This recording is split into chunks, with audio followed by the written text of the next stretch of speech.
The girl organized the biggest massacre of heroes to confess her love to the legend of this world. She thought that she would attract his attention and did not take into account that the hero became an executioner who's going to take revenge on her for killing his brother. I promise, the best story in the world is waiting for you, so subscribe right now and like this video for my efforts. Amid crumbling ruins of a forgotten city, one man pins another to the ground, both gasping for breath. The blue-eyed, white-haired captive spits, convinced this was all inevitable. He's nothing like the pathetic losers he used to run with, but the man snaps at him to stay quiet. The captive only sneers, daring him to do what he came to do. He insists only this man can finish him, that he should do it and be done, but the captor refuses. He won't stain his hands with this bastard's blood. He's sworn to his whole squad that he'll get him into that chair, see justice served by the book. The law will handle his punishment. Still, deep down, he can't shake the regret he should have ended it when he had the shot. Soon, the world's broadcast roar. Huang, the legendary menace, the face of nightmares, has finally been caught and condemned to die. Locked down with a device that shuts off his powers, there's no escape for him. He's tucked away on Raculus prison's 5th basement, the infamous vault every supervillain ends up in. The honored heroes who stood by Gan Yu will be laid to rest together tonight, a ceremony to prove their sacrifice counted for something. Gan Yu can barely stand to see them appear on screen. Before he can turn away, someone snaps the TV off and reminds him he's still recovering. TV's off limits. It's his brother, Gang Ho Seo, the watchdog of Raculus itself. Guilt shadows Gan Yu. Staring at his trembling hands, he's swallowed by regret. He should have killed that monster when he could. Gang Ho quietly says he only did what they'd all agreed on for their fallen comrade's sake. There was never any choice. Someone once said heroes save, that's what drives them. Their path wasn't to become executioners. This mission couldn't get bloody, even with villains drowned in sin, because every criminal started as just another human. So all deserve a trial. Gan Yu admired her conviction, but what if it got them killed? That's when she made him swear, even if she fell, he'd never let vengeance rule him. Gang Ho stands by that. Only judge and law get to decide who lives and dies. But truth is, he's the man who has to carry it out. He probably shouldn't say it, but Huang is set for execution next week, and Gang Ho will be right there. Gan Yu already played the hero. From here on out, it's all in justice's hands. They should pay last respects to the fallen. Where those heroes now rest, flowers and heartfelt words pile up in mourning. Crowds rage for Huang's swift end, but in silence, Gang Yu offers a lone blue blossom. Yet exactly a week later, on the day Huang's to die, Gang Ho is murdered. The madman who slaughtered under a dead cause walks free, while his brother, the one who served the law, loyal and bright, lies dead. He plants himself at Gang Ho's funeral, heavy with grief, when Seyunjo the warden from Raculus shows up and cuts straight to the chase. Got a minute to talk? He nods and she slips him a video, footage from Hang's execution. With hesitation clawing at him, he makes himself watch. During Huang's ugly march to death, he clocks Gang Ho, which means Gang Yu's brother is right in the thick of it. The craziest part? No supernatural talent. Is that why you're a prison guard, he wonders? Age nags at him too, who's older? But Gang Ho ignores it until the conversation turns dark. What do you feel when you end a life? A man like that, an executioner, must have sent plenty to their grave, just like Hang himself. So, what's it like? Hang doesn't sugarcoat it, it's almost too easy, he says. Gang Ho seems disturbed. How can you be so calm? Easy answer. From Hang, even a fingertip means bloody, explosive death. Gang Ho fires back. They couldn't be more different. Taking life weighs on him. Guilt chews at his insides, no matter how monstrous the target. Even if all he does is push a button, nightmares ravage his sleep. Deserving or not, every soul he executes comes back to haunt him, night after night. Hang needles. Why work here then? Gang Ho just shrugs off the answer. It has to be done. Someone's got to carry the burden. When the time runs out, right before execution, Gang Ho asks for Huang's last words. Huang just grins wickedly and brings up brothers in age again. Unmoved, Gang Ho hits the start. The countdown kicks in, but as soon as it hits 1, the screen goes black. Soon drops the bombshell. At the execution's end, everything went dark. A weird EMP attack. That's how Huang busted out. All the guards hit the dirt, panic everywhere. The oldest radios desperately, Huang's out. But the second Huang brushes against a guard, chaos erupts. The man twitches and sickens, and just like that, explodes in gore, just as Hang said he would. Then Hang squares up to Gang Ho, eyes gleaming, determined. You must be the big brother, tell me I'm right. Paralyzed with shock, Gang Ho defaults to duty. This is what's expected of him. It's time to go after Huang. No contest. Huang rips Gang Ho's arm right off. That pressing question remains, who's the eldest? He has to know. Even shredded, Gang Ho picks up his baton, burning with the urge to carry out justice and charges, convinced monsters like Hang must be put down. In a blink, Huang crushes him into a gruesome wad. Meanwhile, the whole prison erupts, every cell opened, prisoners in charge thanks to the EMP. There's a thin silver lining, they stall the full breakout. But lots of officers are still stuck inside, and there's little hope left for them. Gan Yu pushes, who set off the EMP? But soon is still in the dark, the mystery lingers. She hesitates, glancing at the funeral, apologizes for making this request at such a moment. But can you subdue the prison riot? Without missing a beat, Gan Yu agrees, but there's a catch. His team always pointed out heroes are out there to rescue, not slaughter. And Gang Ho, loyal correctional officer, always said, judgment belongs in the hands of the law, no one else should play God. Those tasked with this brutal work? The executioners. He's not walking into this nightmare as some inspiring legend. No, he's storming into the prison as the one figure inmates dread most, the executioner. He steps up, calls himself the new corrections officer, but everyone knows he's no ordinary hero. What's someone like him doing in that uniform? It doesn't matter, not to these beasts. The second they rush him, his fist erupts. The first is left with a gaping hole, and the rest are tossed like broken toys, shredded apart by the force. He licks his suit's mic, voice cold, under government orders, every last one of you, from the ground to even the fifth basement, will be executed, instantly. The prisoners go wild, raging at a fate they swear they don't deserve. Gan Yu throws their crimes in their faces. They had no mercy for those countless lives lost. So why now, when it's their turn, are they losing their minds? Each one shouts excuses. Khalida yells he didn't kill that many. He slaughtered 12. Brooks went psycho and cut up 7 just for fun. Key's sick deeds shattered the futures of this country's youth. All of them start screaming for a lawyer. But Guan Choi, dead under his belt, realizes the new guard's attention split, giving him a window to make his escape with that special ability of his. He barely makes a move before Gang Yu notices. One ruthless kick and his head's gone, instantly silencing the mob. The enforcer has a choice in store. Either slap those suppression devices back on, head quietly to your cell, and wait for execution, or die on the spot by his hand. One scoffs at him, calls it rubbish. If those are the options, they'd rather die trying. Doom is waiting either way, might as well fight till the end. Those options, they sound like madness. What kind of correctional officer is this guy supposed to be? Gan Yu coolly points out their mistake. This isn't a negotiation, it's the last scrap of mercy he's willing to give. Most discuss surrender, unity slipping in. But then the previous agitator unleashes his power, roaring at the crowd, forcing them to pay attention. No matter his status, he's just one man against them. He can't possibly take them all. They'd even bagged a second-tier hero before. Teamwork made the impossible happen. The prisoners' hope sparks, with their leader's call, rage and unity ignite. No way should they be scared of this punk. Time to finish him fast and storm back out into the world like nothing happened. Gan Yu shoots the troublemaker a look. It has to be the guy the warden warned him about. At her desk, Suwon lays out how the Raculus inmates are sorted by how deadly they are. 300+ murderers who've ended multiple lives live on the ground floor. Down in the first basement, 100 or so monsters capable of threatening whole towns are locked away. The second floor is reserved for around 30 maniacs who've put entire cities at risk. Third floor, just 10 inmates, all able to topple nations. Down on the fourth, 5 people dangerous enough to shake a continent. But in the fifth basement, only Huang and 2 more, each a threat to the whole world, remain. She admits it's asking a lot of him, but at least he won't have to face every single threat. They're all evil, and even monsters hurt each other in the end. Whether on level 2 or level 5, these psychos will start a bloodbath just for fun or because they're bored senseless. The lone exception is the ground floor, where every inmate bows to just one man, Hillison. He's got a wicked superpower, boosting everyone near him. Gan Yu calls him out, remembering how Hillison hit a hospital alongside 30 criminals. They slaughtered 7 people, and a second-rate hero named Hayes, making it 8. Hillison laughs it off. You're off by 2. The hero chick was pregnant with twins, so it was 10 in the end. Gan Yu dials up the warden after hearing that, saying he might need to let loose. He coolly asks if the prison is built to handle a little mayhem. Son fires back. Permission granted. This place won't shatter, no matter what goes down. With the green light, Gang Yu's ready not to pull any punches. Hillison still thinks he's all talk, claiming Gang Yu was a nobody in his old hero days. He figures Gang Yu just served up his own crew for victory. But he shouldn't sweat, Hillison says. He'll get to apologize soon, since he'll send him straight to them in no time.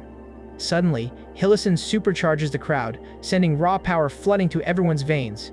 They rush Gang Yu like a pack of wild animals. In a flash, Gang Yu smashes the mob with a single blow. Hillison's face goes pale as he witnesses the destruction. Gang Yu isn't done. He slams the earth so hard prisoners go flying and the whole fortress quakes in fear. Deep on the first basement floor, a man catches the tremor and wonders, could that monster really be Gang Yu? Hillison starts screaming his head off, yelling for every man to stop the incoming Gang Yu, but it's no use. Gang Yu charges through them like lightning, slicing them down before they can even blink. One by one, they hit the deck, and Gan Yu checks the ground floor off his list, all wiped out. Now, his sights are locked on solitary confinement. As he heads out, he can't help but think about his body count.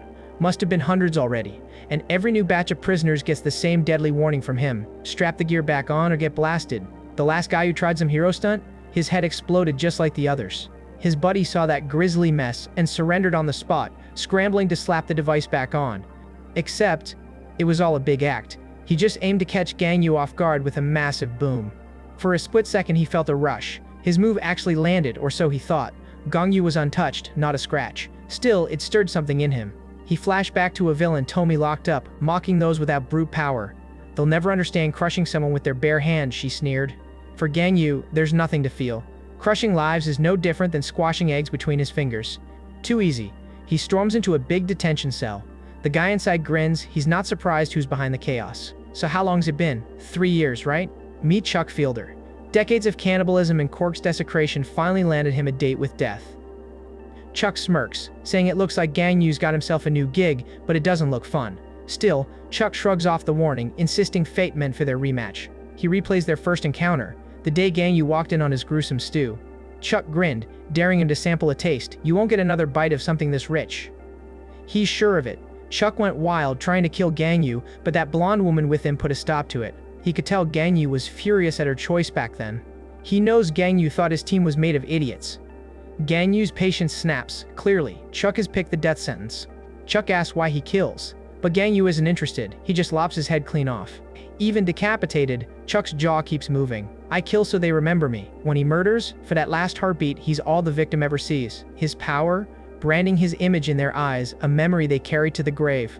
Call it his superpower, hallucination. He wants to show off, warning he remembers everyone he's killed, promising to name them all. Not happening.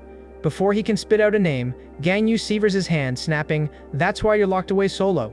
The real target was Chuck's face, but his so-called invincible power clearly falls short. Chuck just cackles, begging a question before he's finished. "Remember anyone you killed getting here?" Gan Yu shrugs them off, declaring, "Not a chance. Scum like them aren't worth the memory." Chuck taps into his power, summoning visions of every single one of Gan Yu's fallen teammates. He's forcing Gan Yu to face the past, to remember exactly how they first collided. But even staring down ghosts, Gan Yu isn't fazed. He obliterates his old friends without a second thought and taunts, asking if that's really all Chuck's got. Chuck's in shock. How can Gan Yu just slaughter his own ex-comrades so easily? But in Gan Yu's eyes, that's not what's happening. To him, those are just empty illusions, carrying zero weight. He's cut ties. He's no longer their ally. He's a corrections officer, plain and simple. With his last breath, Chuck spits out that Gan Yu isn't a protector. He's a monster, barely any different from Huang. Even if Gan Yu keeps it buried, those bitter words will gnaw at him long after. Meanwhile, deep on level 5, Huang is dying of boredom. The woman he tried to kill won't even swing back, and since he can't touch her now, he figures maybe it's time to stop guarding nothing and move on upstairs. Somewhere unknown, another basement floor, one man turns to Miss Sinca, demanding to know when they'll make their move. But Sinca barely hears him. She's locked in on Gan Yu. She declares he'll be hers no matter the cost. Her partner Kana smirks, reminding her she just insisted Huang was future husband material. Gateau backs him up. Didn't they unleash the EMP to save Huang in the first place? Keynes chimes in again. If the guy's a hero, that just means he stands in the way of evolution. Sinca clarifies, he was a hero once. Now, not so much. Keynes and Gateau push her polygamies off the table, so she has to pick one. She whines. How can anyone possibly choose? They both have their perks. Since fate's forced her hand, whoever survives this chaos wins her heart. Finally, Sun arrives in the prison and throws Gan Yu a compliment for wiping out everyone on the ground floor so fast. She warns him, things only get tougher the deeper he goes. Might be wise to catch a breather, but Gan Yu is all grit and says he's heading down immediately. She gets it, but asks for a favor while he's roaming below. Turns out, there's scraps of life left, some corrections officers hanging on, calling from lower floors. If it's possible, could he save them? So they can go home to those waiting for them. He asks how many are left alive, but comms have been trashed, except on the 5th floor, so even they don't know for sure. It's got a sinister vibe, like someone actually wants the world to witness whatever horrific stunts go down there. The team confirms the basement level 1 doors are prepped, green lighted by the warden. Before Gan Yu steps inside, she fires off a final warning. These convicts aren't the same as before, they're packing some serious heat now. The second those reinforced metal doors blast open, Gan Yu is sandwiched by 2 mountain-like inmates while enemies pelt him from a distance, trying to kill him in a brutal instant. Sun jolts, face twisting with fear for Gan Yu, but someone emerges from below, sneering that she'd better start worrying about herself, her troubles are just beginning. He stares in disbelief. Did he seriously just catch the warden? It's payback time, and that arrogance is about to get wiped clean from her face. He crows for backup, desperate to show off his trophy, only to realize every single ally is already dead, and his own end catches up to him moments later. Gan Yu throws her a hard stare. Don't linger near open doors, it's way too dangerous for her now. Before he heads out, she spits out one last tidbit. Tomoe, the villain Tommy nabbed, is on the same level he's headed to, but Gan Yu already saw it coming. In a locked cell on the first basement floor, chaos echoes down the hall, and the group wonders if anyone escaped, but Tomoki scoffs, calling them hopeless idiots. No one busted out. Making that much racket is way beyond their skills. Even if I told those guys to chill, they'd never listen.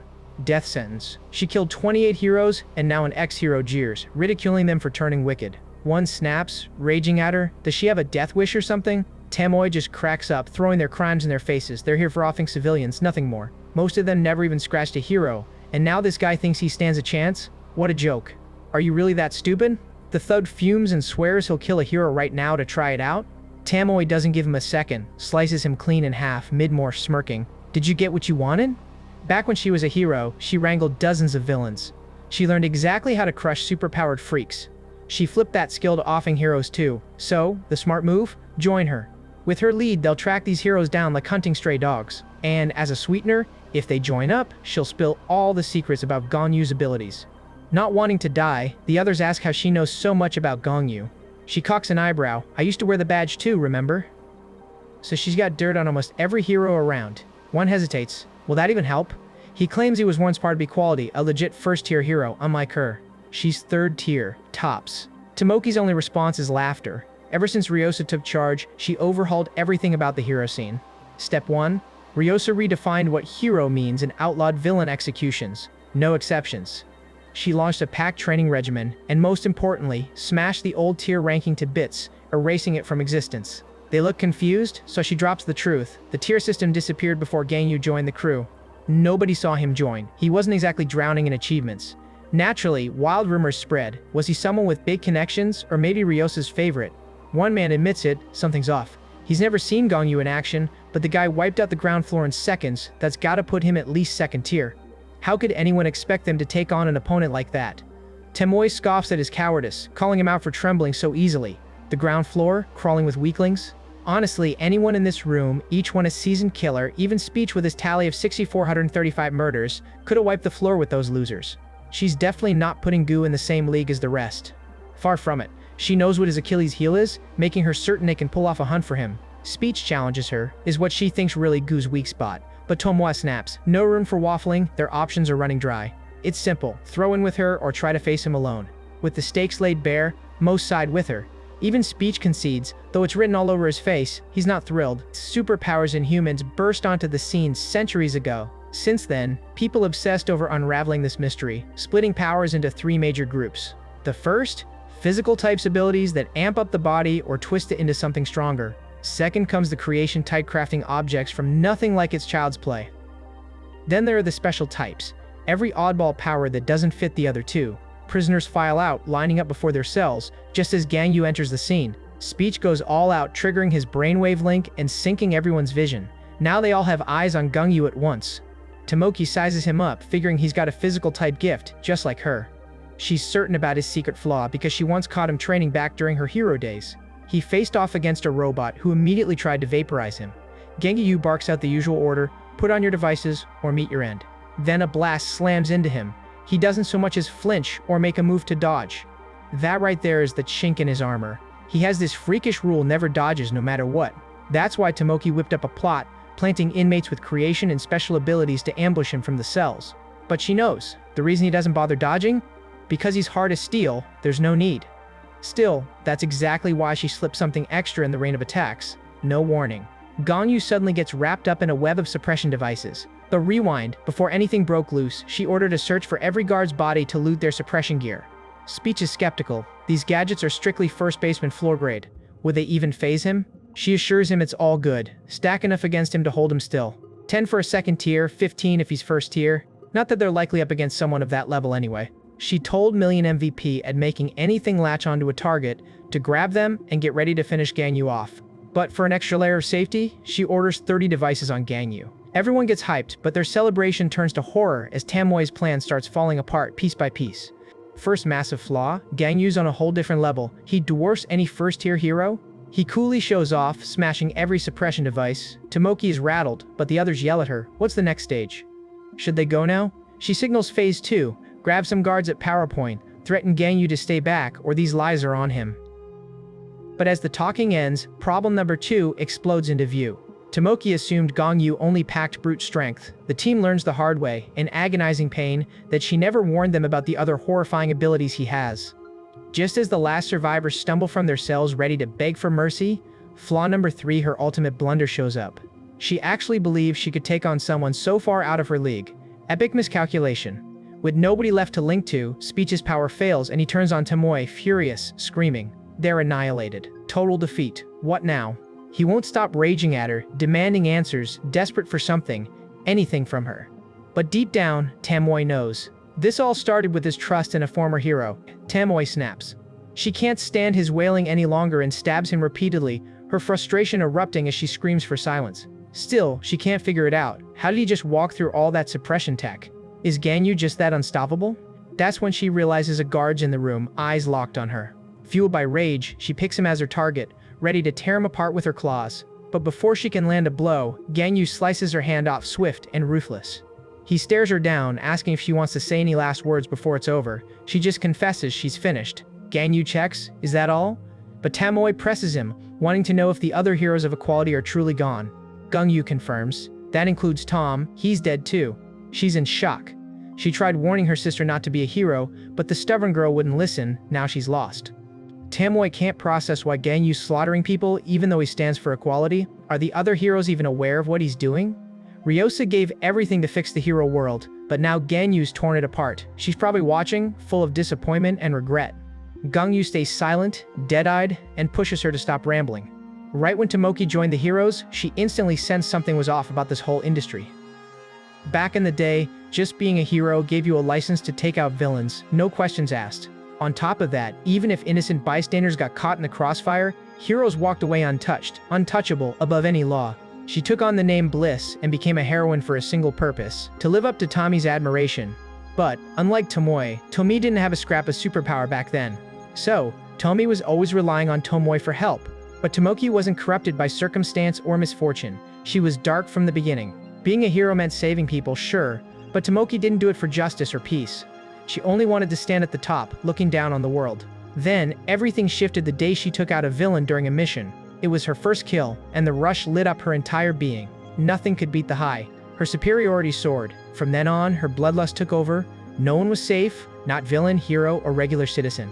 She especially loved hunting down her weaker teammates. The flicker of doom in their eyes, just before losing everything. A tragic fusion of betrayal, terror, and dread combined for the perfect climax. The final thrill came when they begged for mercy. She craved it again and again, but that cruel cycle didn't last forever.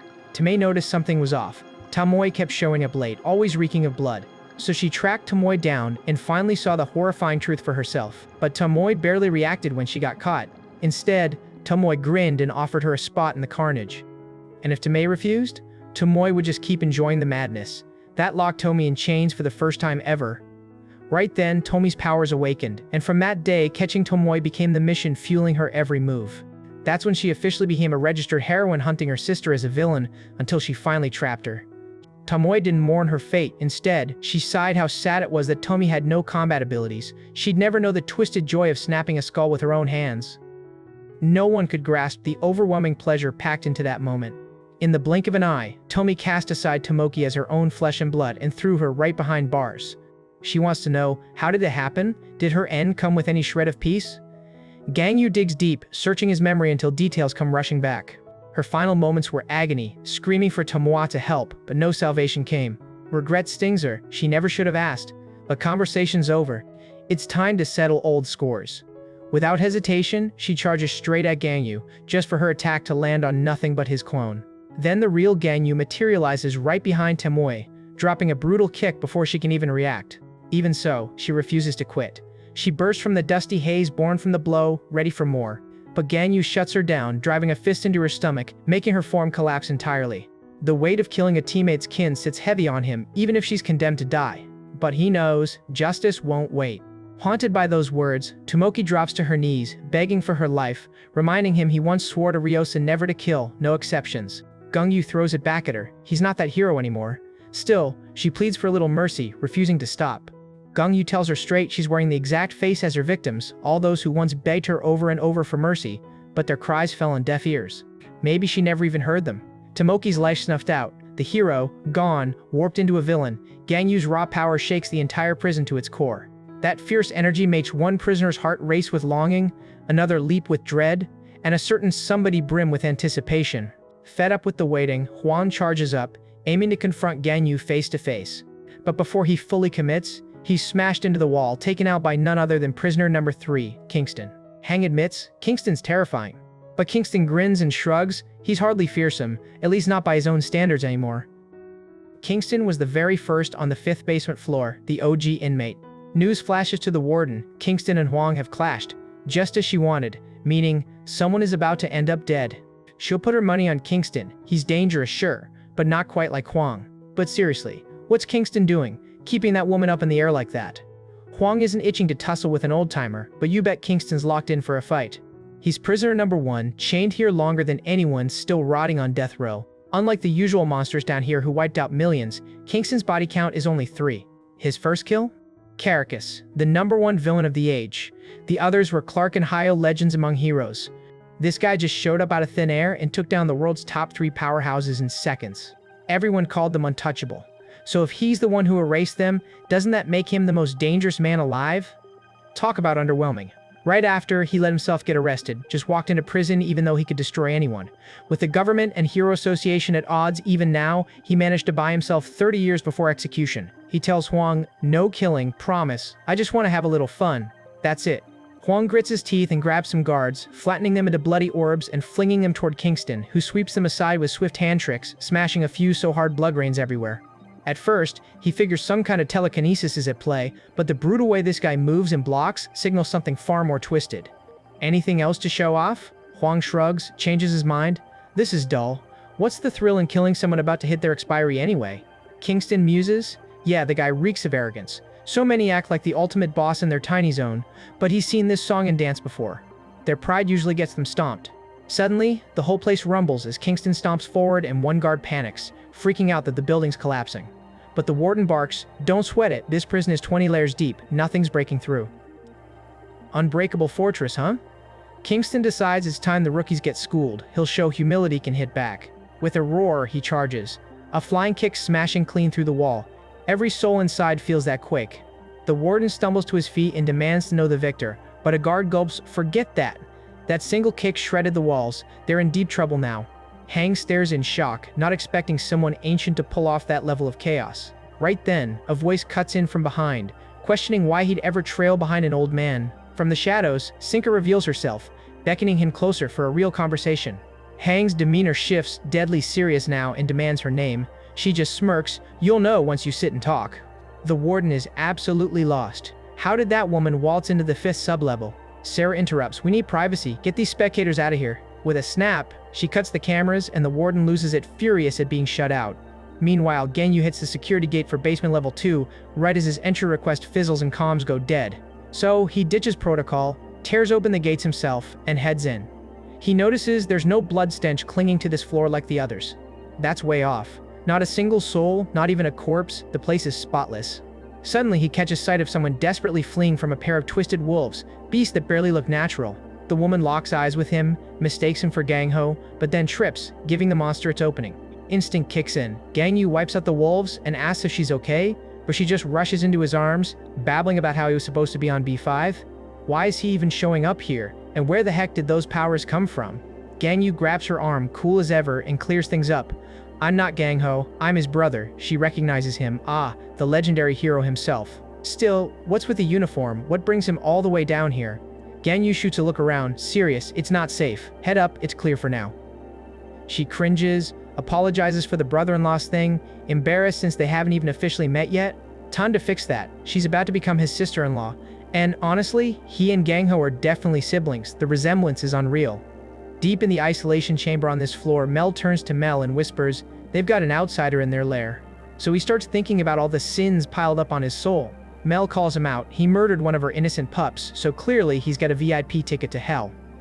Jia Hong, the woman there, admits she's only seen him in clips or pictures before, but in person, he's so much kinder than she thought. Gan Yu confesses Gang Ho mentioned having a girlfriend, but the bombshell marriage news? Never heard a word.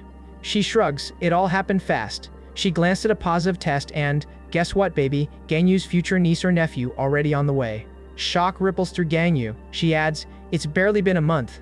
They only just found out. Gang Ho promised to break the news just as soon as he cleared things with Huang. Sadness etches onto Gang Yu's features. He's unsure if he can bear to shadow her with the truth. She presses him. Why is he here in uniform? Gang Yu spills. He was ordered to execute every prisoner in Raculus. Total shocker for her. Did the warden put him up to all this?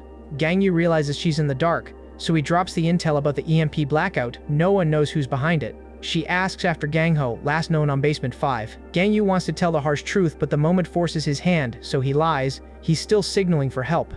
She breathes relief. Gang Yu urges her upstairs. Danger's real. But she refuses, explaining her psychometric powers can give him access by diving into people's memories. But she insists she'd never pry into his mind unless it was life or death. She only used it before on prisoners, to see if their hearts harbored guilt. Gang Yu asks how that psychic edge pays off now. She breaks it down. This whole floor answers to Mel and Mael, isolation cell inmates with crazy powers. The two are siblings and can summon monsters. A stab to the heart is their signature move. Then, by twisting their powers, they transform the dead into puppets. Now, literally every prisoner here is marching under their control. Gang Yu's sharp eyes show he's already aware. Those are Mago's hand-picked students. He doesn't want more intel. He tells her to leave. She won't budge. Some of the puppets the siblings manipulate used to be correctional officers. All these puppets look the same to him, no way to spot who's who. But she's different. Digging through their memories, she knows exactly. Gang Yu throws out a harsh question. Aren't the officers basically dead? She insists they're breathing, just trapped. The moment the twisted power lifts, they'll snap back to their old selves. But Gang Yu's cold gaze is a warning. They're violent felons and won't obey her word. Still, this stubborn woman actually believes she can change their minds. Gang Yu tries one last time. Think about your child. Pregnant or not, she claims her duty as a corrections officer comes first. The state needs her. This spark of loyalty tugs at Gang Yu. Memories of his brother flare up. So he relents. He wraps her up in protective energy, refusing to let anything shred her. She trusts him, but there's a weird tingle in her limbs, hoping it doesn't mess up her body. Soon, soldiers show up. Seems like I whipped these up myself. Huang warns him, most guards got taken by me. Remember your role as the elder brother, she says. Gang Yu wants to know which are truly officers. She taps into her gift, confirms, just the two at the rear. She starts offering pointers, but Gang Yu drowns her vision in more of his power. A gentler route to saving the officers. No need for chaos, he knows a cleaner rescue. He locks down the crowd in his binds, then wipes out the inmates cold and precise, just as he was summoned to do. While he works, the siblings watch every strike play out inside a swirling crystal ball. Mile eyes Gang Yu. Might he be stronger than their own master? No answer, so Mile pushes. Is he stronger than that woman? She edges closer, voice barely a whisper, she's scared. But Mi calmly smirks, tells her to relax, he's not so easy to knock off their board. After dispatching the jailer soldiers, Gang Yu restores Huang's sight. She immediately demands to know why he did that. He offers an apology for leaving her in the dark. Still, he says, this is his role as a corrections officer, carry out justice, execute the inmates. She stares in disbelief. How'd you do that without the execution gear, locked away on sub-level 5? He simply tells her, his own hands. She wants to know whose twisted idea this was. No secrets. Gan Yu admits it's all on him. Huang wonders if the warden truly signed off. Yes, he tells her. That answer only deepens her frown, questioning what the old warden is plotting. She checks if he's actually cool with all this, but he just grins. It's all in a day's work for a correctional officer. Duty calls, right? But that logic, she won't buy it. Correctional officers weren't meant to be executioners. Their job is to turn monsters back into people. That's their true purpose. Rehabilitation over bloodshed. But Gan Yu laughs off her dreams and shuts her down. He's had enough heroic preaching, especially from her. Heroes might be all about saving lives, not taking them, but Gan Yu's seen how chasing empty ideals get you killed fast. In the end, those idealists always meet a beast that cares nothing for their dreams, and they're slaughtered without mercy. Honestly, he's moved past the idea of being some hero. He should have crossed this line long ago, and he won't hesitate now. Someone has to get their hands dirty, and Gang Yu's ready for it. Han tries to talk him out of it, insisting they're all still human, but Gang Yu doubts she even believes that herself. Has she lost touch with reality? What would make her think the people locked down here are still people at all? Everyone down in sub-level 2 or lower. Each one's a mass killer. They've earned death, whether it's quick or cruel. He remembers old talk about banning the death penalty because it was too cruel. But the truth? No one innocent ever got executed here. Psychometric powers show every kill, every motive, no ambiguity left. She needs to think hard about which side she's backing. But in the end, she clings to her illusions. She believes these monsters still have stories, especially the 2 they're headed to. Gan Yu isn't moved. Everyone's got a tale, even those they butchered. Doesn't change squat. Dead is dead in the end. She can't stand the thought of one person passing the sentence, but the world isn't that simple. Gan Yu's patience snaps. He orders her silent. One more word, and she'll be dragged out, and he'll handle things his way. She bites her tongue. Together they step into an area crawling with dark soldiers. Gan Yu asks for a head count, and Huang flatly tells him there are 3 lurking in back. Before the clash, she warns him, Gang Ho's gonna be crushed if he learns what you did. And that's the last straw. Fury floods Gan Yu. He doesn't even bother dodging as hate takes over completely.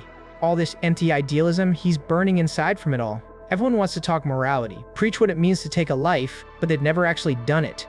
But in his rage, Gan Yu finds calm as he finishes off 5 prisoners. Sinca looks on, eyes gleaming. He gets more monstrous the deeper he goes. Gan Yu and Huang press on, stepping into yet another cluster of opponents. When Huang reveals where these dark soldiers are camped, Gan Yu lunges only for Mel and Mel to step out, ready and waiting, grinning as they greet him. He almost laughs. Not needing to hunt for them is a small mercy. Mel question why Huang stuck behind, saying if she'd joined them, she'd already be in heaven. Gan Yu calls them out, demanding they lift their brainwashing on the captives. On one condition, release them, and your deaths will be quick. Neil begs him to let them live, but Gan Yu just tells it straight. The prisoners from the ground and first sub-level already got to choose, die, or put their devices back on. But everyone on sub-level 2 and below has slaughtered by the thousands, barely a flicker of regret. They've earned their deaths. Mel reflects on rumors he heard how he supposedly worked with their master and the woman who captured them, yet he's nothing like those 2. Mel admits he's headed straight for hell, but Gan Yu just shoots back, let's see who gets there first. Mel attempts a deal. Let them go, and we'll release our people. Gan Yu shuts him down in an instant. Huang urges everyone, don't make this mess worse. Get those devices back on, now. But Mao protests they did nothing worthy of a death sentence. She believes Huang knows that deep down, right? That's why they're holding back. But Gan Yu warns her, beast won't bend no matter how hard you push. Pain? Now, that teaches. Yeah? If anything, they know pain better than most. Mao points out he doesn't want to fight. He urges Gan Yu to listen. If he hears their side, he's bound to negotiate. Gan Yu brushes this off and smothers Huang with his power, tired of all her naive preaching. He yanks the siblings, darkly mentioning a villain once taught him the real art of torture. Looks like today's the day to put that to use. Mel curses him. There's no reasoning with that guy. He really is the beast in all of this. But Mel goes further. No, he's something else, a true monster. Suddenly the scene flips. Prisoners blurt out to Gan Yu they've got freaky powers. Total nuisance. And now, he's wondering why these brutes are calling him the monster for once, as he cuts down any soldiers getting too close. Kinda unsettling, he mutters. From behind a shimmering glass sphere, Miel watches as Miel frantically hacks away at the wall. She vows to slow Gan Yu down as much as she can. She summons a giant circle, unleashing a swarm of hellish-looking beasts dead ahead. Gan Yu cracks a grin, finally. A fight where he's not up against mere mortals. He shreds through them without breaking a sweat. Miel senses the pressure. She sees him closing in and asks desperately, how much longer will this take? But the answer is, 10 more minutes. Enough to make her gnaw her own finger out of frustration, prepping to summon something big. But just then, Gan Yu charges through the door like a hurricane. He'd made up his mind, pin them down, and the chaos will finally stop. No reason to drag this out. Their last shot, set the prisoners free for a clean, quick death, or stay stubborn and die screaming. He demands they drop their powers, but Neil moves first, conjuring a cheap copy of Holy Angels. Michael, Gabriel, Raphael, even Uriel, all legends, now nothing but a memory. But their legacy crumbles fast. Gan Yu's blade flickers down, they fall, no mercy. Neil, rattled, calls back up and shouts for Gan Yu to hold back. Is Gan Yu really ready to put every prisoner at risk? Gan Yu warns, cold and razor sharp, let them go, or his own sister will face a nightmare. He squeezes harder, making her wail. As her fragile bones grind, Mal finally caves, promising to release his powers after he gets a word with Huang. Gan Yu says, eyes burning, powers off now or no one makes it out. Mao gives in, unleashing everyone. The moment freedom comes, even the convicts are sliced clean in two. The officer's jaw drops. What just happened? Gan Yu's ice cold, just go upstairs. Mal calls for his side of the bargain. Gan Yu agrees, but not here. He doesn't want the mess haunting a pregnant woman. She's finally allowed to look. Gan Yu murmurs it's all over. The ability's grip breaks and 2 condemned men beg to speak to her before they die. She wants them muzzled suppression collars on, and that's that. But Gan Yu's patience snaps for good. They slaughtered thousands. He's about to wipe them out, even if someone goes down with them. Mal pleads, saying their crimes fall short of death. He turns to her. Will she speak? Huang wants to go to bat for them, but what they did, she can't defend that. Gan Yu's right. They're out of time. His promise kept. Execution calls. Mile breaks down, howling in panic, but justice shows no forgiveness. But Mago rushes in, casting a gleaming shield over them. What kind of trickery is this? Gan Yu's gears turn. Is this the twins' doing? No way a simple crook throws up a wall like that. Mago's power, for sure, but why protect killers with magic? What's he thinking? Either way, Gan Yu is undeterred. He obliterates the barriers, but Mago's relentless. Another goes up, and another each time he smashes through. Breaking barrier after barrier, Gan Yu pushes ahead, but unease claws at him with each strike. His mind drifts. That day at the park, Mago beaming at the kids. One kid comments on his boundless energy, another just calls it amazing. The first girl told Tommy they'd be having kids for sure once they're hitched, but Tommy shot her down. She doesn't do old school types. Mago called everyone down, so they came, but Gan Yu kept away in the shade, only moving when Mago arrived to ask point blank if he hated kids. Gan Yu admitted it wasn't dislike, he just had no idea how you're supposed to deal with children. Mago suggested copying his own parents, but Gan Yu cut in. His folks died before he could remember them. His only family is his older brother now. Mago realized this was awkward, apologized, and eventually blurted out that Gan Yu could try acting like a kid with him. Yeah, he really meant pretending to be childish. He played it off as a joke, but there was truth there. If life got rough, Gan Yu could always come talk to him, no judgment.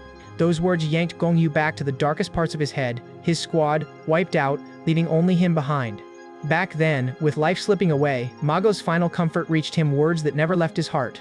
When only one barrier remained, Gan Yu paused, yanked Huang from her trance, and asked if she could read ability memories. She nodded. He told her, do it. Grab the story from that thing's memories. Huang found a memory of Mago, which Gan Yu instantly felt was vile. But why were the memories of those 2 killers tied up beside him? She explained, this power infected them both. He never willingly chose to reveal those memories. Gan Yu spat, knowing didn't matter. He wouldn't forgive. Whatever happens, those murderers die. With resolve, Huang let Gan Yu witness their memories firsthand. He saw an underworld auction thick with hopelessness and hunger for power. Me and Mile, just 6 back then, were there too, sold off as slaves. That ability user auction? It lurks under a ruined city, an elite event for cruel collectors collecting rare talents like toys. Me and Mile's own father tossed them up for sale amid hordes of coveted powers. The most treasured are strange abilities, or the kind that twist your body at will.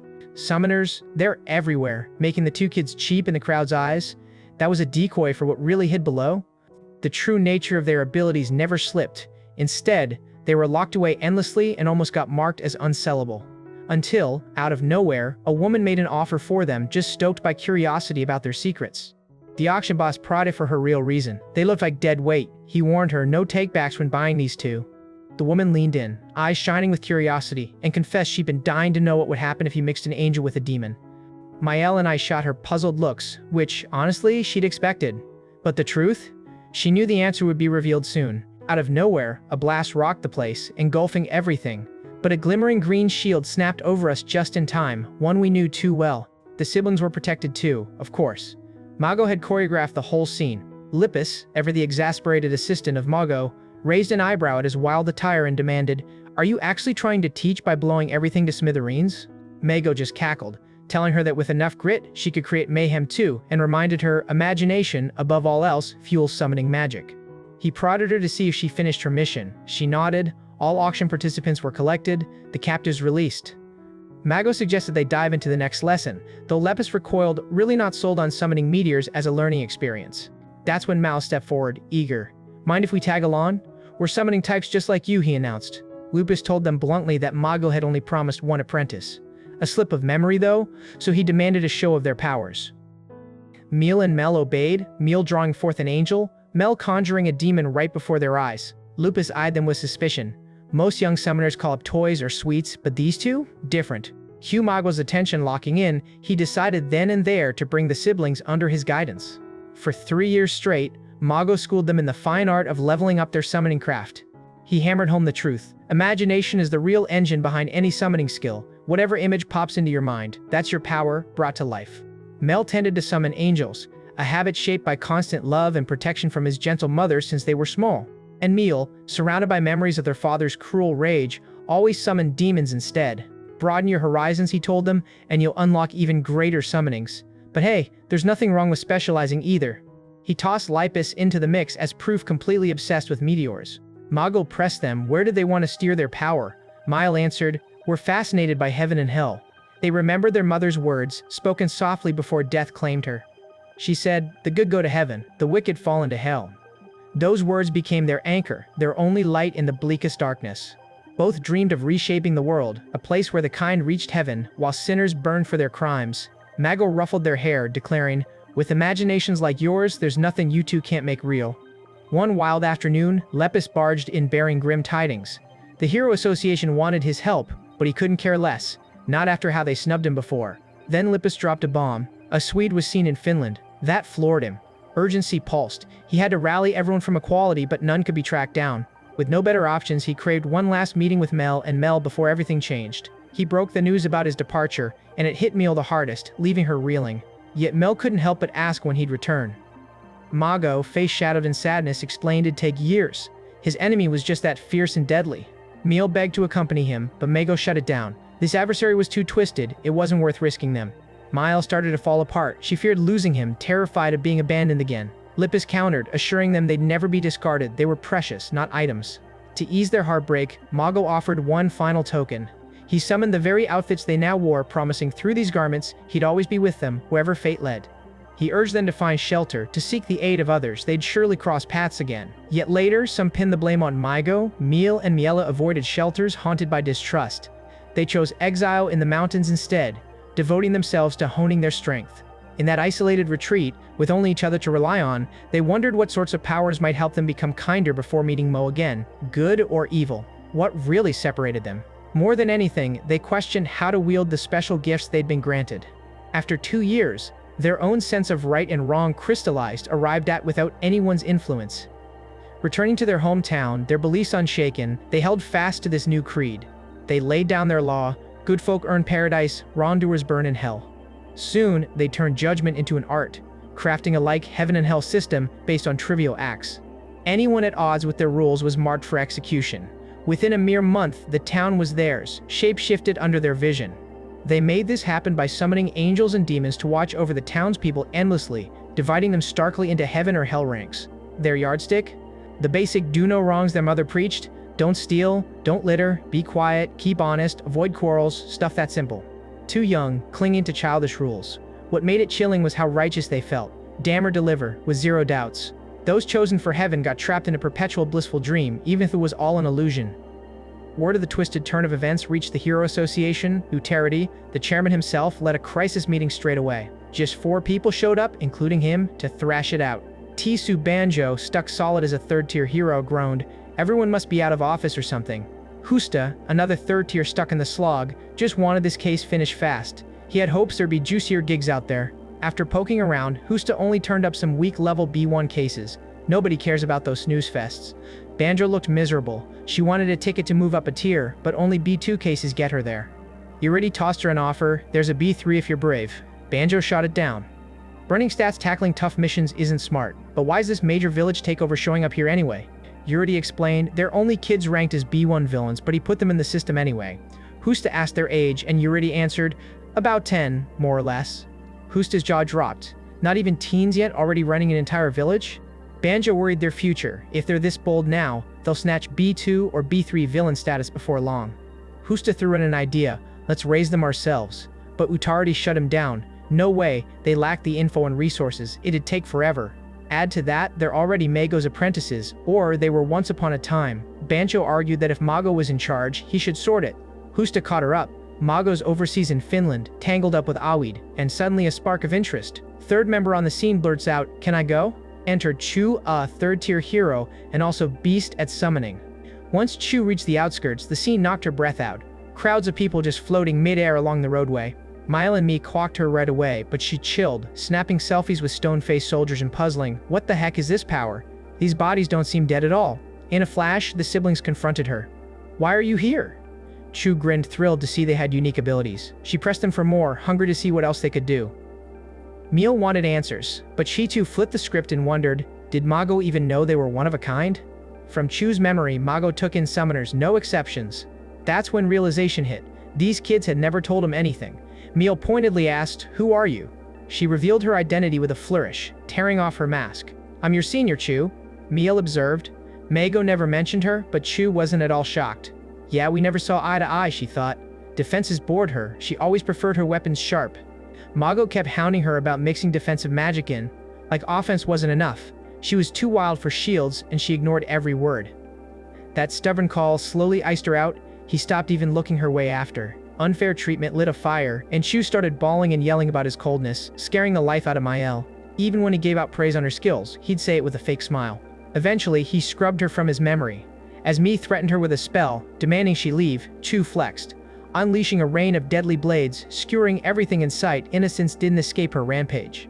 If she pulls this stunt, there's no way Mago won't remember her. Who would have thought Mago is the main villain of this saga? Kichu laughed like a madman, slicing down innocent souls with wild glee, feeling a twisted rush like never before. The siblings threw each other worried glances, trying to figure out their next move. Ku danced around the victims she dropped, grinning wide, and confessed this was way more thrilling than expected. Still hungry for chaos, she hurled another blade at her next target, only for the siblings to swoop in and protect them. Chu looked pleased, admiring how sharp their defensive magic had become. A guard tried taking her out from behind, but she dodged like a flash, taunting the siblings that their attacks need more work. Miel muttered she was destined for hell, which stung Kithu, since as their senior he deserved at least a bit of respect. Truth is, she always dreamed of unleashing her power on a crowd, but normally, pulling that would land her in jail, hero status be damned. But thanks to the siblings, she finally snagged her once-in-a-lifetime shot. The moment felt right, like destiny was up for grabs. At last, her ultimate dream was in sight. She screamed, channeling all her power while blood ran down her face, and at last, summoned a razor blade bigger than ever. Imagination stands as the core weapon for any summoner. Chu's wild massacre charged up her senses, evolving her powers further as her imagination hit new peaks. She couldn't believe her own strength, blown away by the massive thing she'd conjured up, and shot a grateful look at the siblings. But now, their time was up. The siblings had to die.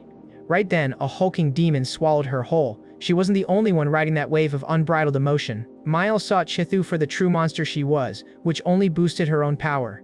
She'd become nothing but a meal, left to wonder if she truly killed a genuine person. In reply, he pulled her close, reassuring her that being wasn't ever human, not even once. A year sped by now. The siblings stretched their control across an even bigger domain. That's how they powered up to become top B2 villains inside Ruthless Prison. Mago was left floored when he spotted them and Utardi in the database. Those two were his students, so he at least wanted to tell him. Magu rose, intent to act, but Utardi shut him down. Someone else would handle this mission. Magu pushed for an answer, but Utardi just shrugged. It was obvious why. He politely reminded him that when the time came, he begged for his life only to hand him over to the government instead. There's no point letting him call the shots ever again.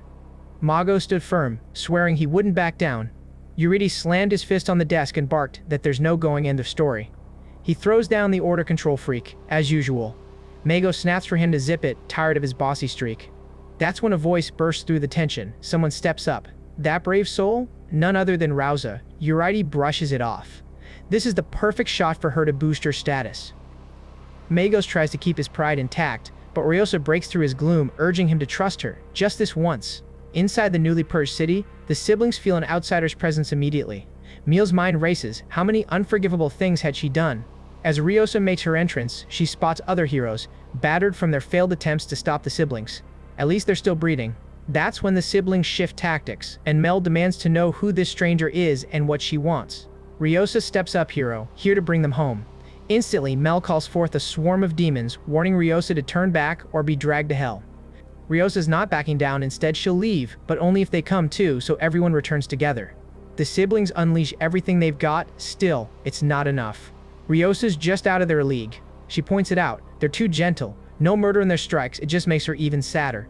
If those so-called heroes before had been decent, things wouldn't have spiraled like this. It's bizarre, they want to do good, yet people keep blocking the way.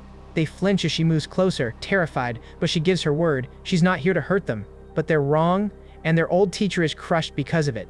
Mal doesn't buy it, why wouldn't Mago come himself? But Rouse is determined, vowing she's telling the truth, insisting everyone unleash their powers and just come back to their teacher together. In that instant, both Miel and Miel feel her gentle touch like a mother's hug.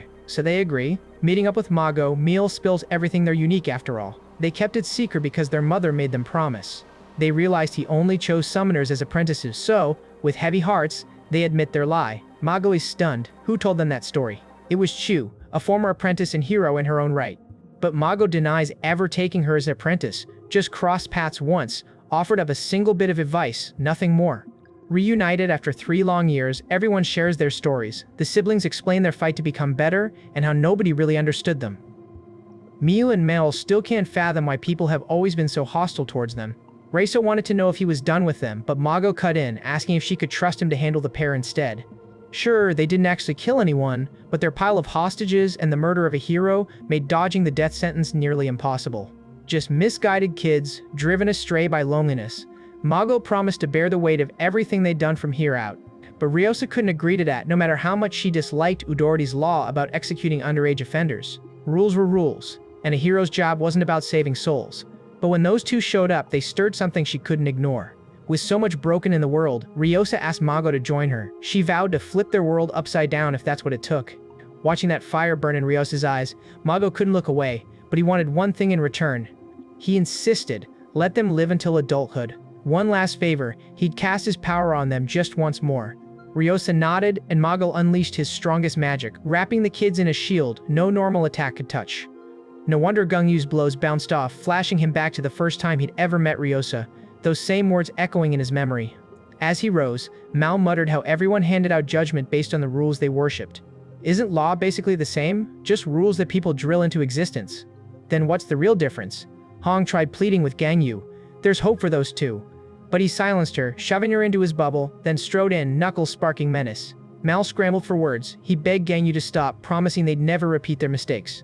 But as Gan Yu powered on, their cries for their mother and their teacher who had already given everything were all that remained. The prison shook to its core as Gan Yu's attack hit, but the strike sunk harmlessly into the ground. He was paralyzed, caught between choices. 1,000 conflicting thoughts crashed through his mind in an instant. Lucky for him, soul-shattering choices weren't needed. Sinca burst in from a portal, slicing up the targets without hesitation. She teased Gan Yu. Drop the doom and gloom. That broody look doesn't suit you, you know. Now face to face, she clapped eyes on him. Even better in person. Guess I chose well making you my hubby. Before she could say more, Gan Yu lunged, aiming a punch. But Canis barreled in furious, demanding he behave for once. Sinca scolded him. Not cool to act up, since that guy's about to be your master. Canis quickly apologized. Sinca tried introducing herself again, but Gan Yu exploded back into attack, forcing her behind a glowing barrier. Guy can't sit still, fine, but since they'll be seeing a lot more of each other, might as well chat. If he missed it, her name's Sinca, and she's set to become the next Eve, a brand new fate for humanity. Gan Yu's head is spinning. Does he even care what she's ranting about anymore? At this point, the exhaustion is real. An absolute psycho just materialized in front of him, leaving Gan Yu completely lost about his next move. Sinca casually proclaims she's probably the sanest person around, and the rest actually nod along, going with it. She points out, humans are hanging by a thread, society's rotting right in front of everyone. Keep down this same track, humanity's finished. Gan Yu tries questioning her, but she flips it with another question. So, in his opinion, what's humanity's deadliest enemy right now? He used to stand for equality, so his bet's on old-school villains, or even past heroes, lording it over weaklings. But that answer? Completely off. What's actually devouring humanity are the plain, powerless folks leading forgettable lives. They should have their genes wiped out. Only those with top-tier genes should breathe new life into the world. But thanks to the old sacrifices of high performers, weak genes just multiplied like sewer rats 10 times over. Take the second-gen equality heroes, led by Ryosa, off the charts power, yet they died. Why? Nature's law is brutal. The ones not chosen by evolution just disappear. But they resisted. As long as he remembers, he's untouchable now, since the hero chapter of his life is over. Let's be honest, isn't he relishing taking out the weak right now? She fell hard after laying eyes on him unleashing hell. Still, he has to know. He's at the heart of a sanctuary for superior humans, those who were unfairly caged after weeding out the weak. The plan? Crush these wannabe heroes, erase every inferior soul, and craft a ruthless alpha world where only the fierce survive. There's mercy too. Flip sides like the heroes? They get to stay alive. They're not monsters, at least, not completely. Gan Yu mutters that he doesn't target every criminal for death, but honestly, looks like he can't avoid it now. Sinca chirps that he shouldn't drop such cheesy lines, while her followers jump in. She's totally overthinking his words. Sinca gets it, but says they should save the drama for somewhere private, just the two of them. She's refocusing now, about to get back on track after being interrupted. He's Adam, she's Eve. The duo destined to spawn a new, evolved breed of humanity. She'd checked out Huang first, wondering if he could be her Adam, went so far as to blast him with an EMP in hope of saving him. Except, turns out this place's defenses are way beefier than she thought, outside attacks did 0 damage. That's why, after snagging the inside blueprints, they crafted a special EMP and detonated it within the place, powered up by her unique skill. She tried talking with Huang after, but he's still a kid and puberty hasn't even started, and without adulthood, powers just won't manifest. He's going to need more time. Time's running out and she's not backing down, so she crafts an epic master plan. Before Huang hits adulthood, she's sticking by his side and working with him. But when that day comes, they're all teaming up for the sake of humanity itself. She cracked a genius hack to mix their top-tier genes, and nobody in this family will share a drop of blood. She fires off a question to Gan Yu, looking for understanding, but all his mind can focus on is the EMP, the same weapon that stole his brother's life. Sinca wonders why she cares, then snaps back. His big brother worked here, bit the dust with everyone else after that EMP strike. But that's alright. With her, he can just build a brand new family from scratch. She asks one more time if he's made up his mind. Spoiler, Gan Yu already did ages ago. He retracts his old line about killing being fate. Instead, he vows to make her death extra brutal, ripping flesh, shattering bones. Sinca's stunned he'd actually break her apart piece by piece. But honestly, a savage lover's spat doesn't sound half bad. Fighting just forges tighter bonds. Sinca's taken aback by his wild energy, but he's already coming at her. Makes her throw up a block to stop his strike. That move forces Gan Yu to back off. She slams the portal shut and taunts him. They'll have to settle the score outside. Gan Yu needs to cool off, but he's not letting her slip away now. All in power flaring, he lunges at her again, hitting his mark over and over. To Sinca, it's all just a chase. She eggs him on. Catch me if you can. Gan Yu ignores her playful taunts. He'll grant her wish and end it by crushing her skull. Then he breaks out mode 1, moving like lightning, nearly catching Sinca. She dodges and tells him to hold up. But Gan Yu's done waiting. He keeps lunging until Gateau leaps in, locking him down. Sinca's thinking it was all going perfectly. She was out of it, but Gateau says otherwise. Sinca would be dead by now. Before she can react, Gan Yu grabs Gateau and smashes her deep into the ground. Only crimson blood spreads out. But Gateau pops up again right behind Sinca, coldly remarking that if Gan Yu got a hold of her, she'd be gone. So what will Sinca do as payback for saving her life? She finally relents. It really is a waste to lose such rare genes. Why didn't he just sit quiet and accept how the world is? Gan Yu kicks it up to mode 5, but Sinca has no intention of waiting any longer. She rips open the space between worlds, letting everyone break free. Gan Yu better start greeting the new mankind. They're running the show from here on out. From B3, you've got a Swedish summoner who just can't process how Mago's still breathing, after thinking he'd finished him off himself. Ho, the relentless brawler, can't help but wonder if he'll ever get the chance to break her in. Friatua, all muscle, can only ask, does anyone even want him hanging around in this crew? Natura, special type, fires back. Every last one of us matters in this strange new world. Penyu, special, drowning in anxiety, can't think about anything but her fear. Vidi, special type, stares in awe, the chaos unfolding feeding his inspiration. Morris, special, snaps at him to ditch the cigarette. This isn't the place. Xingxi, pure physical energy, just announces herself. Tiburon, another beast, barks at her to pipe down. Hyun Jiuyong, special, observes darkly. Only demons gather in a hell like this. Of course, a perfect fit. B4's criminals. Tatsujin, half special, half physical, who suddenly notices her sheath totally empty. Stiffness slings a jab, noting only weaklings need steel to survive. Terrapure scoffs, how is that number 4 guy still roaming? Melody, part summoner, part special type, just grins. Her outfit couldn't be cozier. Hero, the strong and silent special, barely makes a sound. Now, the lineup's complete. The B5 criminals. Ahura special stands with Huang, who's honestly relieved to finally lay eyes on Gan Yu. Gan Yu's whole being is set alight by fury and thoughts of ruthless payback. Without any more hesitation, he triggers his ultimate form mode 0. Gunning straight at Huang, he makes his move to end him right out of the gate. As Gan Yu bears down on Huang, both let loose wild auras so savage that the entire prison rattles from the impact. Morris can only cringe. This brawl is beyond savage, nearly feral. Meanwhile, Ho just prays no one ends up toe-tagged after this epic blow. On the watchtower, guards urge the warden to get out, but she's totally floored by what she's witnessing. Not even a genius mind would have bet on this madness going down. Gan Yu barely gives ground and instantly revs into 0 mode again, a relentless machine. Every last criminal in B3 and 4 ended up cuffed by the equality heroes, but none of them ever saw Gan Yu go all out like this. At that moment, Hero finally gets it. No wonder Ryosa always kept Gan Yu off the front lines, no matter how dire it got. To Terrapir, he's staring death straight in the face, pure and absolute power wrapped in a human shell. Everyone watching him reacted differently, their eyes wide with shock or envy. Some stared at him in wonder, desperate to challenge or capture his image, while others fumed with envy, fully aware they couldn't match up. Among them, a single soul ached with sorrow because of the hard choice he made. But one guy? He couldn't help grinning, lit up by sheer delight seeing this side again. Huang thought the guy was done showing tricks after all these battles. If he kept all of that power tucked away this whole time, he's mind-blowing. Gan Yu storms in, showing no mercy, only for Huang to parry him easily. He knows there's more beneath the surface, and he's itching to see it unleashed. Huang retaliates with a barrage of hits, but Gan Yu bounces back in an instant, charging again, but stops, frozen just before he reaches Huang. Too bad, Huang had already condensed the air as a barrier, sending Gan Yu smashing headlong into the wall. Melody mutters that the kid is genuinely terrifying. The boy's power is insane, especially since he's only showing one skill. Besides, once he hits adulthood, that strength will multiply. So what kind of demon is this kid going to become? Huang shouts to Gan Yu, sure he's not down for the count. When he calls out again, Gan Yu hurls himself in, lands a crushing punch, then turns that force into a brutal gut blow that launches Huang into the wall. Shin stands there, stunned, while Tiburon whispers that they're watching two monsters collide. Not even a heartbeat later, before Tiburon can even breathe, both are decapitated, and Gan Yu moves on, halted only when a Swede shoulders up Mago's defense magic as a barricade. It's a stunning art of defense, a tragic brilliance, since his creator fell so fast. Does nostalgia twist his heart at this sight of his comrade's skill? Gan Yu doubles down, smashing harder until the shield cracks, while the Swede admits he envies Gan Yu's raw, terrifying power. Before Gan Yu can obliterate him, Hero dives in, booting Gan Yu away just in time.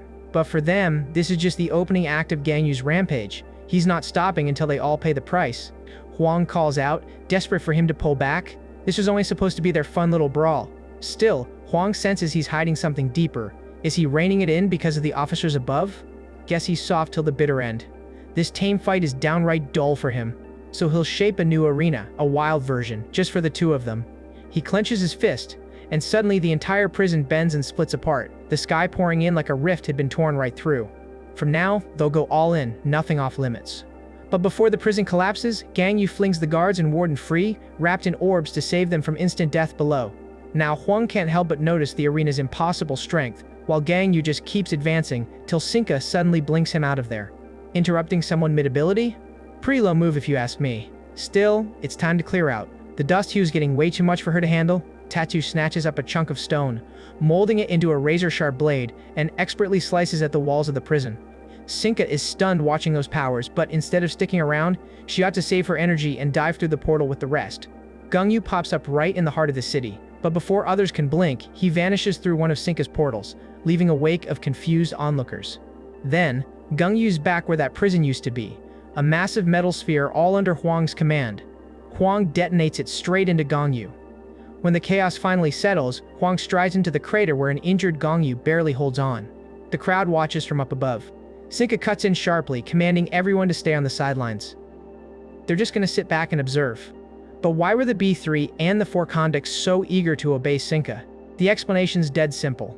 Every criminal she encountered, Sinca dangled a deal. She'd grant any wish they wanted, no exceptions.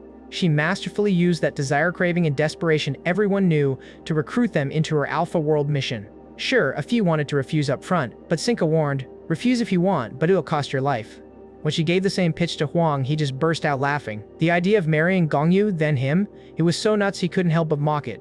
Still, Huang poked a hole in her offer. Throwing down with Gan Yu sounded way more exciting than anything Sinca could promise. It worried her. If he spends his life chasing kicks in the moment, he'll just end up hooked on dopamine. He needed to see the bigger picture. If he offed Gan Yu, what then? Huang shrugged. It's fine, fighting might kill him, but as long as he had his fun, he didn't care. Sinca was at a loss for words, so she said she'd bear Gan Yu's child and his after, promising those kids would keep him entertained as they grew. Once they were adults, he'd have a stronger rival in Gan Yu, making their battles even sweeter. Sticking with her would guarantee thrills until his last breath. Huang caught the wild spark in her gaze. He decided he was in. Honestly, it sounded like a blast. Despite all that, he doesn't love her one bit. Marriage? With her?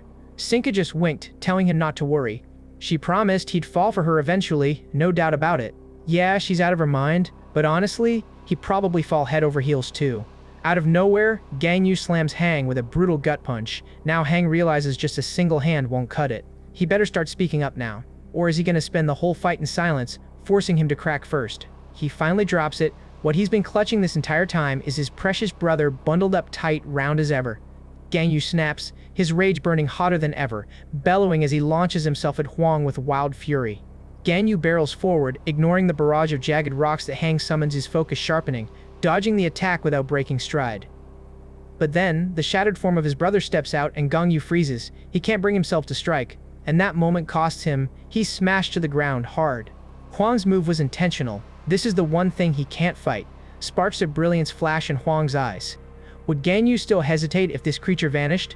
He tries to shrink it down, except Gan Yu barrels in, landing a gut-crushing kick before raining punches, driving him into the floor over and over. Suddenly, Huang unleashes everything he's got, grabbing Gan Yu and blasting the area in a surge of glowing blue. Sinca watches, unable to take her eyes off Huang's power. Everyone feels it. It's tragic those two can't reconcile. But right now, the main thing is the battle's about to reach its climax. Both fighters are wrecked. Still, Gan Yu has more in store. His ability surges, blanketing the whole place so that nobody can see what happens next. Huang laughs, sharp and reckless. Seriously, how many powers is Gan Yu hiding? It's almost unfair how untouchable he is. He taunts Gan Yu, asking what it's like, killing people. Is it as empty for him as it is for Huang? None of these weaklings are ever enough. Gan Yu snaps back, tells him to get lost, but Huang's not done, wondering if battling with real ferocity gave any relief at all. He wonders how mad Gan Yu must have felt all this time, hiding that monstrous power. Locked away in a world of the weaklings, Gan Yu sharpens his stare and scoffs. Huang knows nothing. To him, it's all immature. Huang glances up, catching the dangerous trick Gan Yu has prepared. This is it. The final blow, and Huang wonders if this is what growing up is about, if this moment changed him. Did he ever really have a shot at winning here?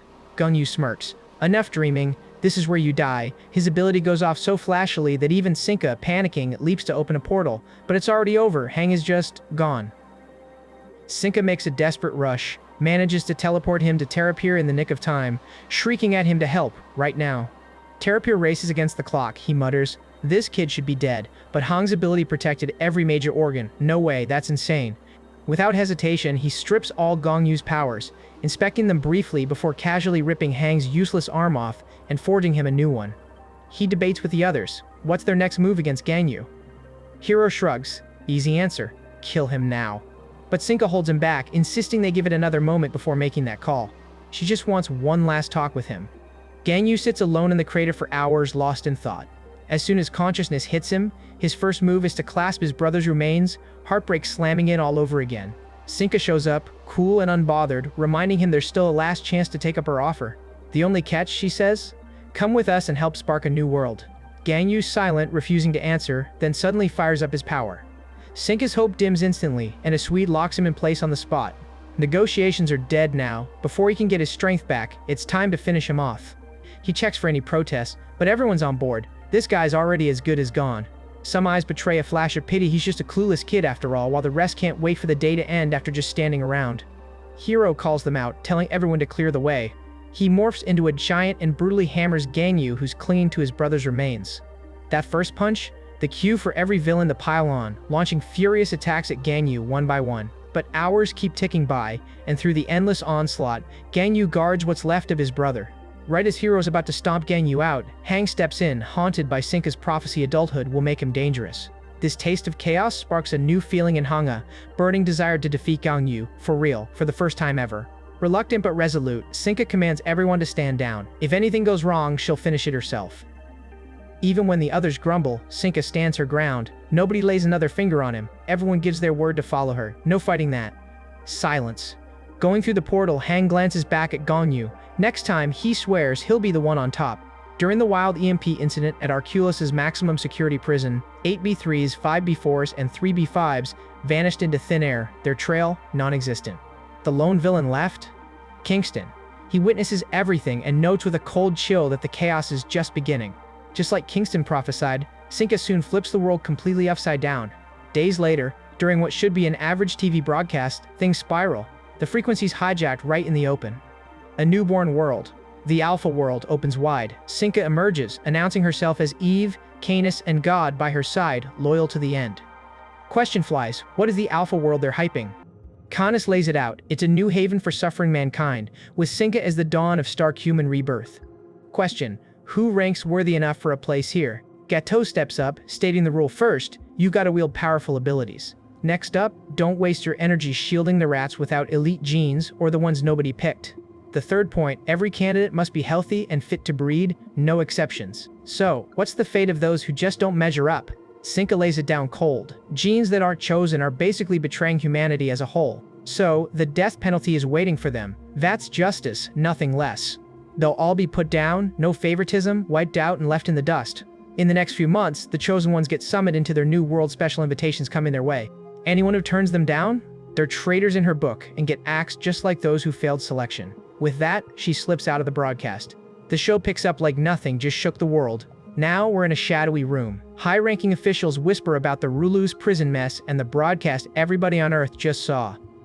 Bez, global president, complains that the World Security Council meeting better kick off. We're burning precious time here. They dig up every scrap of intel on Sinca. She doesn't show up on any villain charts, she just materialized out of thin air.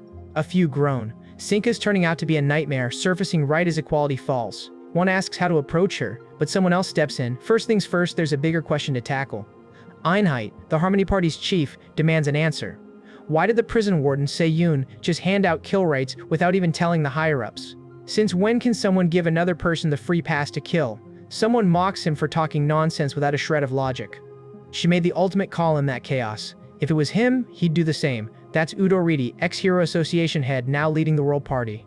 Einheit snaps back. Even in panic, there was enough time to give a heads up. Udoriti bites back. No, time was slipping through their fingers. Every second counted. That's why she moved and nailed it. El Gallardo, the justice minister, won't side with Einheit. Sure, it's wrong to so easily hand over the power to kill, but that crisis called for desperate moves, and her choice had a reason. Ba, fire commissioner, points out folks are already suffering from the chaos caused by the escaping inmates. Crumb, top cop, says the entire force hasn't slept since the broadcast. Public safety is on the line, all hands on deck. Guerra, deputy national defense chief, raises the question, should they treat this as all-out war, or is it a one-off disaster? He warned them before. Uriti boils with anger. He told everyone those criminals had to go, but everyone dragged their feet. If he still ran the Hero Association, those lunatics wouldn't be alive for executions to begin with. Locking up the world's nastiest villains in a metal box was a joke. Ever since Ryosa grabbed the chairman's seat, everything hit the fan. Ba throws in that Uriti hasn't changed an inch. Einheit fires back, saying back in his day, the heroes were just as mad with power at the top. Utari scoffs, questioning the fuss. Wouldn't it be smarter to lock them into the hero side than let them bite back as villains? But after Ryosa grabbed the chairman's seat, the ones meant to shine as heroes slipped right back into villainy, creating chaos again. Ba simply shrugs. Times aren't what they used to be. But Udoriti cuts through their delusions. They're nothing but relics, clinging to some fantasy world, blind to what's happening right under their noses. Or maybe, deep down, they just don't care anymore. Bez's gaze lingers on the empty chair, silently wishing Ryosa would chime in like before. At those words, the conference room falls dead silent, and the meeting grinds to a close. As Udoriti slides into his car, his assistant leans in, curious if things went as planned. He points out the deadlock. Some still defend keeping the villains alive, when maybe the answer should have been more final. UTI grumbles, blaming Ryosa's wild idealism for all this. The assistant presses about their next move, and UTI reminds her that since Ryosa's rise, WSC members, most of them anyway, have swung toward rehabilitation. Now only the World Party and the Police Commissioner are screaming for punishment, while the Justice Minister just stays on the fence. Right now, it's 4 supporters against 2, which leaves the minority whispering to the wind. Even the president is quietly drifting closer to Ryosa's ideology. But with the Hero Association leaders' seat up for grabs, it's time to put someone solid in power. If the sides are split 3-3, they can't be steamrolled anymore, and that's why they're heading out to meet Gan Yu, the old equality hero. He senses the other factions are already making moves too. The assistant asks if Gan Yu wasn't close with Ryosa, and he was. But since the game has changed, they need to talk face to face and see what's possible. Whenever Gan Yu grilled his teammates about why killing villains was wrong, he'd just get brushed off. Too young, they'd say, or evade the topic, or dodge because of family baggage. One teammate even launched into a bunch of empty speeches that nobody wanted to hear. But Ryosa always shot straight. That's not your call. Our job is saving everyone. She'd promise it would all work out if they just stuck to that, but every one of those promises died with them, taking the truth to their graves. Even recently, his brother's girlfriend opposed total execution, insisting their job was to heal and restore, not to finish off. While Gan Yu strains to remember what he told her, he suddenly finds Huang looming over him beside his brother. He's cracking under the frustration. Everyone's answers feel like a maze, never leading him to what he wants to hear. He jolts awake, drenched in sweat. Mago's assistant stands quietly, waiting for him to pull it together. Worried, she asks if he's okay, apologizing for not doing more even though she felt something brewing in the prison. The warden kept the riot under wraps, shutting her out from the truth. Gan Yu shrugs it off, brushing away concern, says even if she'd been there, nothing would have changed. The assistant presses, "Are you really alright?" She learns that Gan Yu had to carry out the executions himself while locked inside. Gan Yu confesses he's not alright. Far from it. Honestly, he ought to have finished them all off and snapped every one of their necks, but couldn't bring himself to do it. He turns to Lepus, asking if she too is here to hurl judgment about how he's supposed to stray from killing, just like the rest. If that's the case, he tells her to just go. He's done playing hero. Now he's just a prison inspector. Lepus jumps in, says they need to build a new hero association and pick their next champions. She's holding down chairman for now, but they're desperate for a true leader. She admits they were eyeing him for that hero spot, drawing on his track record as the hero of equality. Gan Yu pointedly reminds her, he's not a hero anymore. He says the hero should deal with it. As soon as he's back on his feet, he pledges to settle what he started. Then suddenly, Udariti steps in, backing him up, nodding that what Gan Yu just said is spot on. He confirms. Gan Yu is the new prison inspector now. Udariti recognizes the hell Gan Yu's gone through executing those scum all by himself, but from now on, he won't have to shoulder that alone. Udariti announces he'll be the next Hero Association chairman, and he's backing the right to execute criminals. Gan Yu recalls him as the face of the World Party, but Utardi casts off that title, revealing he's running for chairman next. He explains he dropped by hoping to see if Gan Yu cared about running too, but sees there's no need, so this hello will do. Udariti wishes him a quick recovery, then tells Lepus to keep a close watch on the election. She scoffs. Who'd elect you? Udariti just answers, wait and see. Lepus tries talking to Gan Yu again, but he just asks her to go. He's exhausted. He just needs rest. Climbing into his car, Udariti mutters that things are shifting fast, just as he'd thought. It seems everyone's gunning for Gan Yu. Ever since these powers emerged, the world scrambled, military and law enforcement are clutching desperately to a single powerhouse. Soon, the WSC will put Gan Yu under the microscope, questioning his right to execute, and by the book, Gan Yu's actions cross the line. He can't deny it. The assistant demands his next move. Utardi keeps it simple. He vows to rewrite the laws. At the upcoming WSC meeting, debate rages around the warden's punishment, especially from Einheit. Crumb says that ordinarily she would have overlooked her subordinate's actions. Erderite snaps at Einheit to stop rambling and bring something useful to the table. He points out that empty talk helps no one. He drops the Planfire Brigade, army, and the police. They'll band together to hunt down criminals and hand out justice. Udari shoots a sharp look and asks if he's slow in the head. This is exactly what they tried last time. And look how that ended. B challenges him. If he hates it so much, what's his idea? Utordi comes in hot, saying they should call for a nationwide vote on whether Gan Yu should keep his right to execute. Now there's only one question burning in everyone's mind. Should Gan Yu keep his execution rights, or not? Faces twisting confusion over Utordi's plan, so he breaks it down, arguing is pointless. A simple vote cuts through all the noise. Aren't they all here for the people anyway? Isn't that their whole purpose? Aini shakes his head. Throwing it to a vote is reckless for such a critical call. But Utordi bristles, snapping back that it's a betrayal of the people they're meant to protect. He eyes him, calling out the real reason for his hesitation. He knows he'll lose. He fires the question at Bizet, who ponders and then nods agreement. They'll settle things with the vote. 2 weeks later, the results roll in. A landslide, 88% in favor and just 12% against. It's a sweeping win for Utordi. He takes it as nothing less than fate. The secretary lays it all out. Those backing the vote see the attack as a war on the nation, turning villains into prey for the hunter. Everyone brands them as monsters stripped of any trace of humanity. So using legal protections is pointless. The real mistake was dreaming there could ever be clean solutions. Now, it'll be open season, not just for Gan Yu, but for every hero. But the 12% in the minority see Gan Yu as too unstable, too raw with emotion to trust with that authority. That makes him a ticking time bomb. They're sure that by giving him this power, the same disasters of old heroes will repeat. If he stands above the law, they're one step from chaos. Einheit tries for calm, saying they should make room for every viewpoint. Utordi's patience snaps. He's had enough of this. How can he even bring that up after results that clear? What's his new issue now? Bez pulls him back. Another round of fighting is useless. They'll just bring Gan Yu here and see what he wants. Soon after, Gan Yu meets Bez face to face. Bez mentions it's been a while and guesses he's already heard the verdict. Gan Yu confirms, so Bez asks where he stands. Gan Yu throws his answer down. He'll honor the vote and execute every last villain himself. Bez nods in understanding but asks for one thing first. If the votes had flipped, what then? Gan Yu responds without hesitation he'd still kill them all, then give himself up to face the consequences. Bez gets it. But before he lets Gan Yu go, he needs to know one more thing. If Ryosa was still here, what would her decision be in a moment like this? Regret flashes across Gan Yu's face as he mutters, he's not the one with answers. Ryosa's the person Bez should be asking. But Bez doesn't get what one last thing is supposed to mean, tossing out another question instead. After all of this chaos settles, is Gan Yu just gonna slide right back into the hero life? Gan Yu can't tell. It's the last thing weighing on him now. Just days later, they slam down a new execution law singling out Gan Yu, and Bez holds a press conference. He's handed Officer Gan Yu the power to eliminate any criminal, no exceptions. That move is key to shutting down the prison break disaster and curbing the incoming tidal wave of terror. Yuriti catches everything through his phone, amazed. With this, they might just claw things back to the glory days. Everyone tunes in, the reaction splits at the seams. Some people are just confused while the rest hush up, drowning in grief and clinging to a hope for justice. Sinca catches wind of all this, of course. She figures it's finally showtime for her team. She teases, wishing her executioners are thirsty for chaos. At least one can barely wait.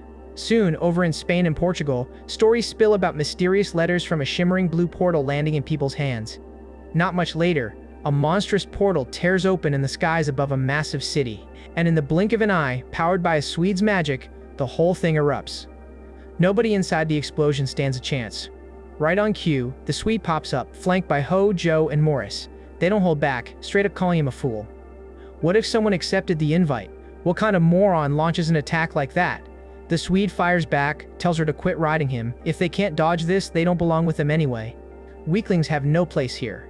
In cities all over, Sinca's face fills the giant screens. She flashes a too bright smile and greets humanity. She lets it drop. Starting now, they're purging everyone with incompatible genes, so people better take it in stride and accept their fate. Meanwhile, Gan Yu stands at the ready, prepared to face whatever's coming.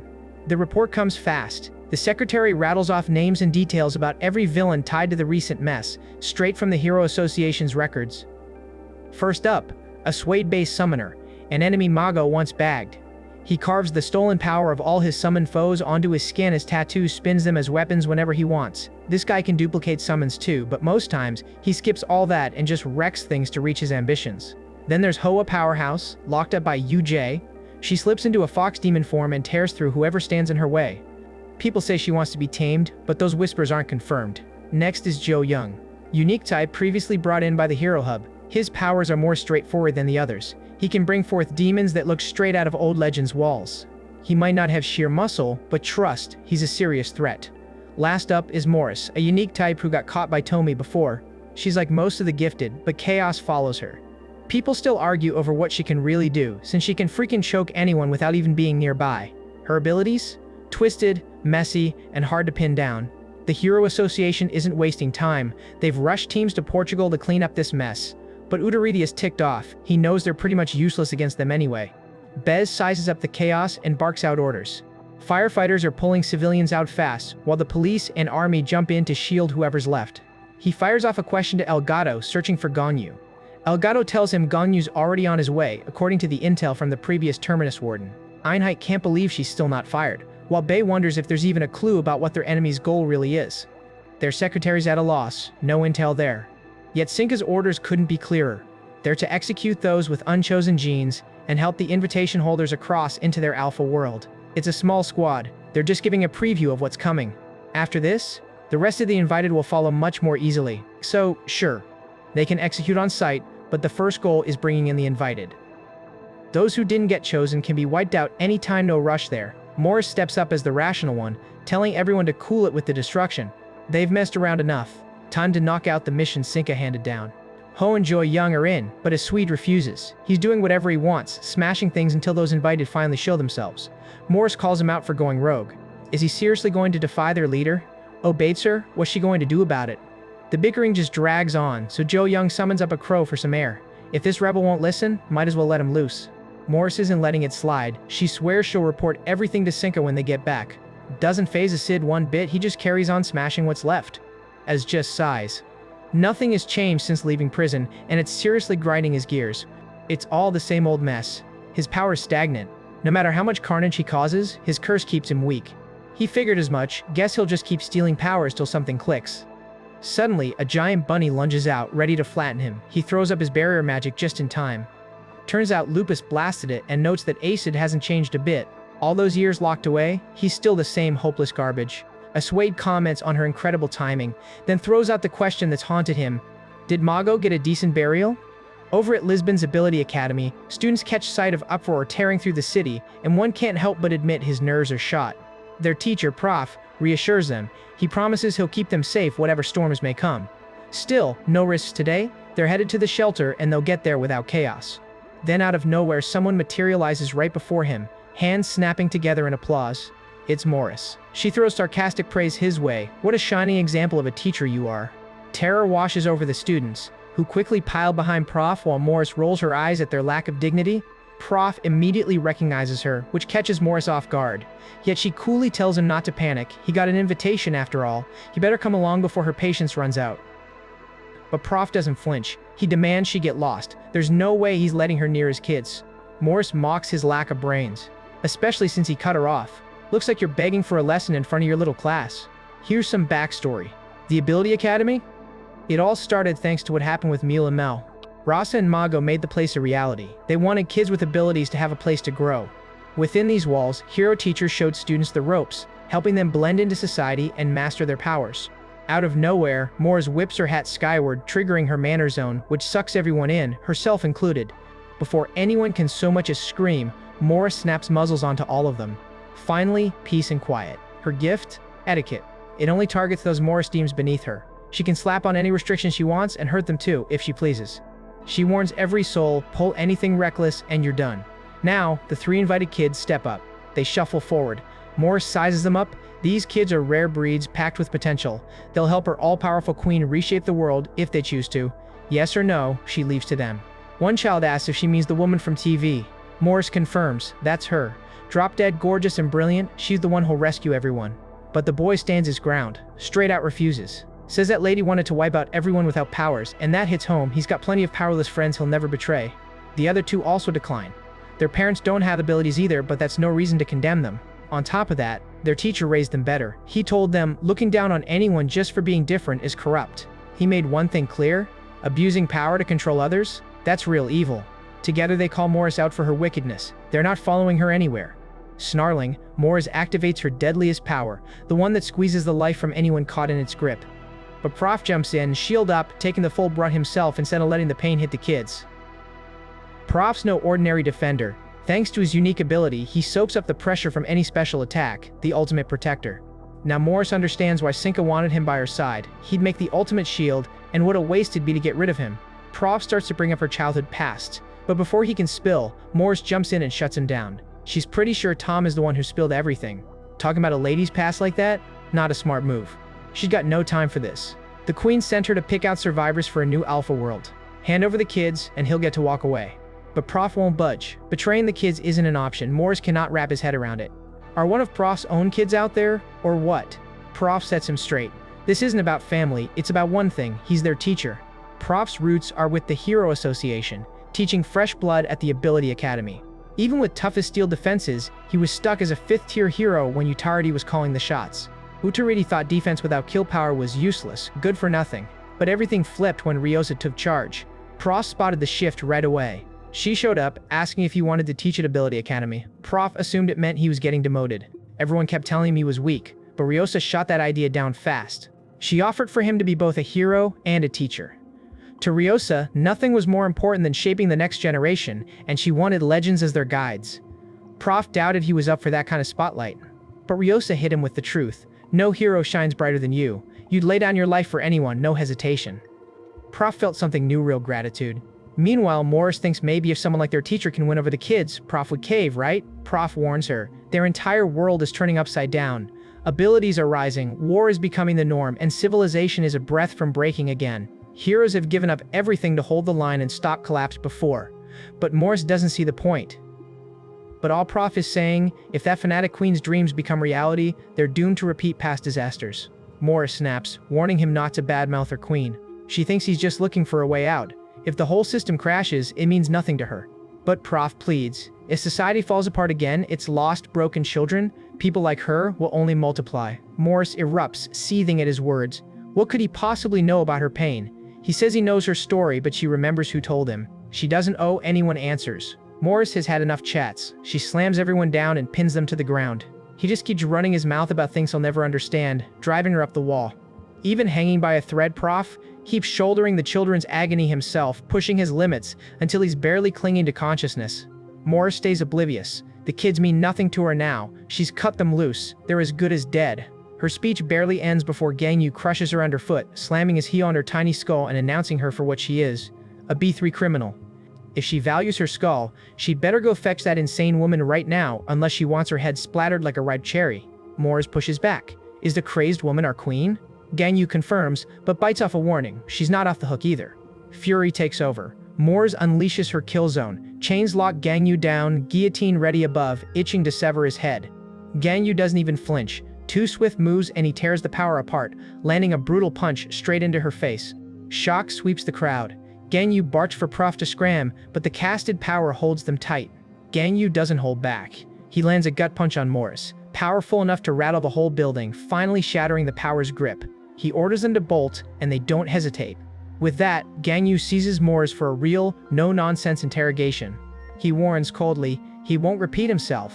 She either brings in that woman, or pays dearly. Cornered, Morris flips into lady mode. Her whole look transforms in seconds. It's been ages since she pulled this off. Instantly, 2 immaculately dressed beings clamp onto Gan Yu, crooning, "Ladies go first." But Morris isn't done. With a twirl of her umbrella, she activates another lady zone, wielding absolute domain control. She throws Gan Yu a devilish grin. It sucks to be the first in her way. This is what Morris is really like. With lady mode, anyone who buys her act falls under her control. Same type of skill, just souped up. No surprise Morris never expected it to snare someone like Gan Yu, who can tear through dimensions. Now, her only game is stall for time. Tongue sharp, she confesses, all she wanted was to see Sinca's mission through and get everyone home. So she toughened up and played for time. Gan Yu scoffs. She ignores his every warning. Blind loyalty? Morris bites back. He'll never get it. Had the queen picked her, she'd be sobbing with joy. She'd say yes, no hesitation. Gan Yu's eyes flash as he activates his gift, but Morris pleads. She'll spill. She knows where the queen is. Gan Yu shuts her down. He doesn't need her word. He'll drag her broken body to a psychometric and rip the answers out that way. Too late, Morris realizes she didn't consider that. Dying here would mean nothing. She asks, if he does find her, then what? He'll have every enemy waiting to break him. Is he stupid enough to think he stands a chance? Even the queen wouldn't be soft enough to let him live twice. Gan Yu just tunes her out now. Not taking any chances, Morris acts fast. She'd rather wipe herself out than give him an opening. But she's a second too slow. Gan Yu's already coming for her. That's when the air turns blue, and Sinca materializes, shocked by Gan Yu's sudden summons. Maybe he's flipped the script. Morris warns her she's in serious danger, but it's pointless. Gan Yu's power surges out of control. Sinca saw that twist coming a mile away. So yeah, no miracle change of heart. Gan Yu shatters her barrier like it's made of glass, in no mood to back down. He'll pour every shred of his energy into making sure she's worm food. Sinca's scared stiff, but weirdly, she's not displeased. Honestly, the way he's fixated on her seems to thrill her. She tells Morris to stand back. She's got this now. Now Morris has to go take care of the ones who snubbed her invites. Before Morris can react, Gan Yu leaps in. Sinca barely manages to pull Morris to safety before she's almost sliced in two. But it's too late. They're already hurt. As Morris crosses over, she starts hacking from pain, and Proof hustles the kids along, no time to waste. Then, recognition hits. A kid calls out Morris's identity. She's that legend from our textbooks. Meanwhile, Sinca is blown away by Gan Yu's brutal, all-in assault from the get-go. Trash-talking as he battles, Sinca's mind races. He must be in mode 0 to pull off a move like this. The guy's obviously burning the candle at both ends. Gan Yu launches another strike, but Sinca redirects every hit through portals, turning his power back on him. Bad news for Sinca, it doesn't matter. His attacks don't harm him at all. So she summons Canis and Gateau, both spring out of a portal, taken aback by the chaos. Gateau whispers they never should have shown up, making Sinca challenge, "Is this too much for you?" Gate nods. Risks outweigh killing. Maybe they should just stall for time, considering Gan Yu's gone straight for his ultimate move. But how can they survive that? Sinca decides to bail, only to realize her powers are useless. They're trapped. Gan Yu never minces words, and she knows it.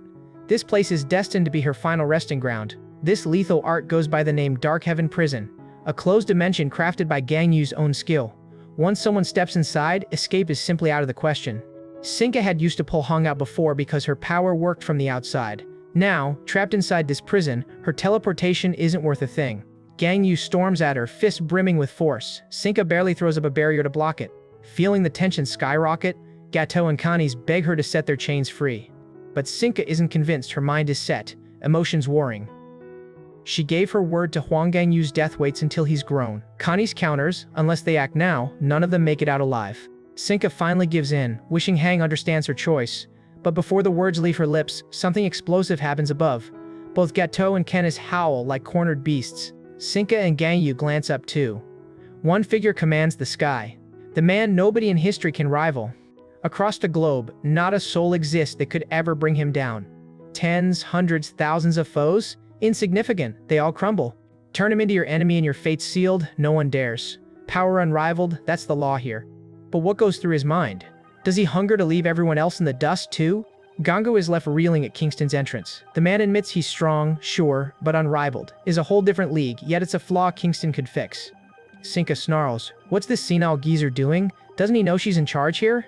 Suddenly, Kingston launches a punch. She just barely manages to teleport aside, shouting that she wasn't done speaking.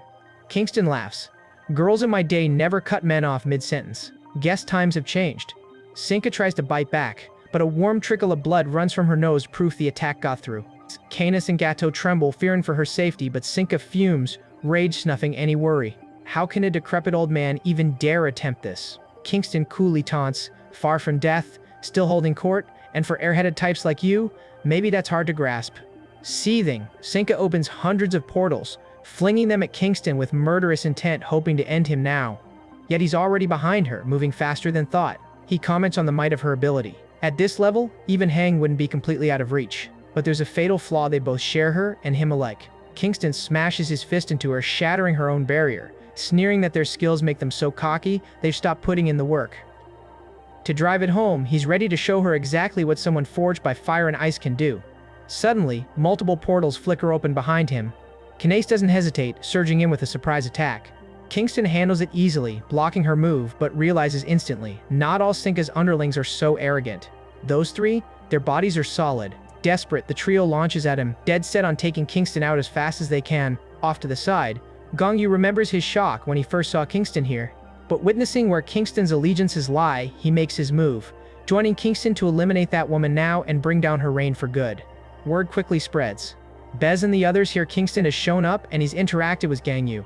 Ba shrugs, calling Kingston eccentric as ever.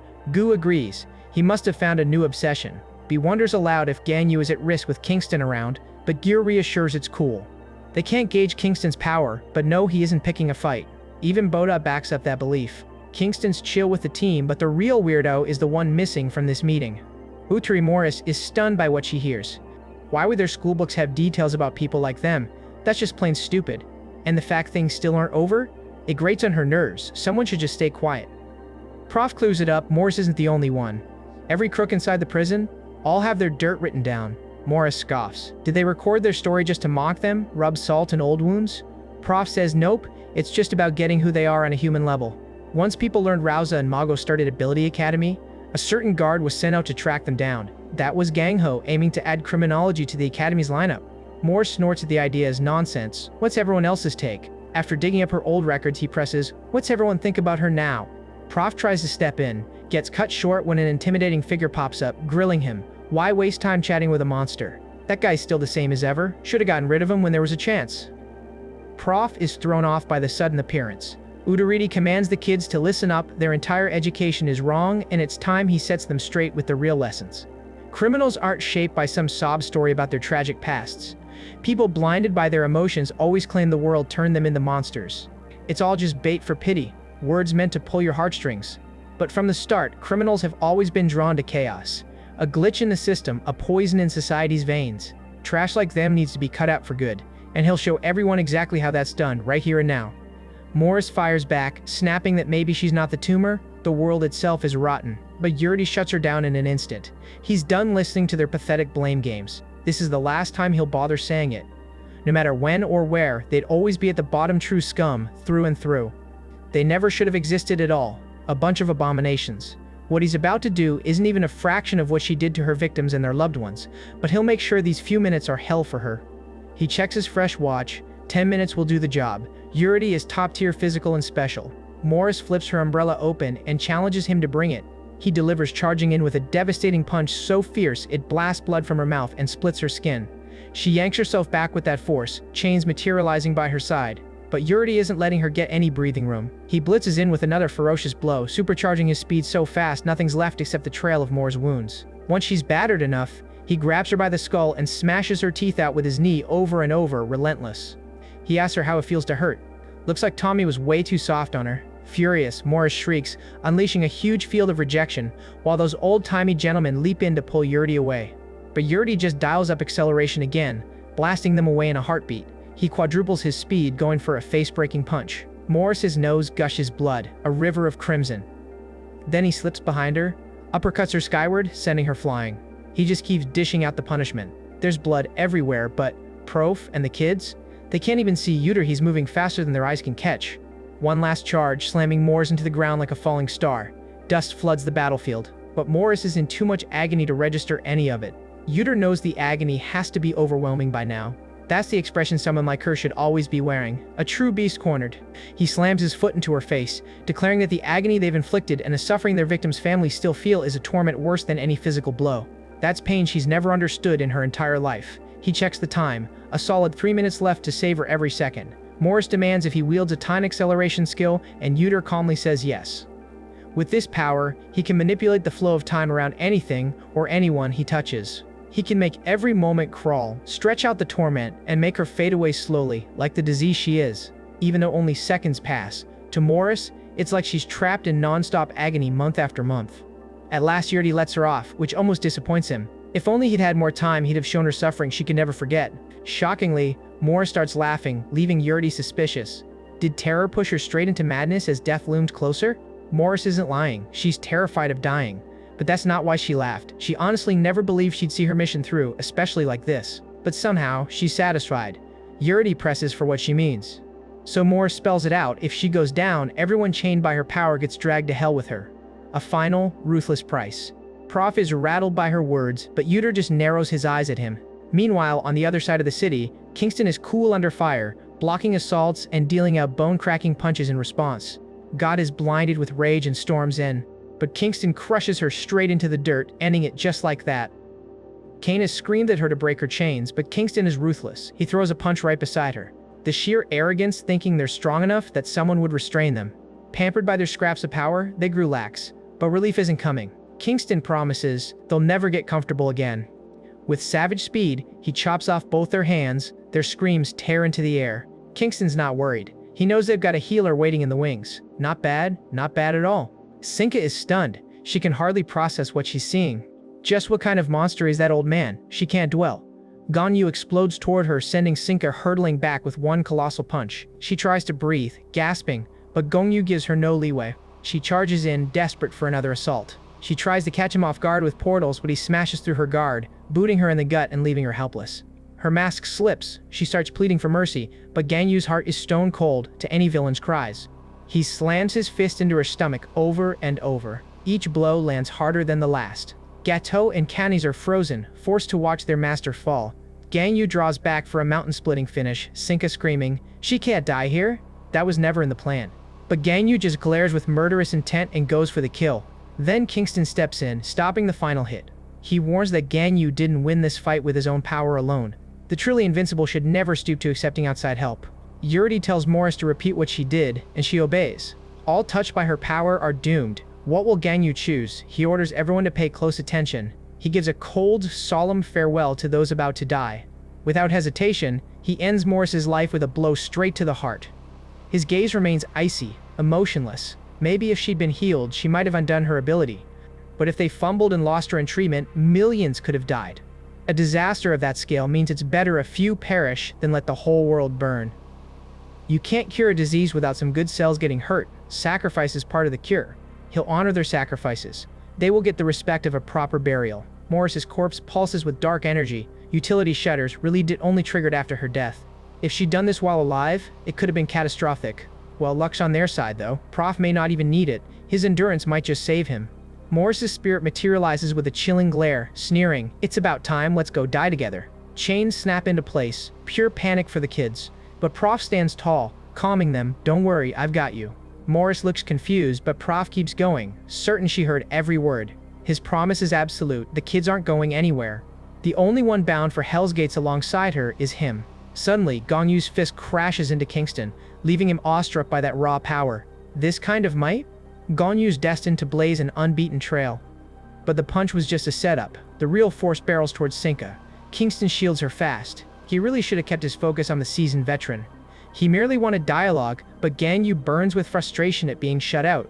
He charges for another knockout blow. Suddenly, the very air ruptures before them. Kingston gets the rage churning inside, but to settle it for good, he's got to stay cold and logical. Gan Yu's gut screams, if this punch hits, it's lights out. He dodges hard, blasting a gaping hole through walls, roof, and beyond, straight into the sky. Sinca's frozen in shock. Kingston tells her, if you're running, the time is now. If she wants out, this is her one opening. She flushes with shame but retreats, flanked by loyal friends. Now it's just Kingston and Gan Yu. Kingston's ready for a private, serious talk. Gan Yu surges in, fury unleashed, and Kingston's matching that energy. Settling things with fists instead of words? Not a bad plan at all. Prof breaks it down, it's all because of Utorab. He once hated it, but someone shocked him into realizing society desperately needs this skill. He's going all in, unlocking every ounce he's got, and shielding the kids from whatever comes. Morris can't believe someone would go that far, but Prof repeats himself, because I'm their teacher. Morris protests. How does that tie in with dying alone tonight? Prof gets it. They may never truly understand, not with such different histories behind them. She grew up under monsters, shaped into nothing but a killer machine. Morris snaps, enough. Prof knows her life was shackled, ruled like a pitiful marionette. Morris barks again for silence. Prof understands her story got derailed before it ever had a chance. She took a doomed road, all for a future that was never meant to belong to her. Morris shouts at him to shut it, but Prof keeps talking, doesn't care, even with the afterlife staring them both down. He's determined to fix every twisted lesson she picked up. True teachers burn themselves away to shape tomorrow's kids. When he landed that job at the Ability Academy, he was ready to give everything, heart, soul, whatever it took for them. Someone begs him to stop, but Prof reassures them, calm as ever, you're gonna be fine. All he wishes is for them to grow up amazing, because these kids are the real hope of humanity. But Morris snaps, memories tearing through her. She's yanked back to a day when a new teacher, Tom, appeared in her world. Tom is set to steer them since their futures are all tangled together. Back in the orphanage, Tom personally selected gifted kids and sent them to a school she'd created just for their kind. She declared she'd become the world's queen, and every one of them was rounded up to train as her elite soldiers. Pay attention, she said, her lessons meant everything. Morris and the others sat through Tom's classes, year after draining year. They learned deadly techniques, were drilled in warped etiquette, forced through loyalty challenges, the whole messed up package. These were things no child should ever have seen or learned. But out of them, Morris was the one whose skills shot up the fastest. Because of that, Tum singled her outclass monitor, Tum's enforcer, able to dish out punishment as she pleased. It made sense. Morris was always the one who clung hardest to Tum's teachings. Still, when Tum asked how leading on the first day felt, Morris confessed she felt sick as she punished the others. Morris wanted to know the reason for the sickness eating at her. Tum hit her with one question, do you like bugs? Morris, of course, not a fan. So Tum spelled it out. When you're above someone lesser, it's natural to despise them. That discomfort? It's completely normal. Once her classmates became hardened and more human by Tum's standards, that ugly feeling in Morris would vanish, replaced by cold resolve. She was told to stay sharp, she was the perfect fit for the job. But whatever Tum said, Morris couldn't shake that sick churn inside her, something always felt off. Still, with time, Tum's prediction played out. That sickness faded. At graduation, Tum gave them well-earned praise, they'd all endured so much. Next year, they'd all be adults, ready for the world, while Tum would rise as queen. Tum's master plan ran without a hitch. Her army of die-hard followers obeyed her every whim. But then, disaster struck. Clark and Hayo, the heroes, no one saw coming, wiped the floor with Tum's supposedly elite butlers in just a couple of moves. Clark didn't expect Tum to fold so easily, leaving him more than a little stunned. Uter, of course, told him to go easy on her, but maybe he was just overpowered now. What really shocked him was Tum's scheme. She'd set up a school just to brainwash kids into her cause. Ambition really was her strong suit. Hyo shot the question if they ought to check out the school too, but Clark couldn't be less interested until she reminded him that URI would raise hell if they skipped it, so off they went. Dragging every student together, they threw the body of their teacher in front of them and announced the school was history from this moment forward. The shock on their faces said it all. Their entire world just got obliterated. And just like that, every student rushed at them in a desperate mob. Hyo didn't flinch. One quick snap, and the whole lot of them got sent flying and knocked out cold. Clark was honestly blown away by the students' unwavering loyalty, while Hyo wondered if they should even think about taking him along. Clark spelled it out. Breaking their brainwashing and fitting them into society was going to burn through cash and time. Even if they pulled it off, there's no erasing a killer's training. Those old lessons would never really die. Who's to say these kids wouldn't unleash hell again? Maybe they already had. Hilo was at a loss. After all, they intercepted them before anyone could escape. Clark felt the headache growing, so he asked Hilo, "What now?" She answered cold, "Let them live, and problems follow down the line. Ending it early is cleaner. Their minds are already lost, and with their world gone, villainy is all that awaits." Clark saw the truth in that. Better to deal with it now than scramble later, and they could always justify it with the crimes already done. Hyo warned him not to waste his energy as they stepped forward, but Clark's eyes were dead cold. Mercy didn't even cross his mind. Together, Clark and Hyo started the slaughter with zero hesitation. Morris watched, completely lost as to why. The kids were just taking lessons, they hadn't even hurt anyone. Clark laid out the harsh truth for her. Every one of them was a potential threat. Ditched by their rotten families, raised in the shadow of a nightmarish orphanage, nobody knew the place was a villain's domain, breeding them to cut people down from day one. Doesn't that scream danger to you? Their parents likely thought so too, ditching them. Sometimes he wonders if, in some next life, she'll get lucky with a better family wherever she ends up. Blood splattered everywhere and Hyo couldn't hide her wild excitement. But just as Clark was about to finish things, he got cut off. Hyo was already bored. Why not kick things off? Clark urged her to wait. He was set on erasing the orphanage's last survivor. Hyo, basking in the chaos of a blood-soaked classroom echoing with dying kids, begged to let her live. A lone survivor stirring in that mess made Hyo's heart race even more. Clark was floored by just how intense her appetite was. Meanwhile, as their attention wandered, Morris seized a chance to bolt. She lived because of the whims of those two predators. So Morris roamed aimlessly, with no goal, no home, until someone spotted her as one of Tum's old students and brought her into his army. That's when they set the revolution ablaze together. Caracas took the lead. Under him, Morris survived brutal battles and took many lives. After Caracas fell, Tammy captured her and sent her straight to Raculus. Those harsh roads were her harsh lessons. She got convinced this was how to survive. Everyone played the part. Now after all she's had to become, he has the nerve to say she's wrong? She can't accept that. Then Sinca appeared, comforting her. "You're not the wrong one, the world is. Become queen, and I'll bend fate carve a place just for you." A real home finally offered. So, he better be ready to answer her next question. Just like Udariti and the others claimed, was she really an accident from the start? Prof softly says, nobody's ever truly a mistake, but he sees clearly the horrors she survived. He understands. Yet that darkness doesn't erase her mountain of sins. He can't just look away. Prof decides he'll stay by her side, help her heal from shattered childhood, but he'll make sure her crimes don't go forgotten. Teacher's duty binding him. One last request, can she shield everyone so the children don't have to watch? Morris tells him to be quiet, drops the blade on Proof. He spins around, smiling at the kids. Close your eyes. He means it. It was an honor guiding the future, a truth that will stick with him always. Just as the blade is about to fall, something inside Morris shatters and he starts to crumble away instead. She doesn't need a shadow like him on her trail. Deep down, she always knew she was the sinner. She just couldn't bring herself to own up to any of it. Her actions toward her friends? Utterly vile, sickening to recall. Still, they chose to believe she was righteous, that every dirty deed was for their sake too. She couldn't face her own reflection. Only in the blood-stained puddles of her friends did she recognize that monster herself. When Tom finally caught her and told her to stop being someone's marionette, her soul twisted at her own image even more. Even stuck in that absurd cell, the reflection in watery gruel made her sick to her core. The torment clawed at her heart.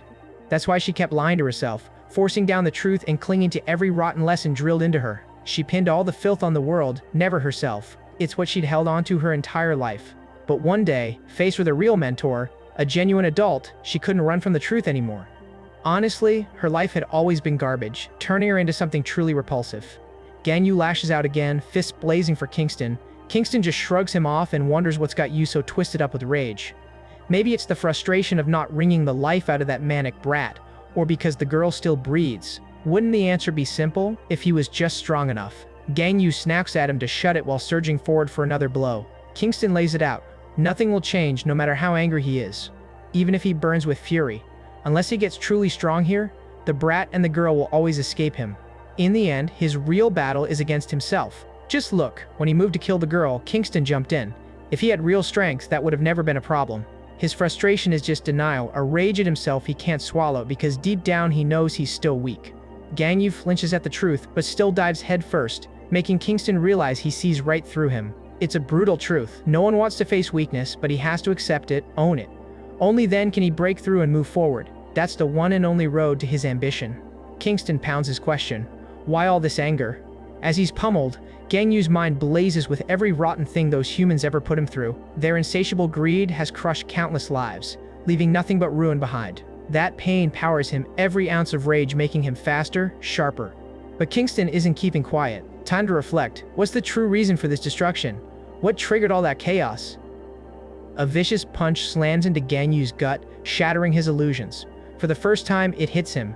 The root of all his agony, all the lost ones, is his own weakness. He simply wasn't strong enough to save them. Kingston coolly demands, "How do you feel now that you've finally calmed down?" Gan Yu drops his pride. He asks quietly, "So what am I supposed to do now?" Kingston scoffs, "Isn't the answer obvious? Right in front of you." Gan Yu takes hold of the hand offered in truce, sealing a new alliance. Ho and Jo Young are packing up on Sinca's call, though Ho grumbles about this early wake-up call. Jo Young shrugs. Orders are orders, gotta follow through. He doubts any of this will wrap up soon. They're faced with Menji, a unique recruit with plenty to prove. Swede still locked in that stalemate with Lippus, neither gaining ground. Sinca finally loses patience, storms in, demanding why Swede's stalling. He mutters about unfinished business, but Sinca's had enough. She gives an ultimatum. "Come back right now, or I'll snap your neck myself." And with that, the invitation fiasco wraps up. Kingston returns, dragging Gan Yu, and wastes no time requesting a meeting with the world government. His audience is greenlit. Facing the council, he can't help but wonder why entry was so easy. Then he spots familiar faces in the crowd. Gu hails him. "Been way too long," Ba chimes in. "How've you been?" Kingston's taken aback. These faces were the last he expected to rule here. He scoffs. They've always chased power. Gu retorts they're nothing compared to Kingston, and Boda sides with him. Bei draws everyone in, voice soft yet sharp, and asks what brought Kingston here. Kingston sizes up the youthful president, definitely didn't expect someone so young, but he has bigger priorities than chit-chat. He came with one update, and it's critical. Gan Yu is officially his apprentice now, so the government needs to stay out of their lane.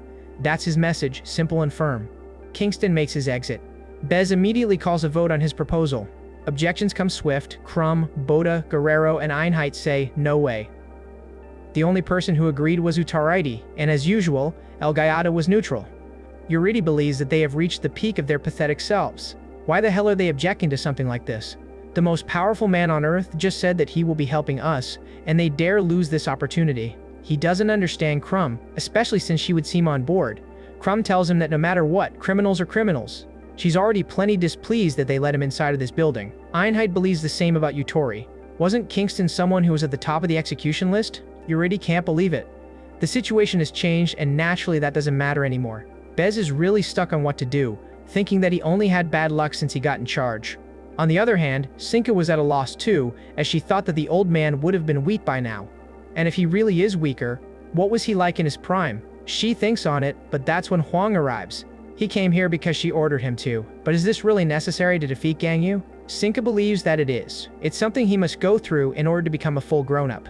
Sinca is assured that her plan will not fail now, as she has Huang and many other cards she did not play. The only thing she needs is patience and a bit of luck. The next day, everyone gathers at the Hero Association with Lepus, explaining that they are here to elect the third generation of equality. With this announcement, it is time they begin. The selection of equality will be as follows. The chairman of the association will propose the 5 candidates, and if 2/3 of the heroes agree, the government will then investigate the candidates very thoroughly. Unless a reason to disqualify them is discovered, they will then become members of equality. Before she could talk about her proposed candidates, Utarity asked her who allowed her to do such a thing. She is just a temporary chairman after all. Lepus asks why he's even here, as he lost his qualification as a hero a long time ago. He explains that he's merely observing this meeting as a party leader. If that is the case, Lepus suggests that he stays silent as he doesn't have the right to interfere in this affair. Utarity repeats himself. He will not acknowledge her as association chairman. So as a result, if a temporary chairman like her selects the equality candidates, the World Party will just deny her decision regardless of reason. She is a mere temporary chairman. The important decision of selecting equality members should not be done by someone who has temporary in their title, but someone who was officially appointed. Lepus asks if he's gone insane. Does he not know about the situation they are currently in? They need to select members quickly so they can resolve it. Udoriti finds it amusing that she's talking about solving the situation because she did basically nothing in Portugal. She didn't take out those villains she was tasked with, just toyed with them instead. Lepus calls him out. So you think killing is the only way to handle things? She put everything on the line to shield innocent lives. But he shouldn't play innocent either. Word is, he tried using the hostage kids as pawns. Why does he have to force his twisted way on everyone else? It's sick, he hasn't changed at all. Udoridi fires back that it isn't him who needs to accept change. It's her. No, scratch that. It's everyone in this room. Why are they so hung up on Portugal? He did what he had to. Wasn't it the best call in that chaos? Maybe his intel was off. Either way, he's grateful Lipas mentioned sacrifice, since this crowd is throwing the whole world under the bus just to save a bunch of losers. Wasting the hardworking people's taxes, they raised a fortress to pamper killers and criminals of all kinds. This talk about reforming them into model citizens? Cute in theory, but it's time to face reality. No matter how hard they try, these scumbags won't change. Only death can stop them. Didn't they catch the news after those guys broke out? They're now serving under a lunatic and scheming another bloodbath. And now, a former Mago apprentice dares to pick Equality's next leaders and steer the Hero Association? You can bet she'll start on her soapbox, preaching non-violence, looking pure and so-called heroic, but it's just for her own peace of mind. Let's not kid ourselves. Nobody here wants her calling the shots, so she should stop pretending. Lepus bristles at that but is quick on the draw. If she does take the chair, they follow protocol, right? Uri nods, so Lepus throws the idea of a vote into the mix.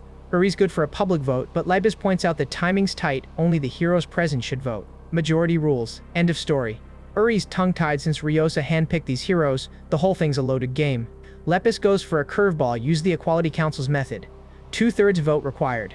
Uri's got nothing left to say, so they press on with the voting. Shock hits Lepus when she's turned down on the spot. Yuri's grinning. She didn't snag the seats she needed. Looks like picking a new chairman just became priority one. As Yutros pointed out, these heroes served under Ryosa's reign, and that's exactly why Lepus never saw this defeat coming. The reason that this result showed up is quite simple. As soon as the Raculus incident had occurred, Utori reached out to all the heroes as if he had been waiting patiently for this to happen and spoke to them frankly about his own views of the world. Although most heroes were against him who had been the second association chairman in the past, a lot of them were persuaded due to the recent situation. Although the most important thing is that even if they did not agree with his thoughts, there were a lot of hero who agreed on appointing a new chairman. The reason for this is because Ryosa had actual accomplishments to her name and achieved amazing results that could support her decisions and policies. Lepus had none of this and couldn't even be compared to Ryosa. The heroes thought that Gan Yu, a former member of Equality, was the best choice to inherit this position. But because he chose to go and kill criminals, there was a split of opinion between all the heroes. Has noted that most of her fellow heroes doubt her abilities as chairman, so what will she do now? Lepus mumbles something about a vote, which makes Ur ask if they will finally do a public vote. Lepus once again says that they have no time for that, so she will select the candidates and do a majority vote. Yuri says that she has it all wrong. The Ryosa she so admired and loved said that the one taking the position of chairman has to be determined through public vote. She has ordered that in time of emergency, the government can decide to shorten the election period. She should also be made aware of the fact that anyone can run for the chairman position even if they are not a member of the association.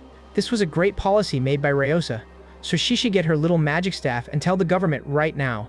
They will be re-electing the association chairman, so they need them to decide on the election period. She ought to do this much as chairman even if she is a temporary one. With this, Utori steps down as the leader of the World Party and declares his intent to run for the chairman position. The question on everyone's minds now is who would be a more suitable candidate between these two. Bez thinks of what he has found while in his office, his mind circling the same thoughts. He went to meet with Kingston, who thought that he was fearless to actually meet him alone. Is it alright for the president to do something like this? Bez had heard from Boda and Guerrero that he would not hurt him, making Kingston damn those two geysers. He also heard that he has no abilities, making it more impressive that he climbed to such a high position. Bez wanted to get this over with, so he went straight to the point. What is his goal here? Instead of answering, Kingston asked if he knew about the growth of abilities. Bizet said that for summoning types, the more imaginative they are, the stronger they become. Special types and physical types are the most powerful after puberty where their bodies are in their prime. Kingston told him that he was half right and wrong. For physical and special types, it is true that they will become stronger as they grow up. But for physical types, they can break through their limits, through sheer hard work. Is he not curious to see it? A human making waves is a top-tier special type. Can't wait to see his form when he maxes out his physical stats. Bez muttered, if that ever happens, not even the country will be able to rein them in. But Kingston just shrugged. He didn't care. If someone's dying of curiosity, let them ask Gan Yu. These questions aren't for him. All he wants is proof of how far humanity's potential goes. Suddenly, Bez recalled the day Ryosa came to him, wielding her authority to forcibly add someone to Equality's inner circle. It threw him for a loop, considering how stickler she usually was about the rules, but she insisted this one person was more than worth blowing protocol for. Bez instantly pegged the man as powerful, judging by Ryosa's tone, so he pressed her, can we trust this guy? Rios's answer hit strong. They assured him, "This one's the real deal. Trust all around." That was reason enough for Bez. Gang Yu had his faith. Kingston took that as his final answer. With that, Kingston walked away.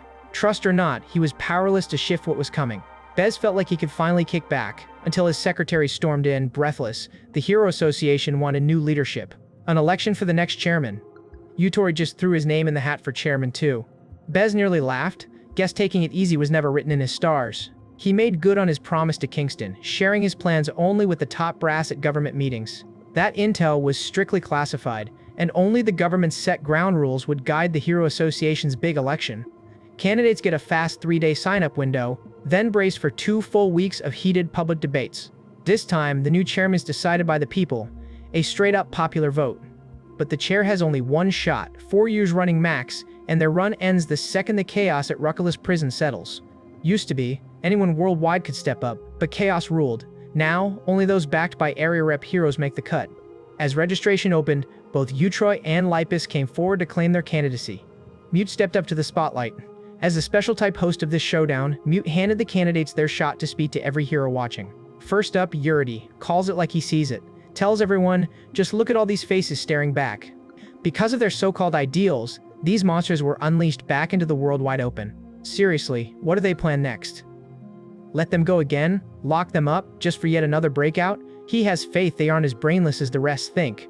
Lepus takes her turn, firing off. With Uter as chairman, she'd seen too many heroes senselessly murder.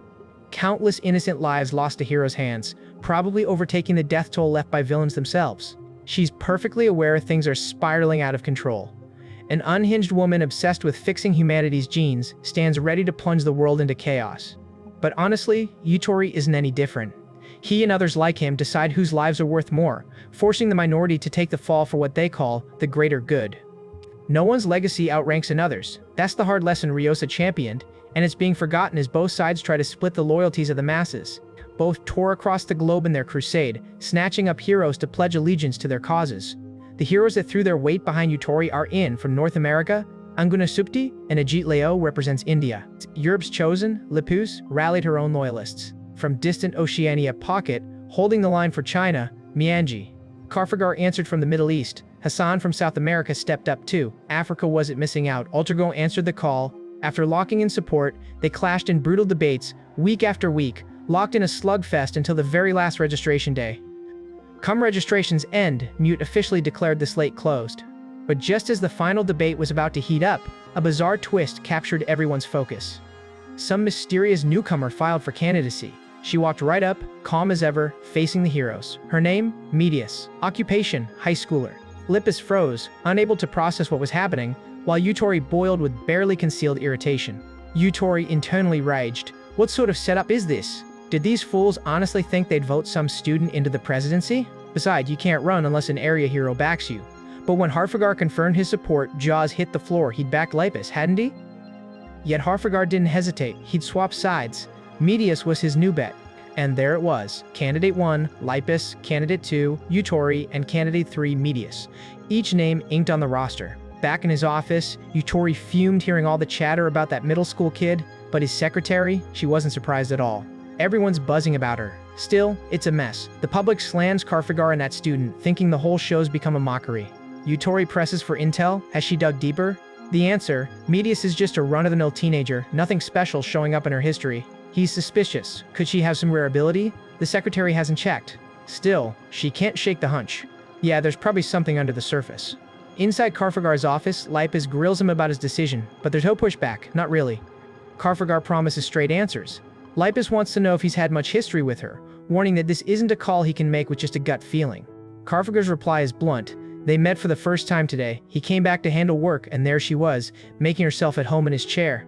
His first instinct was to pin her down. He assumed she was some villain making a move. But after countless conversations with her, something inside him clicked. He grew completely convinced of wanting her candidacy. Lipus isn't buying it yet, demanding if she can use her powers to make sure nothing shady's going on. Karfagar agrees without hesitation. Lipus triggers her medical ability, bracing herself for mind games, but finds no trace of manipulation. Even with proof, Lipus still scolds him. This isn't the sort of thing you rush just on a hunch. Karfagar doesn't flinch. This is an instinct. She must run the Hero Association, he declares with steely resolve. A stranger dropping in caused a ripple of chaos. But despite her mystery, she isn't a threat, or at least doesn't act like one. Yuri and Lippis, curiosity burning, push their questions aside. Whatever's going on, it shouldn't derail the vote. With that decided, they turn their attention to their own ambitions. The debate day race is closer, and Muta, the host once again, lays down the rules. Every candidate gets 10 minutes in the spotlight for their opening pitch. Order is set by candidate numbers. Each person gets their window to show off their promises or grill the competition. If you ask a question, answering it drains the clock on your turn, so candidates have to choose carefully between pressing or preserving time. While a candidate is talking, rivals can object twice, earning a single minute for each challenge. Once intros are out of the way, things get underway. Lippis steps up, Mago's apprentice, former defender of equality. Then comes Yuri, the ex-head of the Hero Association.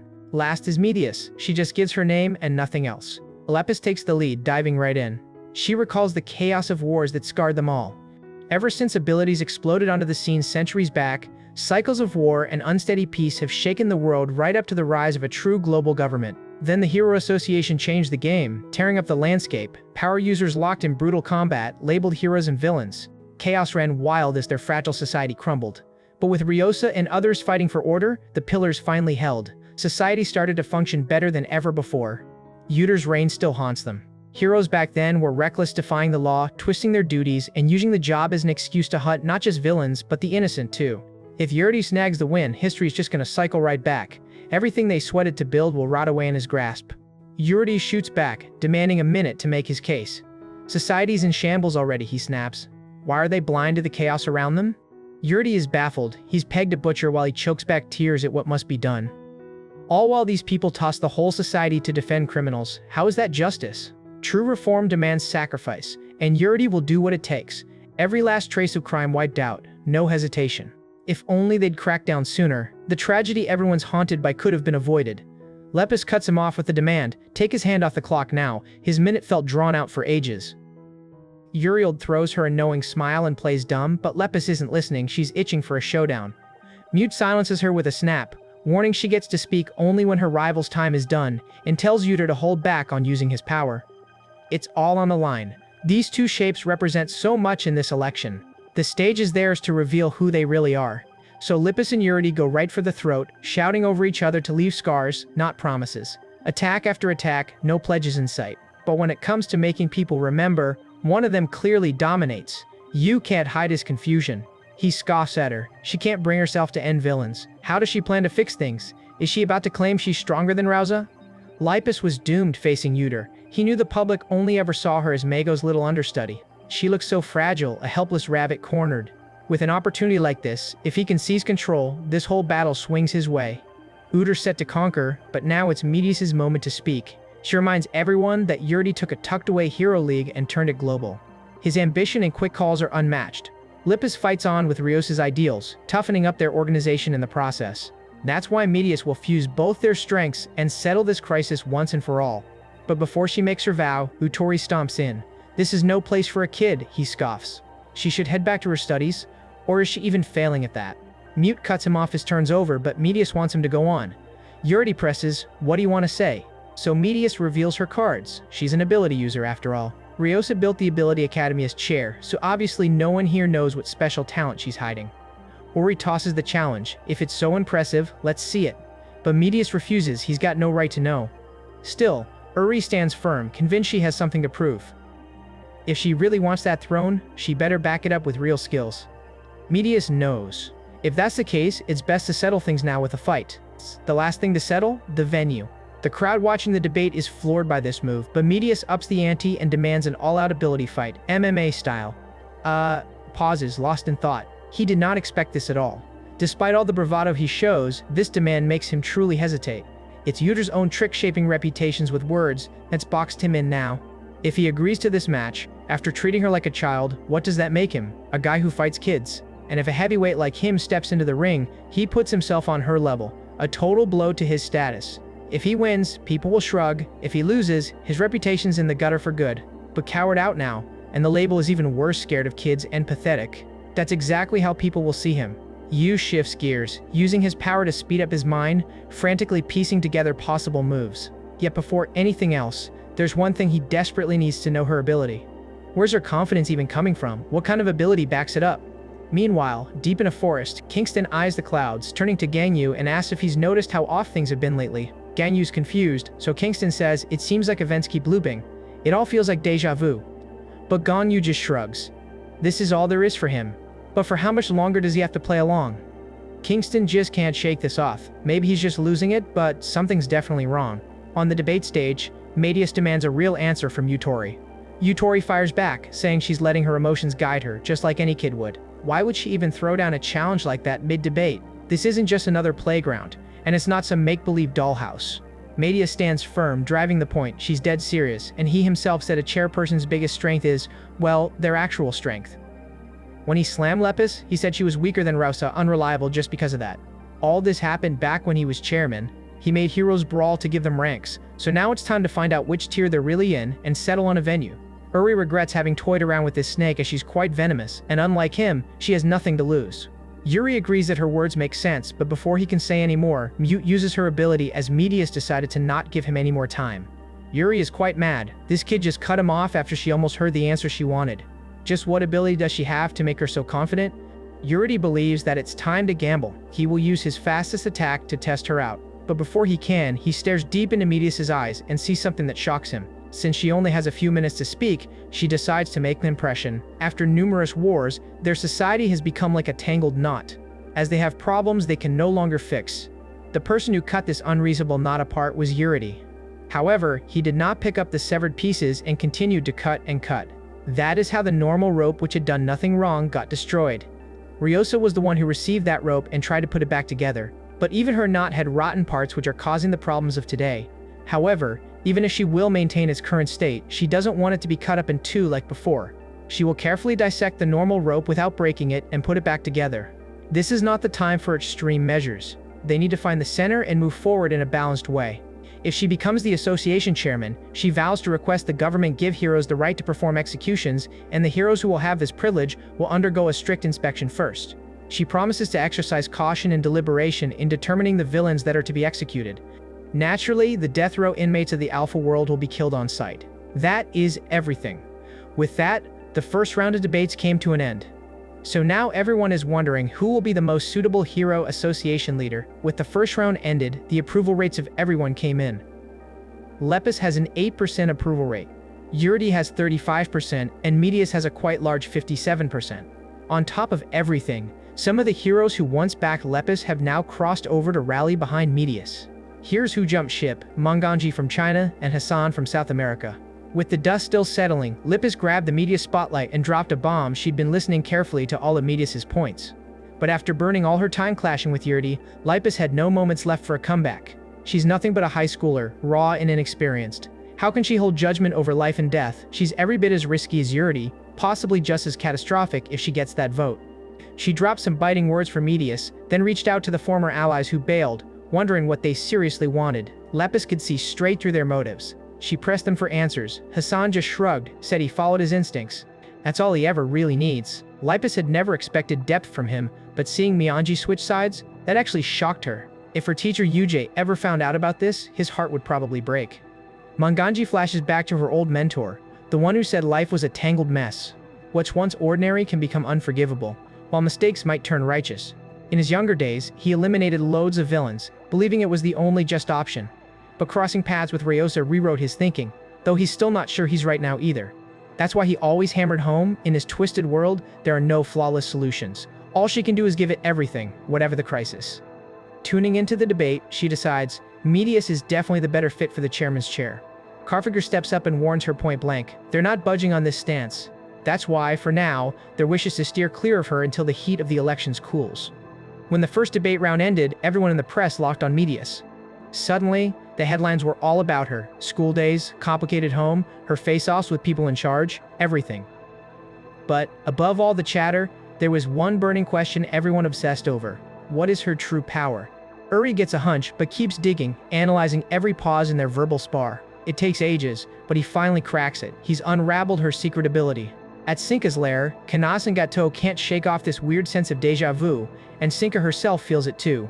Something's looping, but the cause slips her grasp. Hang feels it as well, and it leaves him seriously on edge. Out front, Priyatua, one of a kind, has reverted to a little kid again, and he's beyond restless from the monotony.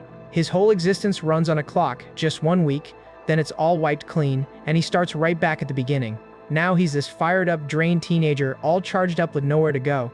Natra gets where he's coming from, but Sinca told them to lie low in case anything weird went down. Orders are orders. Meanwhile, the artist's getting a creative buzz thanks to his powers, yet Priyata is desperate for some air and nudges Nura for a quick escape, just the two of them. Nura shoots back that Sinca will lose it if they're busted, but Priyata's response? Who said we have to get caught? Their plan is low-key, hit up the nearest village, call it recon, call it whatever, anything to distract themselves. Nada mulls it over, then shrugs. Why not? It's been way too long since he set foot out in the wild. He throws the invite to the rest, but everyone's locked in their own worlds, too busy for adventures. And Vidi drops some foreshadowing. Remember, in comics, the rule is simple. Those who break orders and wander off, first to bite the dust. One more check. They all recall how Sinca reacts, and the rest just wave the rebels off, letting them go ahead. Pretty soon, Nura and Priyata find themselves free, laughing in the open field, finally soaking up the outside world. But then they freeze. A wall of glowing lights, 3 figures looming next to them. Mianji, Hassan, and Karfagar await, battle-ready, with Medius keeping a hawk's eye on everyone. Uri wants to up the stakes. Let's make this public. Call for a press conference. Challenge accepted. His secretary thinks it's a laugh, but Yuri is dead serious because that's his only shot at victory. He sensed it before. Something was definitely off. He saw it play out during every debate. Medius' power is next level broken. Against her, he'd never really have a chance. Medius, a total wildcard, just dropped in with an ability to rewind time at will. Hearing this floors the secretary, but it adds up. Things got weirder each round, as if the rules were secretly changing. She likely reset the entire debate over and over, distorting the future until it spun her way. The secretary reels, but that only means Medius is impossible to take down. Yu tells her, hear me out, she's got an Achilles heel and it's all in what I sent you earlier. He pushes, see what's off in these pictures? The secretary clocked it instantly. Her hair is way longer now and utility nods. That's the key. Why do you think that is? The secretary draws a blank. She doesn't know. So Yutori spells it out. She can hit reverse on time, but never on herself. Basically, if she takes even the tiniest hit, she's stuck with that wound. No timesheet can heal it. Jump back in time? Sure, but the scars follow her. So after he took her up on the challenge, he already expected victory. The secretary can't help but wonder, sure, she can bend time, but shouldn't that make her tough too? Yuri warns her not to forget. He's got time manipulation skills too, and he's mastered them way longer than she has. He's made for this fight. No one knows what it costs to wield time better than him. No matter how OP, in the end, time users always wind up paying the ultimate price. Nura swings into action, unleashing his plant powers at Karfagar, who just coolly slices through the vines. The move is breathtaking. All that elegant growth shouldn't look so nice in the hands of a killer, but he digs it. Those twisting vines are pure art. Still, heads up his blade curves sharper than any vine, and he's not letting Nura forget it. Then Hassan surges skyward, hammer raised, trying to smash Nada, but she dodges, slipping out at the last second. One crunch from Hassan's hammer on your head, and your abilities get shut off for 24 hours, sealed tight. That's why everyone calls him the Headhunter. He barks at Manganji and Karfagar, get that bandana off his head, I can't see it from here. Manganji wields a transformation blade. Its form depends on which mask color she's wearing. Her power is unpredictable. Donning the blue mask, she freezes Nura's feet, sending chills down his spine. He asks Priyatua how long until he's grown up. Priyatua lays it out, he's about to hit his peak. Just a few seconds left, that's all they need. Nura holds the line while Priyata grows under the swelling moon, bulking up big time. Now he's 23 prime age, peak power. With time backing them up, winning looks too easy. Medius can't hold back, she just starts laughing at how naive they are. It's seriously hilarious. They think they own time, but it's working against them. Medius snaps time backward and, with a flick, the heroes spring into action, fully unleashed. Mianji instantly applies pressure, Karfagar and Hassan charge through, and together they overwhelm Nura and Priyatua. Medius gets it, as long as her heart beats, time has her back. Meanwhile, Yutro's cooling his heels in the office, assuming his visitor is the press. But he's wrong. She just wants him to check out something freshly uploaded. Everything seemed normal on TV until Medius hijacked the stream, dropping a bombshell. She snagged Paratua and Nura, two of the notorious B3 criminals. Those two are now on lockdown under the relentless eyes of the area's top hero reps standing right behind her. Medius almost executed them on the spot, but she's still a civilian, so she's tossing them in the government hands for now. Their fate? That's about to rest on whoever becomes the next association chairman.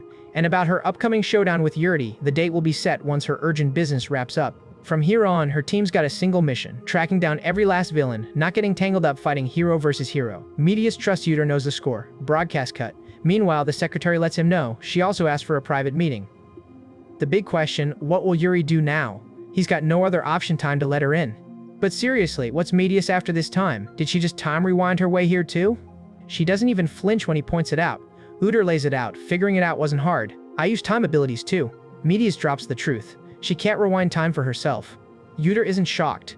There's gotta be a max limit on that rewind. Maybe a week or 10 days tops. Because, let's be real, if she could pull off unlimited rewinds, she'd just head back to the terminus and shut the whole thing down. Media nods. Yeah, he's on point. The world government buried the chaos from Sinca's broadcast. She never got the full picture at the right time. Just like he guessed, Medius's power hits rewind on a single week, letting her snag intel before anyone else even smells trouble. Now Yuri pieces it together. A week from now, it's right before election day. So why spill all her secrets to him? Is this her big gambit to win? Medius admits it. Battling it out in debates with him, dodging his questions, it was just an endless loop. Since they both bend time, she's always craved speaking this openly to someone who understands what it really means. But Yuri's had enough. He sees right through her. He's not here to make friends or some kind of strange alliance. Medius gets it. Fine. They'll settle things on the debate stage. Before walking out, Uter fires off one last question about her symbol. Why the Capiara? He figured she was a heavy hitter, physical type because of that. But Medius's answer couldn't be simpler. She just thinks they're adorable. Her achievements have rallied not only a hero representative from Uter at Leo, but also pulled in another from Lippus Altergo. The second debate? Axed unanimous vote by all three candidates. Sinca barely hides her irritation. This time, Medius's every breath just grates her nerves. Even as the world spins into chaos, there are those slipping quietly forward plotting, scheming, determined to shape their own version of what comes next. Time slipped by and round 3 stormed in. Mute's back as the host. It's the final showdown. 60 minutes on the clock, tensions razor sharp. Speakers go up in reverse order counting down from the last. 10 minutes max for each, no more.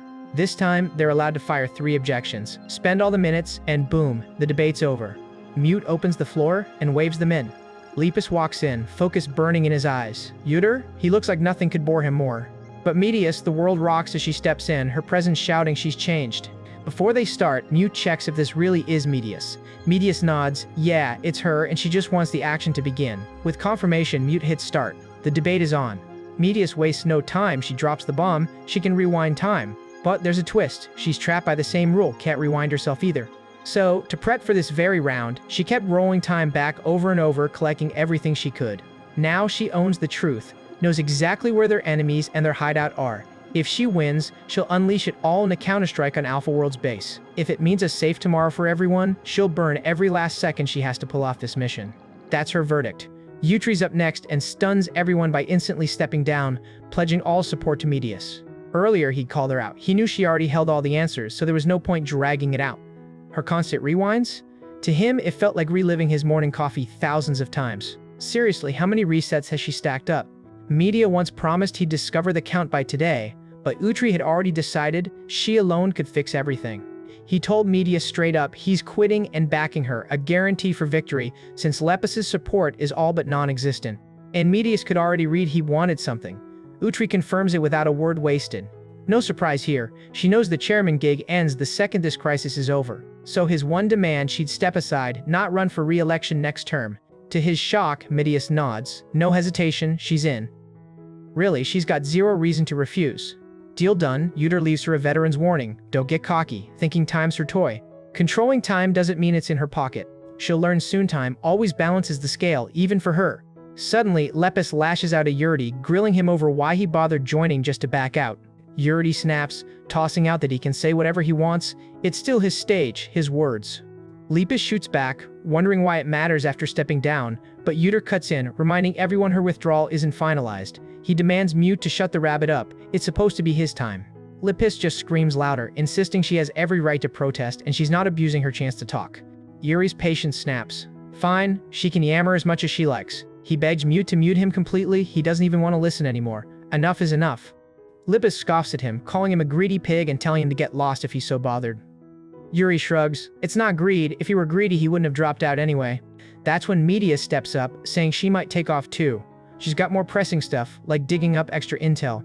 Mute's completely lost in the chaos, admitting it's been ages since she saw a debate melt down like this. With that final storm, the contest just fizzles out and Medius takes the crown as the 4th Hero Association chair. No more drama. The world government doesn't waste time confirming it, pulling Medius in for a full debrief on what she found and where the organization goes next. They promise her full support and quietly drop the inside scoop about Gan Yu. Once the info is traded, Geto catches her, wondering if she's sick and tired of hearing the same boring routine on repeat. He's definitely had that feeling. Even if it's his first time spelling it out, he bets she's heard it before. He still warns her neutrality isn't easy to keep in this insane world. After dealing with government talk, Medius rounds up the heroes and straight up asks for their help in her upcoming reforms. Most fall in line, no questions asked, but Lepus is a tough nut and doesn't give in so easy. Just looking at Lepus is enough to give Medius a migraine. She's been through these arguments 1,000 times. Lepus claims this is their first real talk in forever, and Medius calls her on the half-truth.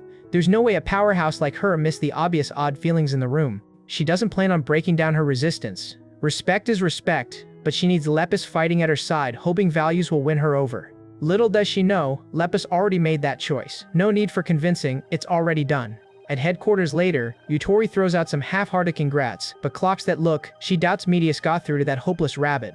Medius fires back. At least she's got principle. Or just a woman's stubbornness, maybe. Utori could care less. Just wants it over and done. If Medius wants to learn giving a speech, she can always beg for tips.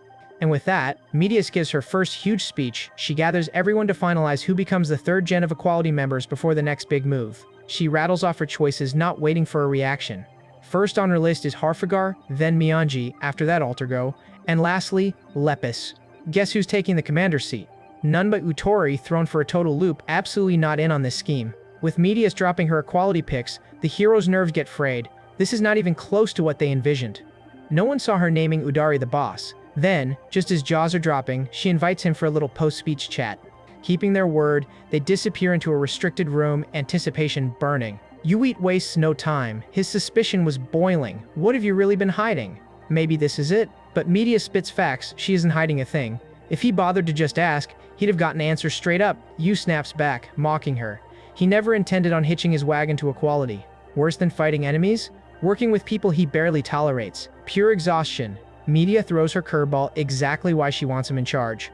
Play the game. Join equality. Deliver what's expected. He'll secure his victory in the next election. Udariti isn't buying it. He figures he's got this election won anyway. No sweat, that rabbit can't lead. Medius pushes back. Why so cocky? Lapis is diving in this time as an equality operative. If she pulls off something big here, she'll become a genuine wildcard, a real election threat. Unlike before, Udariti's sure she won't pull anything major. But Medius throws a curve. Even more unpredictable contenders could join next election. If he backs her in this mission, Medius vows to leverage her power to swing the next vote for him. This deal actually shocks Udariti, seems too generous. But Medius raises the stakes. Even more chairwoman authority for her will trickle down for his bid when he runs next. Udariti thinks it through and decides, since he's destined for equality anyway, not like Medius has rewound the clock, he's in. But she'd better stand by her promise when election season hits. Medius is pleased he's finally on board, but as the talk unfolds, her interest keeps burning hotter.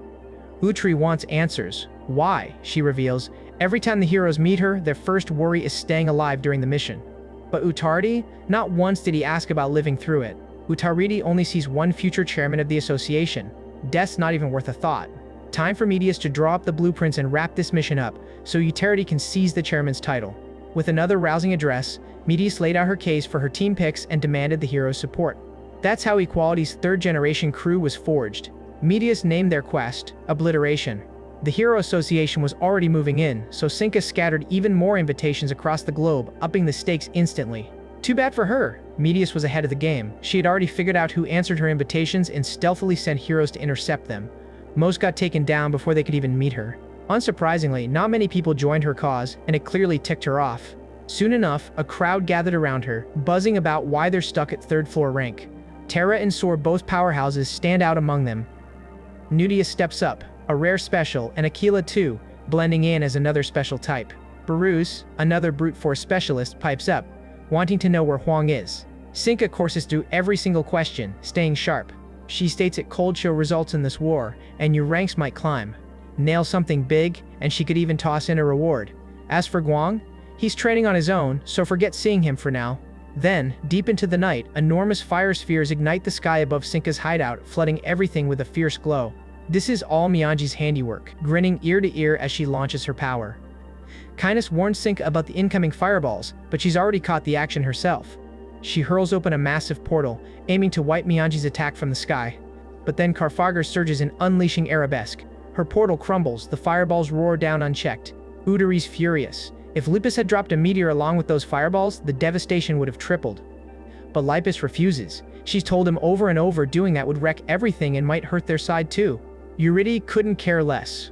If anyone dies, they're unworthy as heroes anyway. Lupus claps back, telling him to step aside if that's his mindset. Algo snaps him back. No more squabbling. Time to use the coordinates from the association leader and get this mission back on track.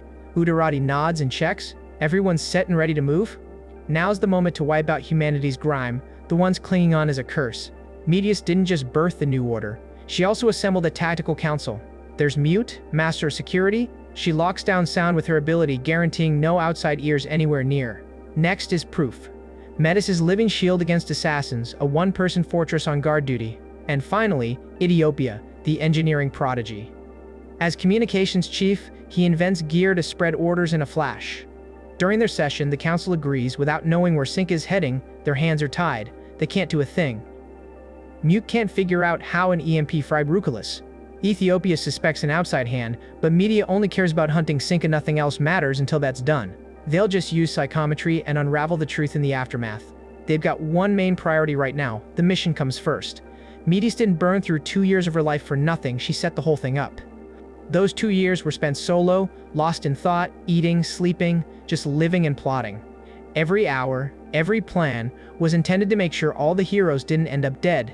So the instant it goes sideways, she rewinds the clock. Medius thinks her power is a huge hassle. She wishes she could just wind her own timeline back and keep her memories intact. She repeated that rewind over and over, shaping the tomorrow she needed, teaming up with the advisory committee. Utter knows just how many times she's done it.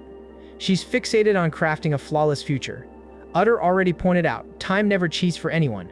He warned her to hit rewind as often as she likes, but her dream ending will keep staying a dream. Media sent out heroes tailored to face their toughest foes. She tells the regional hero reps, take care of the level 2 villains invited to join in. Anything deadlier and above, don't sweat it. The equality members will clean those up. Censura stands out thanks to her unique power censorship. She firmly believes the world needs a clean mind. Anything she thinks crosses the line, she snaps a photo and seals it away in the image.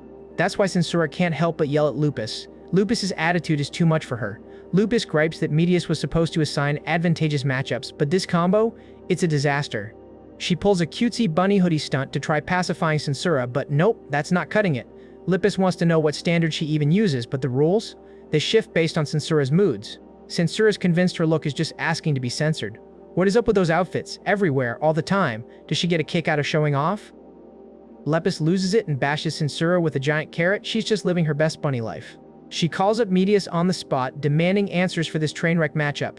She's been set up in a dangerous mess where she could have died. Medius snaps back, quit complaining. You're an equality member that took down a level 3 villain. She targeted Censura because Censura's not a killer type. If things went badly, at least no real trouble would come from a loss. Plus, those people frozen in her photographs include civilians. Kill Censura, there's a real risk of innocent deaths. That's exactly why Medius threw her into this battle. Lepus shoots back, calling her an annoying brat despite being grown now. Meanwhile, Carfarder comes face to face with his adversary, Sori, who's actually been wanting this encounter. She never figured she'd end up meeting the two who go by the name Sword Gods. This day? It's electric. A prime one for an epic showdown, or even to die. She turned to another sword god hunting for guidance, but got brushed off. They said she hadn't grasped the sword's true nature yet. That's why she desperately wants him to answer, what really is the blade? She's slain countless foes, yet the secret escapes her. Will clarity strike after more bloodshed? Carfager confesses he too reaped lives, chasing enlightenment by hacking through enemies. He slaughtered without pity, even pleaded lives were no exception, all for epiphanies. But the most vital truth appeared somewhere he never dreamed. She will never reach that pinnacle. The essence of the sword lies beyond her grasp. Both bear their steel, but Carfagar sweeps into action. Sori's finished before she can even blink. A sword isn't just personal weaponry. It exists to protect, to fight for others, not just oneself. Meanwhile, Utardi finds his rival, Peter. Recognition flashes in Peter's eyes. Peter may be getting on in years, but his fighting spirit? Untamed and burning bright. He's disappointed Carfagar didn't show instead, but this guy will do just as well. Udarite snaps, enough talk. He hates blowhards who drone on like they're owed respect. Those words? Trash. He'll shut them up for good. Udority doesn't waste a second. His fist slams into Terra's gut. As Terra tries to retaliate, Udority dances out of range. Terra reels, admitting Udority's punch has shocking weight behind it. He wonders, was it because time sped up? But that hit was fast, scarily fast. Could a blade make this moment taste even sweeter? Udority scoffs. What nonsense is he spouting now? Turns out, he hasn't even tapped into his time powers yet. Everything up till now, pure speed, no tricks. Even after transforming, Terra can't dodge something that basic. Physical types vary in quality, and right now, Terra's scraping the bottom tier. If Udority pulls out his time acceleration, it's already game over. Terra protests, but Udari's done with delays. With quadruple speed, he wipes Terra out instantly. Did Terra actually expect a second chance for a comeback? As if. The third gen of equality swept through the third floor convicts in no time. Clearly Medius saw this coming. Lippis has her eyes set on a new target, until Udari silently materializes right behind, spooking her out of her skin. He's not surprised one bit. He always knew she'd try something sly like this. So why drag that woman around instead of slicing her down right now? She'll drop her barrier for him. Time to finish the job she wouldn't start. Lipus flat out says no. Utardi just shrugs and is ready to blow the whole barrier to bits. Lipus dares him to go for it, but Medius steps in, telling everyone to cool off. She warns Utardi there's a civilian trapped by the camera. Utardi wonders if the woman could escape alive, but Medius waves it off. That woman's harmless. She hasn't popped up in any of the endless futures Medius has already gone through. He tries asking if she's dead in a week, but Medius admits she's only seen the future in hours, not days lately. Uridi looks shocked and demands what kind of future she's mapping out. Medius says after laying out the main scenario, even with some mistakes, she has to rush to finish the picture as fast as she can. If she fiddles, fixing every error as it crops up, her vision will remain forever unfinished. Medius doesn't budge. She's fine taking ages if it means nobody has to die. Udority insists chasing the perfect future is pointless. She can't shoulder everything. It's just reality that heroes will fall. Medius stands firm. She'll give her all till then. Since she's boss, Udority gives in but pushes her to look a week ahead. Once that vision's clear, they'll pick if the woman survives. Medius obeys, glimpses everything upcoming. Deaths, twists, and that notorious red flash. Then she calmly tells Utariti this woman won't interfere with their objectives. Prison's in her future. She's not escaping. Utariti is content with that, then throws the burning question everyone's thinking into the air. Did they snatch a victory? Medius says it's within reach. Just expect some heroes will fall at this pace. Utarite sighs that there's no avoiding loss. Still, Medius refuses to give up trying, even if wringing out every minute costs her. Utariti sighs, telling Medius to at least save him time for his campaign. Lippis wants to know what he means. He tells her to zip it, that moving forward.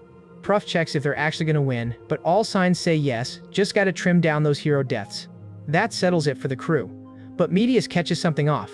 Right after the Alpha World villains are wiped out, something's wrong. Stiffness, Terrapir, Ahura, Sinca, and Huang? Gone. No sign of them anywhere. So really, only half the villains have joined this war. Score 1 for Utarity, he called it right. Medius suggests pushing forward. She'll need a window before scanning the deeper future. The heroes, following every tip Medius gives, clear out the villains like clockwork. But Sinca? He's prepping a wildcard. A mob of high-ranking execs, tension sizzling in the air. All of them just felt that twisted pulse in time, and no one's ignoring it. Looks like Medius is smug, thinking time itself fights for her. But their record clear, time's on their side, not hers. Agreement silently passes the group. Reactions vary: hard glare, nervous laugh, clenched fists, but nobody forgets the shared mission. Hassan's relieved the subjugation's ended, but Pocket, the hero from Oceania, can't wrap her head around how flawlessly everything played out. She wants to take action but checks first. Seriously, you don't need me to step in? He insists she keep her powers in check. He can't handle seeing her use them. Still, the B2 criminals went down too easy. Pocket assumes B3 and B4s are handled elsewhere, but Hassan sets it straight. Right now, B2s are their only business. Nope, he's about to learn the hard way. That's just wishful thinking. Bar Swagger's in, grinning wide, shooting a pleasure to meet you at last. There's this shadowy villain hub buried in the net, called Tragedy, where anyone's head with a price flashes up. Amberus? Hunted legends for breakfast there, no wonder Pocket looks ready to panic. But that's not enough, he rolls in as a B4 criminal. Hassan cools the panic. Breathe, we've got Medius. There's a reason she let this happen. With my hammer, even B4 creeps smash like glass. They stick together, target his hat, and it's over. Barris is sharp though, narrows in, guessing Hassan can block powers by hammering someone right on their crown. A rep hero's bounty? Tempting, can't forget a number like that. But first, he's got a burning question he's dying to throw at Hassan face to face. Wants to know, how does that ceiling thing work if Hassan's got 2 hair swirls on top? Hassan doesn't see why that matters, but Baru's guess is, 2 swirls means 2 crowns, so does he need to nail him twice? Hassan spells it out. Humans have 1 crown, period. Barus never knew, but now wants to know if bald guys even have one. Hassan's answer, no matter the hair, everyone's got a crown. In fact, bald heads make targets so easy, Hassan kinda prefers taking them on. Barus gets it, picking up a knowledge buff. Hassan snickers, telling him not to roast baldies till he's checked his own scalp. Turns out, 2 swirls just means early hair loss. Barus stares him down, then vows Hassan's gonna suffer for spilling that. Hassan asks why the hate.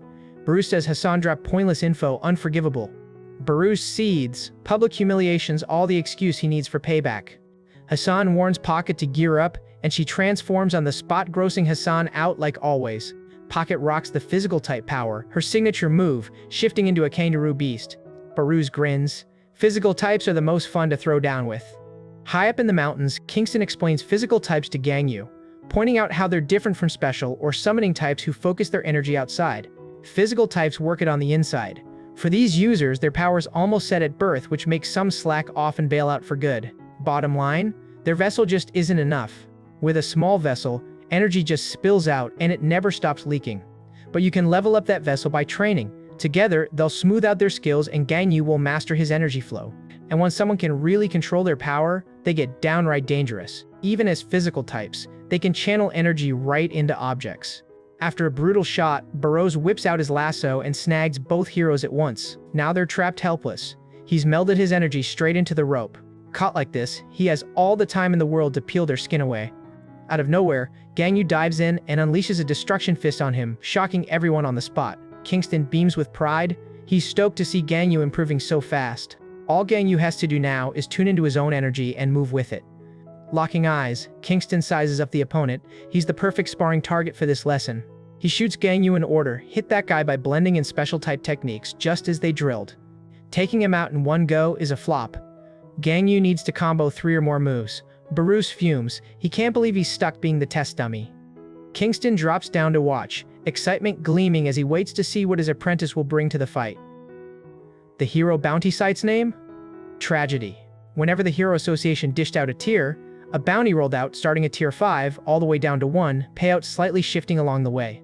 The fattest prize Beerus ever scored? Taking out Cones, one of the notorious equality crew? Nabbing Cones was his ticket to a cushy retirement. After that, checking Tragedy just turned into a casual pastime. Everything changed the day a new bounty popped up to grab his attention. The target? Gan Yu. Even though he rolled with the equality crew, nobody had slacked a real bounty on him.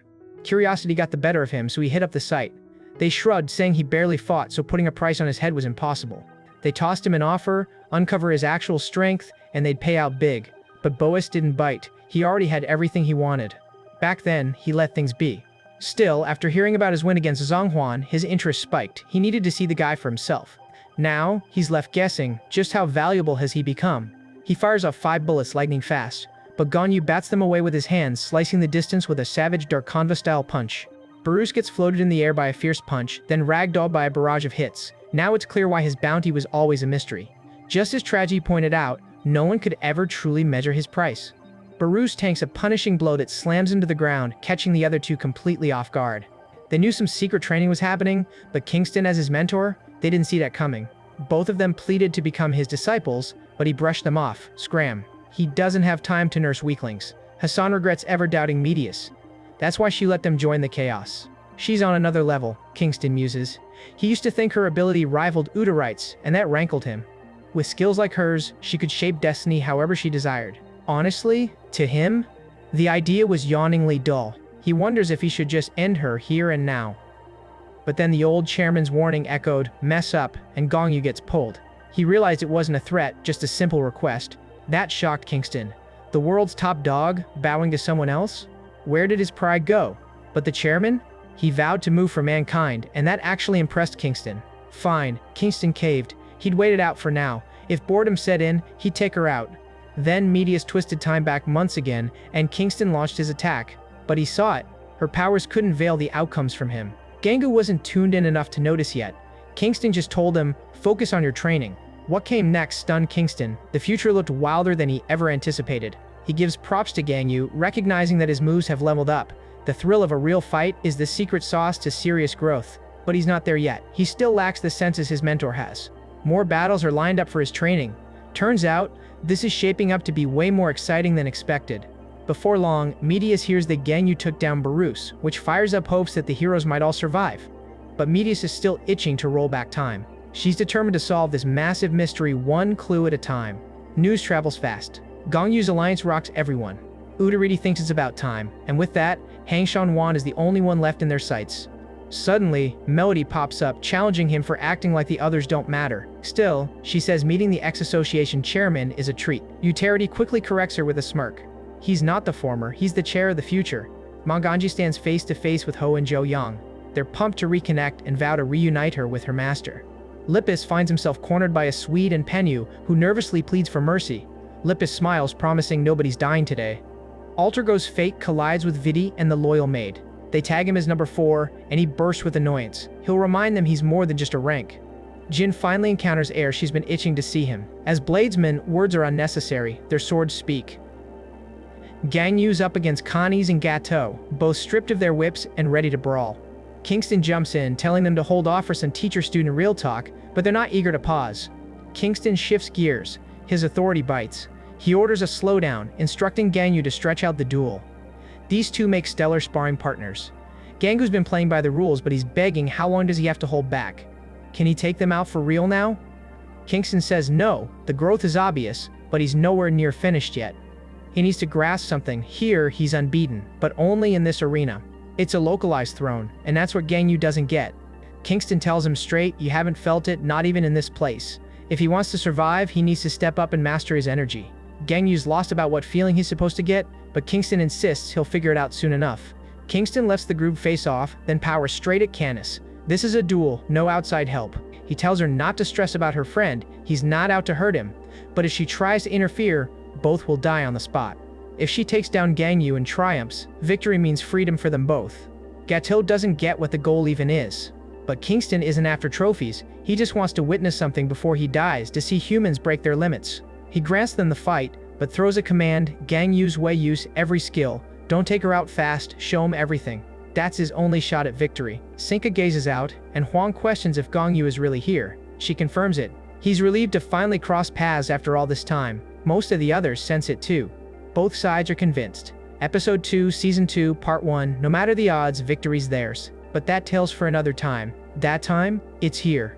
Medius rewound the moment over and over, shaping the fight with the third generation for perfect balance. She spotted forces like Mianji, Altergo, Carfagar, Lippis, and even Uter lining up. She set the stage so they come out on top each battle. Legit victory. It's tight, but it tilts their way. At the table, Medius updates them. Gan Yu is clashing with Canis and Gateau right now. The wildcard hasn't shown yet. Maybe the enemy saving their strength?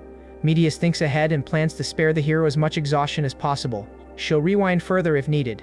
Gan Yu's holding his own, so she lets that be. He fires a storm of soul attacks at Gateau, but as soon as she's cornered, she morphs, completely blocking each blow and going full primal, matching Canis's power. Kingston saw it coming. Neither of them is human, he realizes. Never before has he witnessed beasts wield power like this. He's a total dog, and she's got cat written all over her, don't you think? Seems like Sinca just keeps collecting weirdos. But Gan Yu shrugs it off and launches a Dark Nova attack, misses spectacularly. He admits she's slippery, but double downs with his infinite Black Thunder and tries to lock Gateau in a shadow-built cube. Kingston's grinning, uncaring, watching Gan Yu hassle her with darkness, aiming to blow her away. It's a smart play, sure. Still, he ignores the truth. Cats rule the night, fearless and free in the shadows. That's why God effortlessly slips from the cube, then lands a lightning-fast slash across Gan Yu's chest, brutal. Steam rolls off him, not from pain, but sheer defense, yet irritation bubbles hotter every second. Kingston catches that rage brewing and snaps, calm yourself now. Gan Yu fills his lungs, face resets, cold as steel. Kingston respects how fast he resets, telling him to forget chasing for the kill. Has a cat ever been snared by force? This is about energy now. Gan Yu needs to sense his opponent's energy, not just chase after shadows. Kingston called out his flaws during intense training. Biggest flaw? Power overload. Never had to push his physical limits. That skill cushion made him lazy with his body. So, when it came to channeling supernatural energy, emission was easy for him, but real sensing? Never bothered with it before. Second, his scar-tough pride. Once, Kingston questioned Gan Yu's thoughts on his rivals. Gan Yu didn't hesitate. Everyone was just a bug needing to be squished. Kingston, no surprise there, but advised him it's time to stop viewing them as pests, see each foe as a true martial rival. To grow his power, he needs to give his opponents respect. Rapid progress depends on it. Wide-eyed, Gan Yu asked if Kingston ever battled with that mindset. Kingston nodded, absolutely. He always considered what drove his enemy's strength, respected their battles, and tried seeing their purpose. Gan Yu, stunned, was told by Kingston that empathy wasn't a strict requirement. Still, a glance into their story is the least he should try for.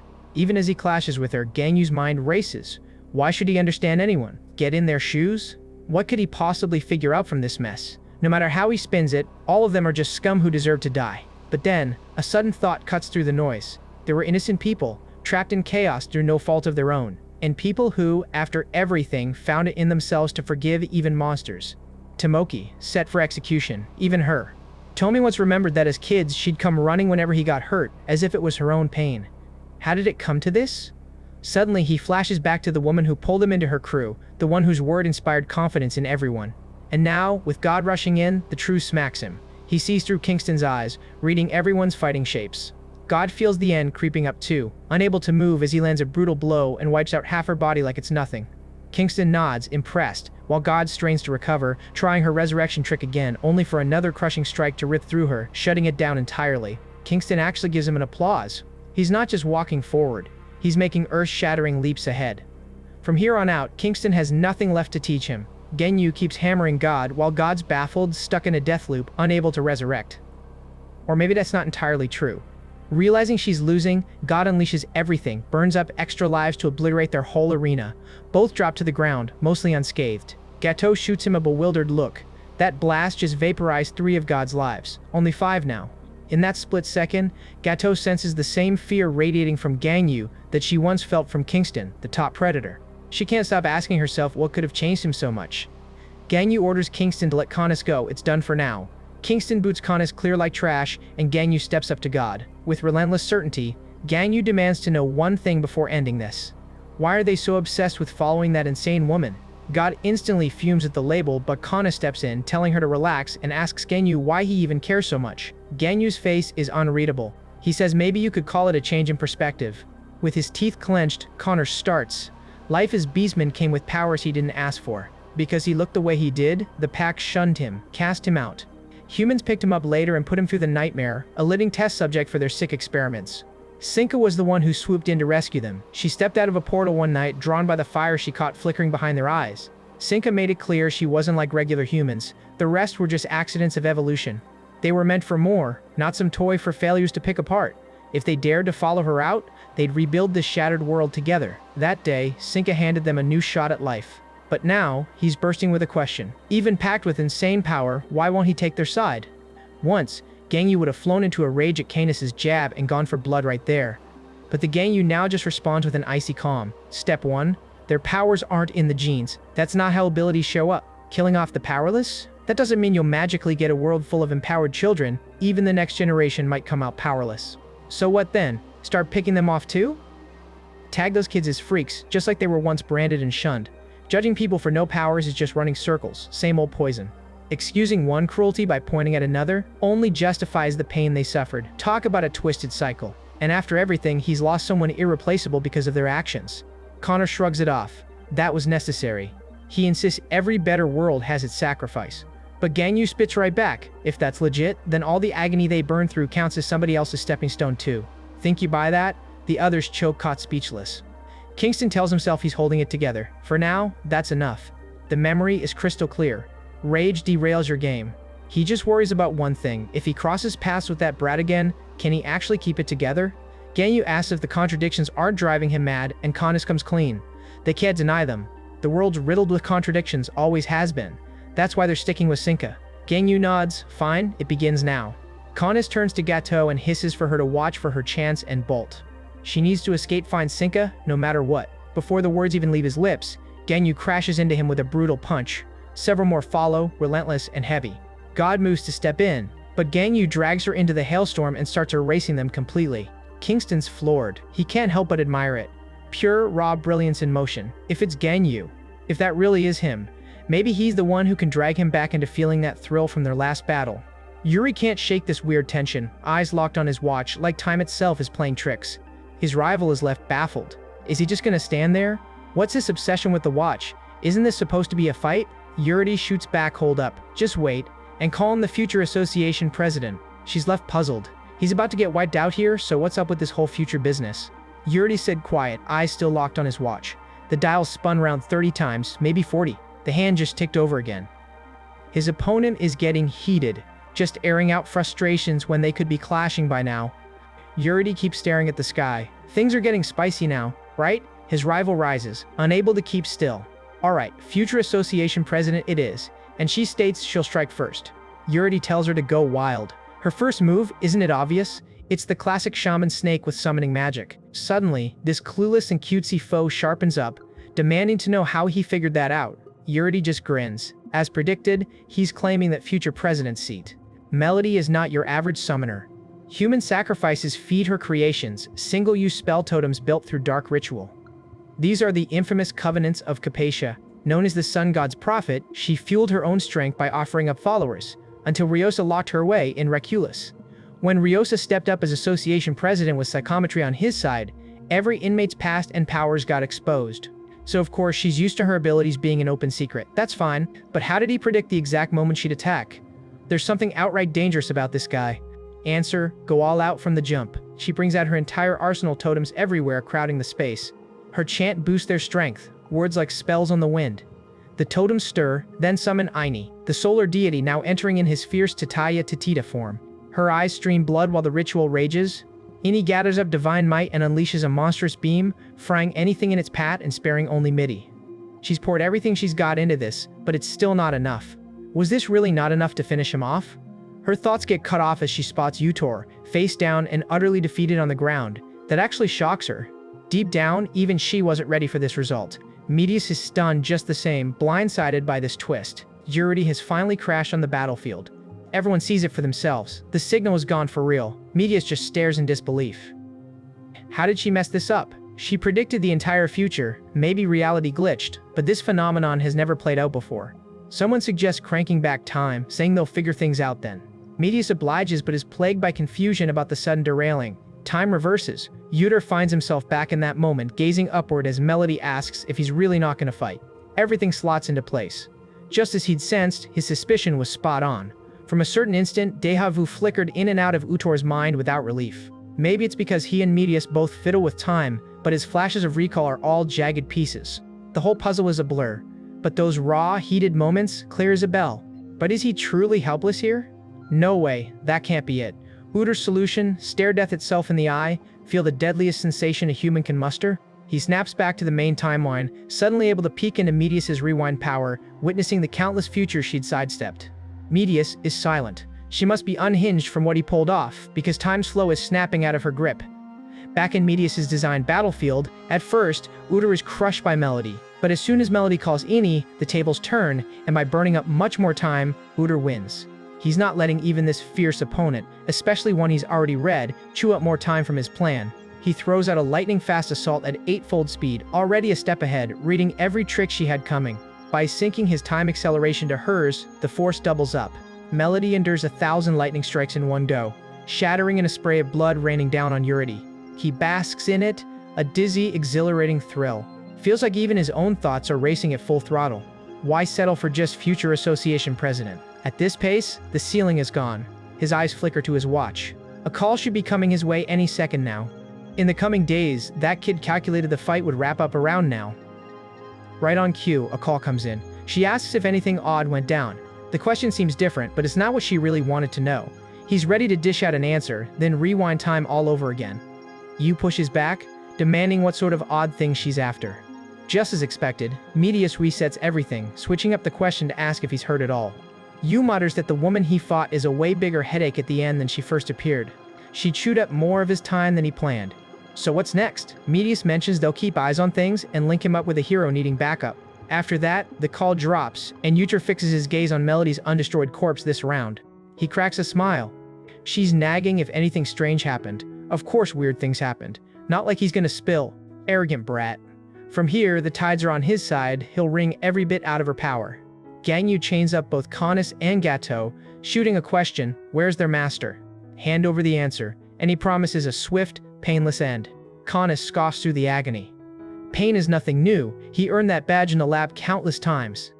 Gan Yu shrugs, admitting maybe Canis can take it, but his comrade clearly can't. There it is, tears streaming, twisted in torment he can't ignore. Yet Gato holds on, telling him not to fret. Pain means nothing, she won't give in no matter what. She'll never spill anything. That day, Gato tried to escape, the scientist chased her down, demanding where she fled. She just said she didn't know, and the beating for her silence followed. No matter the violence, even locked eyes from the iron grates as he watched on, she kept her mouth shut and claimed she knew nothing. Witnessing this, Canis surrendered himself, let them catch and chain him right before her eyes. She wondered why he'd return, and Canis answered he couldn't abandon her to face it alone. God promised herself if anyone got them both out, she'd serve that person forever, no questions. So they made the choice, follow Sinca. Canis says Sinca is his first master and once a dog never betrays the master. Gan Yu catches on, his fist pulling back, ready for action. If that's the case, then this is the end. But just before Gan Yu can let loose, Canis unleashes one last primal roar. Gan Yu falters, ordering God to run right now. But before God can react, Gan Yu slams a dark Nova punch right into her stomach. Canis lunges with a vicious bite, but Gan Yu blocks using his foot, unleashing Dark Soul destruction straight into him and yanking him away from Gato. He warns her to stay away, like she just vanished from sight. Sinca will be all alone. Now it's her job to care for their master. Hearing this, God bolts. No more hesitation, just determination. Gan Yu gets ready to chase after her, but even battered and barely conscious, Canis blocks his path, refusing to back down. Gan Yu seethes. How dare someone defend what's precious while stealing someone else's? That hypocrisy burns him up inside. So now, it's his turn to die. A few quick blasts, and Canis is finished. Gan Yu stares back, all empathy gone. Kingston shows up, noting that somebody slipped away alive. Even so, Gan Yu's performance wasn't bad at all. Fighting someone obsessed with protecting others is always tough, even Kingston admits it, but Gan Yu handled it like a pro. They'll take care of the cat next time. So, who's their next target? Does Gan Yu already have someone in mind? He does. Right now, Sinca feels her link with Canis snap. She breaks down, leaving everyone wondering if isolation finally drove her over the edge. But then, Sinca's anguish flips into pure fury. Through clenched teeth, she swears, just wait. She's nearly ready. She will bring to life the world he'd always dreamed of. Meanwhile, Lippis doesn't let up, relentlessly hammering her enemy. Azawade parries every attack, steady and unmoved. She thinks, set Azawade aside. What troubles her is the boy's frightening potential since he hasn't made a single move. What exactly was Medius' angle? Medius herself notices, looks like Uter's people are back on the timeline she planned, but the others can't shake it. How did he really die? He used to be the association president back in the day. Maybe he's just showing his age. Medius observes, this kind of thing, never seen before. She can't pinpoint where the change popped up. Is it some overpowered move distorting that timeline? She decides to keep Lippis in her sights. The others shoot her puzzled looks. After all, Lippis is a peace-loving powerhouse who never holds back. Wouldn't it make more sense to keep an eye on Gan Yu? Medius points out Gan Yu might still be thinking about his encounter with Huang, controlling his strength more than during the prison chaos. They set their sights on how Lippis' fight pans out. Azuad's quick with the blocks, but Panu is so terrified his whole body starts trembling. Medius drops a bomb. This is the first time she's about to end a life. Lippis whips out binding dolls. They try tearing at Aoida's shield, but he bluntly warns her to quit toying around. She thinks he can't possibly be beaten with a trick like this, and honestly, she ought to get serious.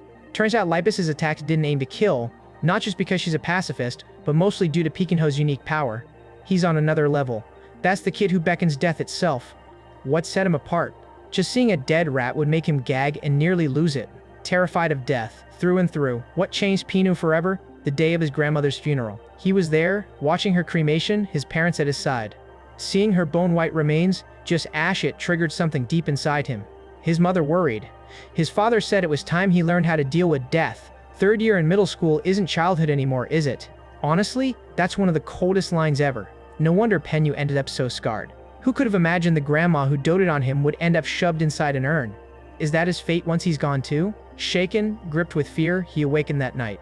When it happened, he released an aura pure death, powerful enough to kill his own parents instantly. Their deaths sent his powers spiraling. Everyone in the city perished to the touch of his uncontrolled aura. Afterward, Hub stepped in to end the terror, a Thea-triggered ability pouring lethal power from his mouth if extreme panic hits. Locked away, Penu had to undergo intense psychological treatment and therapy. That's why Lippis tries to talk him down. She urges him, get out of here now, take cover behind me. He didn't choose to join Alpha World, he got pushed into it. No way someone that timid just jumps into a nightmare plan like this. Penyu gets it, dude only tagged along because he literally had nowhere else to run. Sinca, Azu, and the rest showed him real kindness. He couldn't turn on people who had his back. Lippis snorts, of course they're nice, they need to keep his power under wraps. She orders him to join up on this side, but Penyu digs his heels in. Getting caught means execution down the line, and the guy is terrified of dying. His mom always told him, don't follow shady people, even she's pretty odd herself. Lippis bristles, claiming she's perfectly normal, which is pretty rich while she's decked out in those wild clothes. Then, like it's nothing, Lippis summons a monster rabbit, explaining, I just like bunnies, okay? Azui smirks. What a joke. The only magic she's got is totally lame.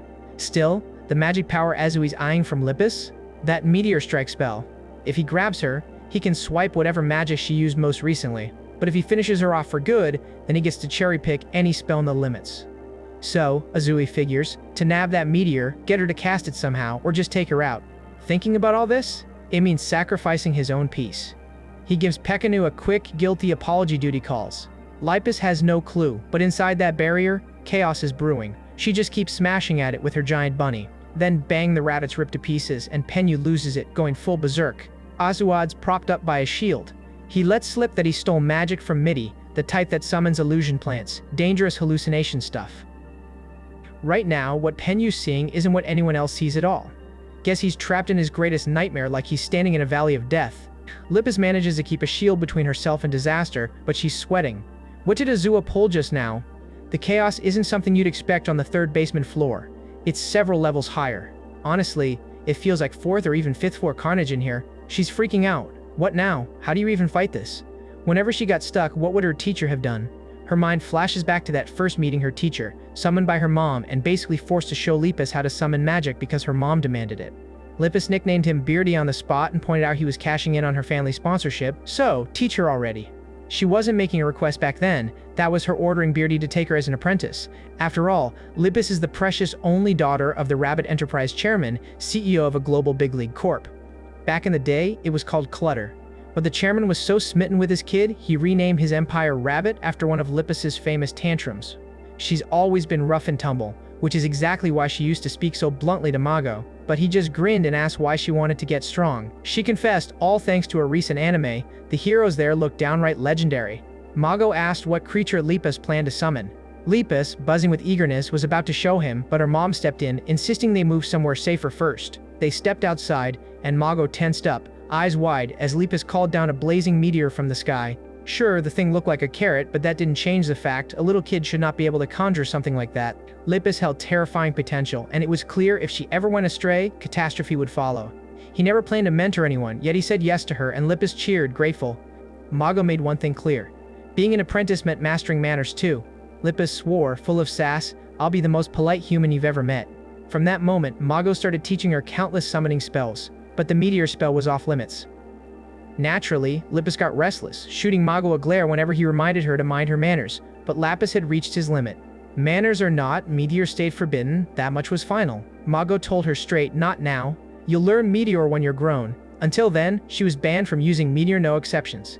Lippis agreed. For all her pride and wealth, Lippis actually had a surprisingly gentle heart. So, Lippis held back. She obeyed Mago and didn't touch the meteor spell. Years blinked by. At 20, now an adult, she started thinking, wasn't it about time she unlocked Meteor? Even Mago was startled, it'd been that long, her parents bugged him about her clothes now. Lippis pointed out her mastery, she could do nearly every summoning spell. Mago, though, had a curveball. He wanted her to forget Meteor for now. There was something bigger at stake, becoming a hero. He wanted her as his sidekick. Lippis scoffed, Meteor on her mind, she craved going big, not helping out. But Mago had more than one trick. He promised the association would craft a custom uniform. She'd keep her own style, call it a uniform, and her parents couldn't argue. And just like that, Mago and Lippis became a team. They tackled mission after mission, side by side. During missions, Lippis grew even more curious about his methods. She couldn't figure out. It was all shield, no strikes. How could Mago be so strong? But her burning wish stayed the same. Meteor. The moment she finally got a shot, it was on an epic scale, way bigger than she'd ever imagined. Mago revealed every step she studied with him was just the basics of summoning magic.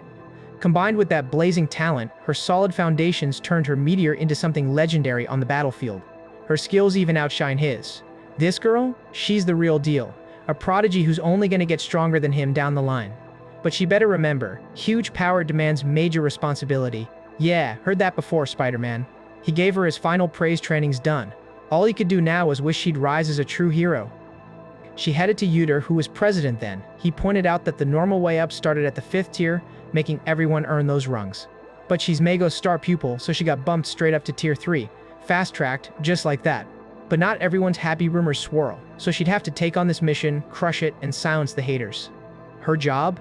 Support a single hero. She'd been a sidekick long enough. Being backup's her comfort zone by now, right? Lipus nodded, then asked who her charge was. Before Yuta replied, her old test proctor stepped up and dropped his name. He's Hero First Gen, straight from the era of equality. Hero was all smiles, told her no pressure. This mission was hers to claim, and he'd show her the ropes. Lipus couldn't help but be startled by his blazing energy. Hero threw back a question: why walk the hero path at all? Lipus spoke honestly. At first, the dream was simple. She just wanted to rain down meteors for fun. That started it, but Mago changed her. Now, she wanted to heal the world's pain. Just like him, a real hero. Hero laughed. Mago really was the best kind of mentor, worthy of standing with equality's finest. They'd tackled scattered missions, but this one her first official gig. Lipus explained that Mago picked his own adventures, steering clear of assignments. Hero grinned. He'd give her a true masterclass in fieldwork. He'd go all out, determined not to tarnish equality's name. Lipus agreed. This guy and his sunshine vibe made everything feel like it'd work out. With that, her hero career truly started. But what lay hidden beneath Mago's shadow got exposed now. The moment crashed in, she was left bleeding out on the ground. Hero, standing over villain's remains, barked at her to stay sharp. Get up and keep watching. For the first time, Lipus witnessed Hero's grim reality, something even Mago hadn't prepped her for. Episode 3, Season 2, Part 2 found Lipus thrown into her debut mission, helping Hero bring down Krusty. Krusty was a new breed of swarm, a leech who stole lifespans by making people her vessels, keeping her own youth intact. With her rank Tier 3 underground, the association figured Hero and up-and-coming Tier 3 Lipus were enough to take her down. But there was a game-changer, Hero called it. Krusty had a second awakening. A second awakening? Rare, wild, and dangerous. When it happens, the user doesn't just grow stronger, their power mutates, unlocking new abilities. After her second awakening, Krusty unlocked a terrifying upgrade. She could now puppeteer hosts and snatch their powers instead of just draining away their years.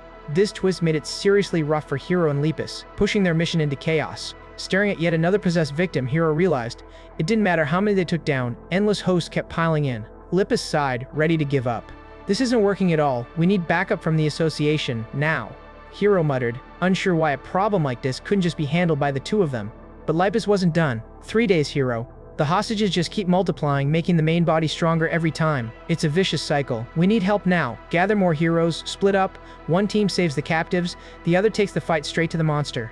After hearing her plan, Hero got it. Sure, they needed a fast solution, but as far as he was concerned, he alone could deal with all of this. Lipus shot him a suspicious look. Did he really believe that? Hero just grinned and asked if she'd ever watched Sentai hero shows as a kid. Lipus smirked. You mean those shows where people strut about in spandex like yours? Yeah, she remembered a few from her childhood, but why was he talking about that now? Hero smirked right back. In those series, the main hero is always decked out in red, right? He also gets stronger from someone else's sacrifice. Without warning, Hero slaughtered all the hostages in front of Lipus, then yelled out, celebrating that their demise had turned him blindingly red. Lipus reeled. Why was he murdering hostages? Hero shouted his answer. It was the ultimate sacrifice to pin down evil, a virtuous offering. Hinokyu's original power borrowed moves from Sentai heroes, but his second awakening brought a brutal new edge. If Hinokyu bathed himself in human blood, glowing red, his strength amplified to monstrous levels. He looked around, joy electrifying his voice as he thanked everyone for their service. Their deaths would be avenged. He'd judge the villain, making every sacrifice count. That day, Lipus tried to stop the bloodbath, but was effortlessly crushed, then slipped into unconsciousness. When she came to, it was all over. Krusty was finished, wiped out by Hero's hands. The headlines exploded. Hero had taken down Krusty, but every single hostage was already dead by the time help arrived. Lipus's reality shattered. She didn't even know what to believe anymore. She asked Mago, heartbroken, had the hero world always been this way? That thing wasn't a hero. It was a monster, massacring innocents, and using their deaths as a way to hide his twisted justice. Mago sighed, finally asking if Lipus now understood why self-defense was his first lesson. Heroes should be shields, not threats. She'd been born lucky. A powerful lineage, natural gifts, and got everything she ever wanted. A hell like this was new to her. In this reality, scenes like these play out endlessly. Still, Lipus can't just back down because the world didn't fit her expectations. Running away isn't an option. The tougher it gets, the more a true hero must confront the world's harsh truths head-on. Change only happens when you refuse to give up, and Lipus is a hero, right? So it all starts with her. That day, Lipus made a pact. As a hero, she'd never kill a soul. Now, that promise has her trapped. She stands frozen, desperate for the next move as Penu's chaos spirals. She considers calling for backup. Sure enough, Medius replies in a flash like this isn't their 100th emergency ready to help shut down Penu's power. In reality, all she's got left is her meteor. Its range is massive, perfect for situations like this. If Lipus refuses to kill Panu, his rampage won't stop, and if she lets this slide, the future is painted in red with half the heroes dead. Mianji might manage to take Panu down later, but Panu's power would kill Mianji as well. Every outcome is a nightmare. It's all in Lipus's hands. Her choice will carve the path ahead. That's when Lipus shudders. A memory of her teacher tumbles in, one she hid deep down. Back then, Mago laid it out for her. Even if you swear never to kill, what if one day, you have to? Lipus stood proud, echoing his words. Heroes exist to save lives, never to take them. Mago nodded in agreement. He reminded her, that's true, but what if the only way to protect others is by ending someone? Lipus was stubborn. She swore such a dead end would never cross her path, but Mago pressed further. Being naive wouldn't help her. Heroes eventually face the ugliest twist the world can offer. Curious, Lipus pushed him. Had he ever killed?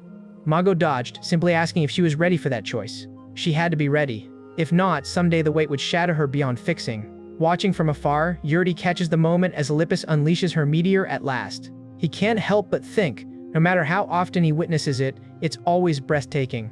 Honestly, that rabbit should have dropped the meteor earlier. Sometimes letting the gods speak through an explosion is the only way to get results. In any case, he figures he'll have to ping Medius soon. She told him he should be the one to ask about the rabbit's meteor drop. Bet she's burned out.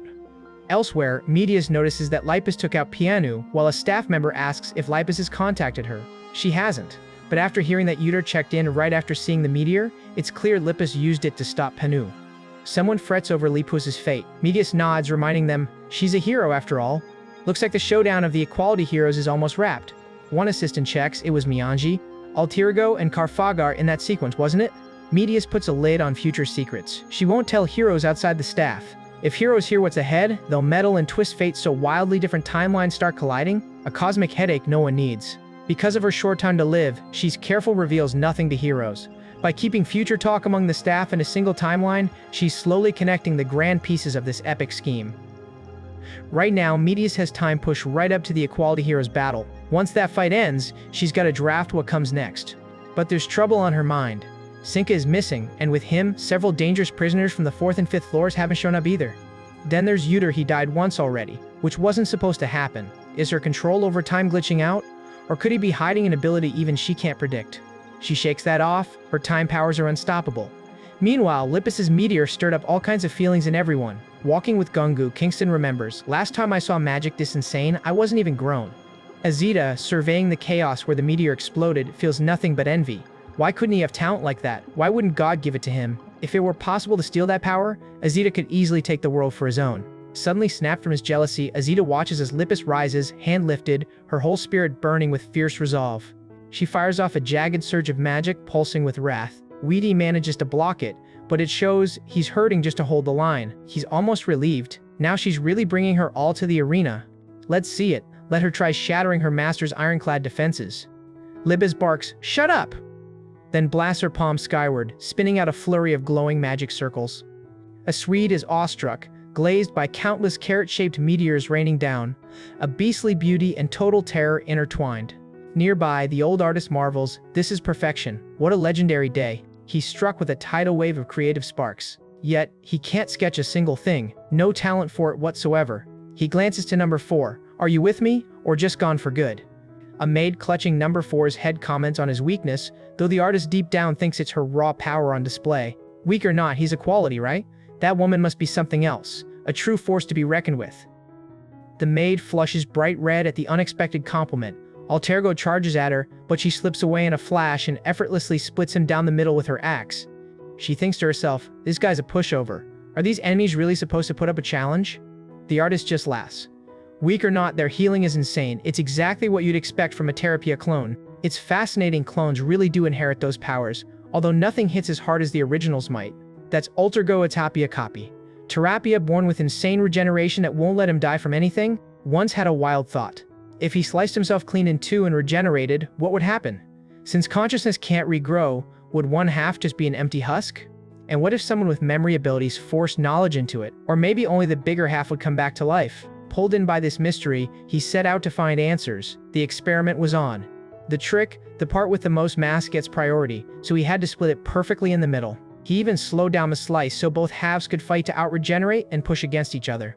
The experiment's outcome? A brand new version sprang up. But there was no brawl over who was the real Tapia. They understood it'd be pointless, even deadly, to start infighting, so both stood down from any stupid showdown. Resolution? A coin toss decided who got which number, and off they went gathering more experimental bait. With time, banter happened. One, the original, told number two they're being tailed by equality. Clearly, they needed backup. Number two agreed, to stand up against such power, their numbers had to swell. And so, the Terapius kept multiplying. Out of two fresh clones, when deciding their numbers once more, one got totally confused. He had no idea what anyone was talking about. A brand new twist thrown into the mix. One of those clones lost himself, no sense of place or purpose. That lost soul? Him. Subject 4. Alter ego only rises, noting he isn't number 4. He gets the name alter ego for a reason. The artist glances over, feeling revulsion. Does something like that even have the right to call itself human? But alter ego doesn't bat an eye. No accusation can change it. He insists he's human. But really, what is human anyway? To the others, number 4 is just captivating. A whole new mind suddenly brought into the world. Where did it all glitch? Why wasn't the memory transfer complete? Curious, the Tapias went to borrow a psychometry user's powers and attempt to copy over all the memories into number 4. But he couldn't handle it. Every attempt just ended with him vomiting. One Tapia watched, confused by what was going on. Did something snap from shoving too much info into him at once? Altergo questioned how anyone could commit such atrocities. The Tapias realized their efforts were pointless. Number 4 wouldn't play along with the Tapias. He distanced himself from them completely, like he was someone else entirely. Spotting this, the Tapias kept number 4 under close watch, making sure he never slipped away. Ever since number 4 came into existence, the Tapias stopped splitting altogether. Still, the Tapia pondered alone, a riddle in his mind, wondering just how far humanity could push its own limits. Mankind started with nothing but bare hands. Now, powered by abilities, evolution was shattering the boundaries of reality. True evolution happens in desperate times, at a breakneck pace. That triggered their resolve to deeply research human evolution. Once everyone agreed, Terapia and his clones rounded up test subjects, kicking off their twisted human experiments. He seized an entire city, turning it into a monstrous testing ground. The horrors there dwarfed even wartime nightmares. Number 4 didn't take part. He simply watched, detached. He'd heal those shattered by Tapia's brutal tests, secretly letting some escape. But he got caught, locked away deep below. Once captured, a Tapia admitted that, even if number 4 was a mistake, they'd still included him as one of their own. But if he kept defying them, they'd be forced to act. Number 4 spat back, calling them garbage, vowing never to be the same as them. Terapia, however, only doubled down. Number 4 was thrown into a whirlwind of Terapia's perverse experiments. Years ticked by. At last, the second-generation equality hero, Wuji, stormed into Terapia's occupied city. He launched straight into battle against the Terapias, who were already preparing for equality's incoming assault. Soon, Wuji unleashed his power, disgust clear as ever. No matter how often he saw it, that self-cloning act was vile to him. So which one among you is the real deal? The Tapia simply answered, there was no original, they were all one. Did that make them immortal? Tapia disagreed. Lose their ability regulator and they'd die. Regeneration wouldn't save them. Wuji pressed. So, as long as you control your powers, you're basically invincible? Terapia had never faced death, so he stayed silent. Wuji understood. The answer to that would be revealed in this fight. Tapia was stunned. Ever since Rausa rose to lead the Hero Association, he'd heard heroes embraced a strict no-kill code. Did the association president get swapped out while we weren't looking? But Wuji brushed it off, reminding him they function as one unit, so as long as a single one's breeding, they're good, right? The Terapia shot back that this logic was nuts, but Wuji didn't hesitate. He pulverized the other two clones without mercy, relying on brute strength. He was hungry to put the theory to the test, time for another twisted little experiment, just his style. With his grisly work done, he snagged one Tapia. The rest weren't so lucky. Turns out crushing and burning wiped them out for good. He checked in with Myanji, asking if she'd wrap things up. She had. She managed to save every single citizen stuck down in that basement. But there was a guy down in the lab who looked eerily similar to Terapia, so for now, Miyagi decided to bring him along. Wuji pieced it together, meaning one remaining clone left in play. Looks like Wuji's got that loose end to tie up too. He told me to get the people out and head topside. A few of them took hesitant steps forward, and before long, all stood together in front of Altergo. They demanded our plan for the mysterious man and insisted he's not like Terapia at all. Turns out, he'd taken care of them while trapped in the basement. Wuji struggled to figure out what was going on. Was this the result of experiments or some brainwash job? They swore up and down it was the truth and insisted their minds were clear. And when Manganji addressed her master, she confirmed their stories. After that psychic tech got neutralized, Manganji went deeper down and found the guy tending to the wounded. With that, Wuji realized it was out of his hands. The Hero Association would have to judge number 4's fate. Razia quickly kicked off a meeting with Tammy about the mysterious newcomer. Mego coldly noted how clones like Terapia had a rough existence and wondered why Hero even bothered showing up. Meanwhile, Hero just looked on, confused by Rauza's attitude. Uri found it wild. The Terapia clone might be on their side now. That was definitely something. Not that it matters, since he was set on doing the exact opposite of whatever Rauza wanted. No use sweating it. Finally, the meeting of the Equality crew got underway. Before everyone settled in, Razia dug up past records of any cases like number 4. Case 1. A psychic transferred mind and memory into a robot, cheating death that way. Case 2. A summoner brings forth a creature, falls hard for it, and that summon forges its own identity. And it's not rare. Plenty of kids with summoning skills had made imaginary friends who gained agency. But in the end, they were all wiped away, dealt with during Utor's stint as leader. Yu hit them with the obvious. Giving a green light here would only turn psychometry users, who were already a handful, into an unmanageable mess. Back then, those psychometry users weren't just dabbling.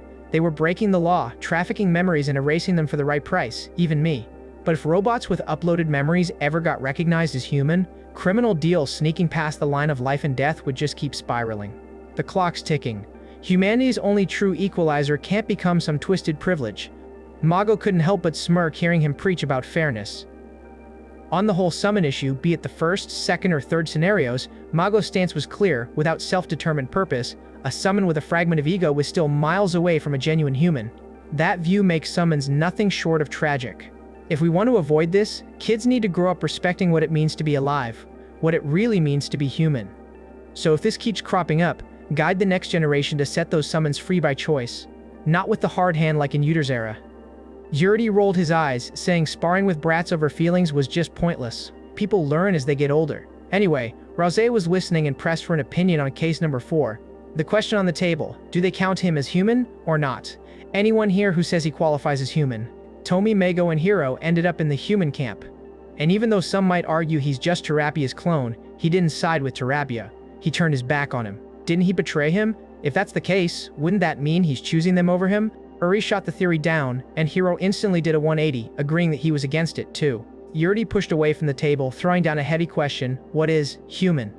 Or better, what does I even mean? He saw himself as the only one of his kind out there, but if someone's just a clone, a perfect genetic copy of Terapia that destroys his identity and spits in the face of all that talk about human rights for criminals, don't they all claim to defend the rights of criminals after all? Or are they just pretending Terapia's specialness doesn't count? Tammy shot back, telling him clones may share DNA, but their souls are separate. Treat them like two distinct people, not one. Yuri cut her off quick, jabbing a finger straight at Ryosa. As the association president, she'd bulldoze ahead with her own call anyway. Pushing this argument wouldn't change a thing. Rausia just grinned. She had the last word as president after all. The call was hers to make. Uri's temper flared as he warned her to enjoy the power play now. Her time on top wouldn't last. Rausia had clocked every view they'd thrown at her and already mapped out a solution.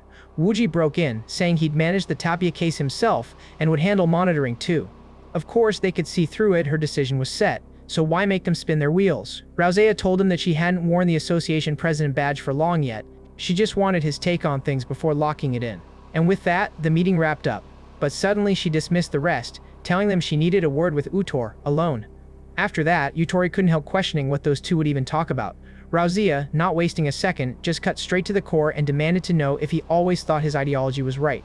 Meanwhile, Wuji and Manganji tracked down Altergo, spilling everything to him, no holding back. Because of all that, they decided starting today, they'd throw their lot in with him. Altergo got it instantly. He realized they were there to keep an eye on him, and that's when Wuji stepped in, saying calling themselves monitors sounded way too rigid. So from now on, he should see them as partners for the journey ahead. He introduced himself.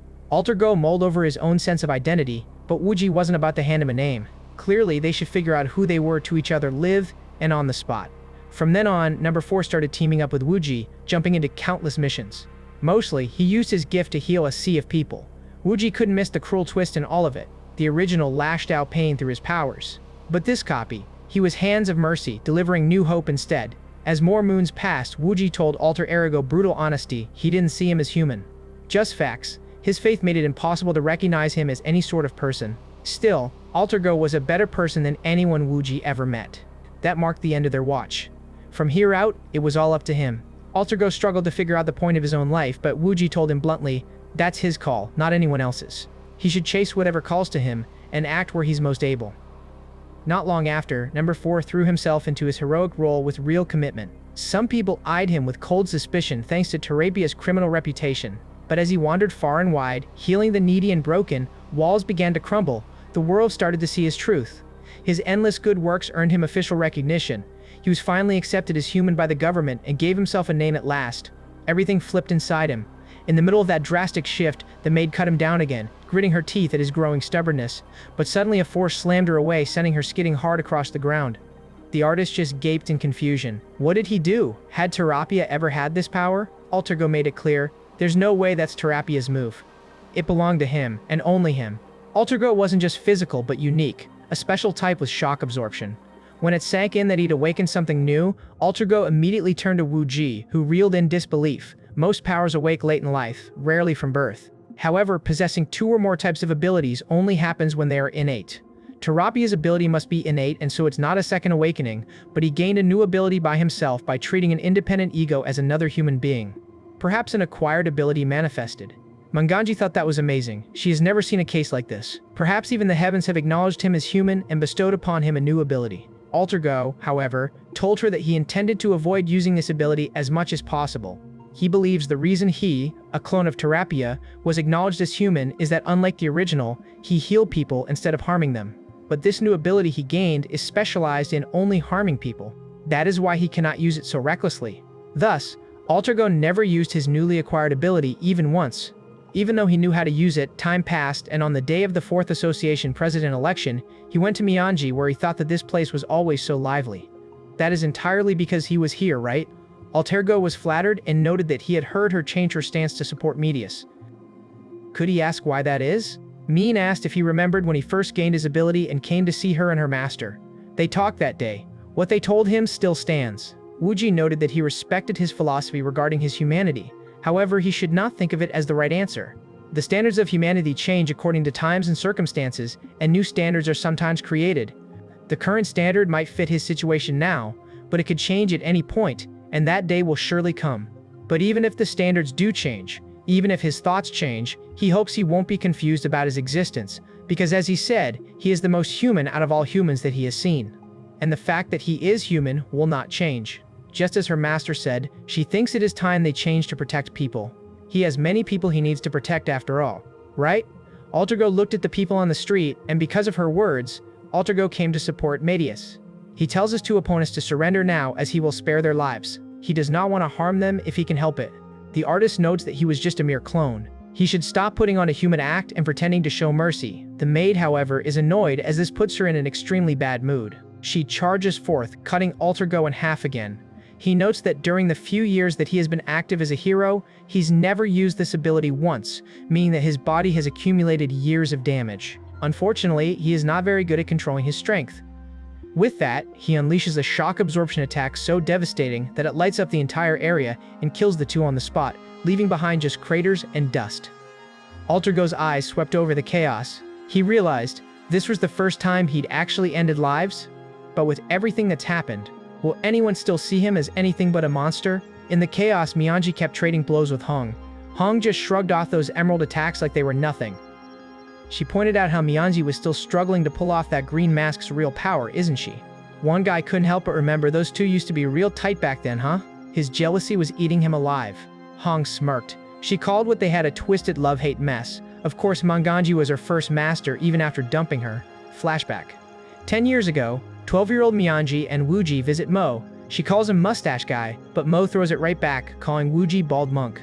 Manganji greets Mr. Mustache Guy. He grumbles, name's Mo. Mianji rolls with it, cheerily greeting Mr. Mustache Guy Mo. Mo just sighs, already done correcting her. Mo challenges the Baldy on why he's here. Wuji fires back, he shaves on purpose. Mo doesn't care. A Baldy's still a Baldy. Wuji explains, it's nothing big, just want some advice. Mo knows abilities, right? Mo wonders if this little girl's a summoner. Wuji shoots that theory down, no, this is about the fox Huang clutched in her arms. That's who they truly came to talk about.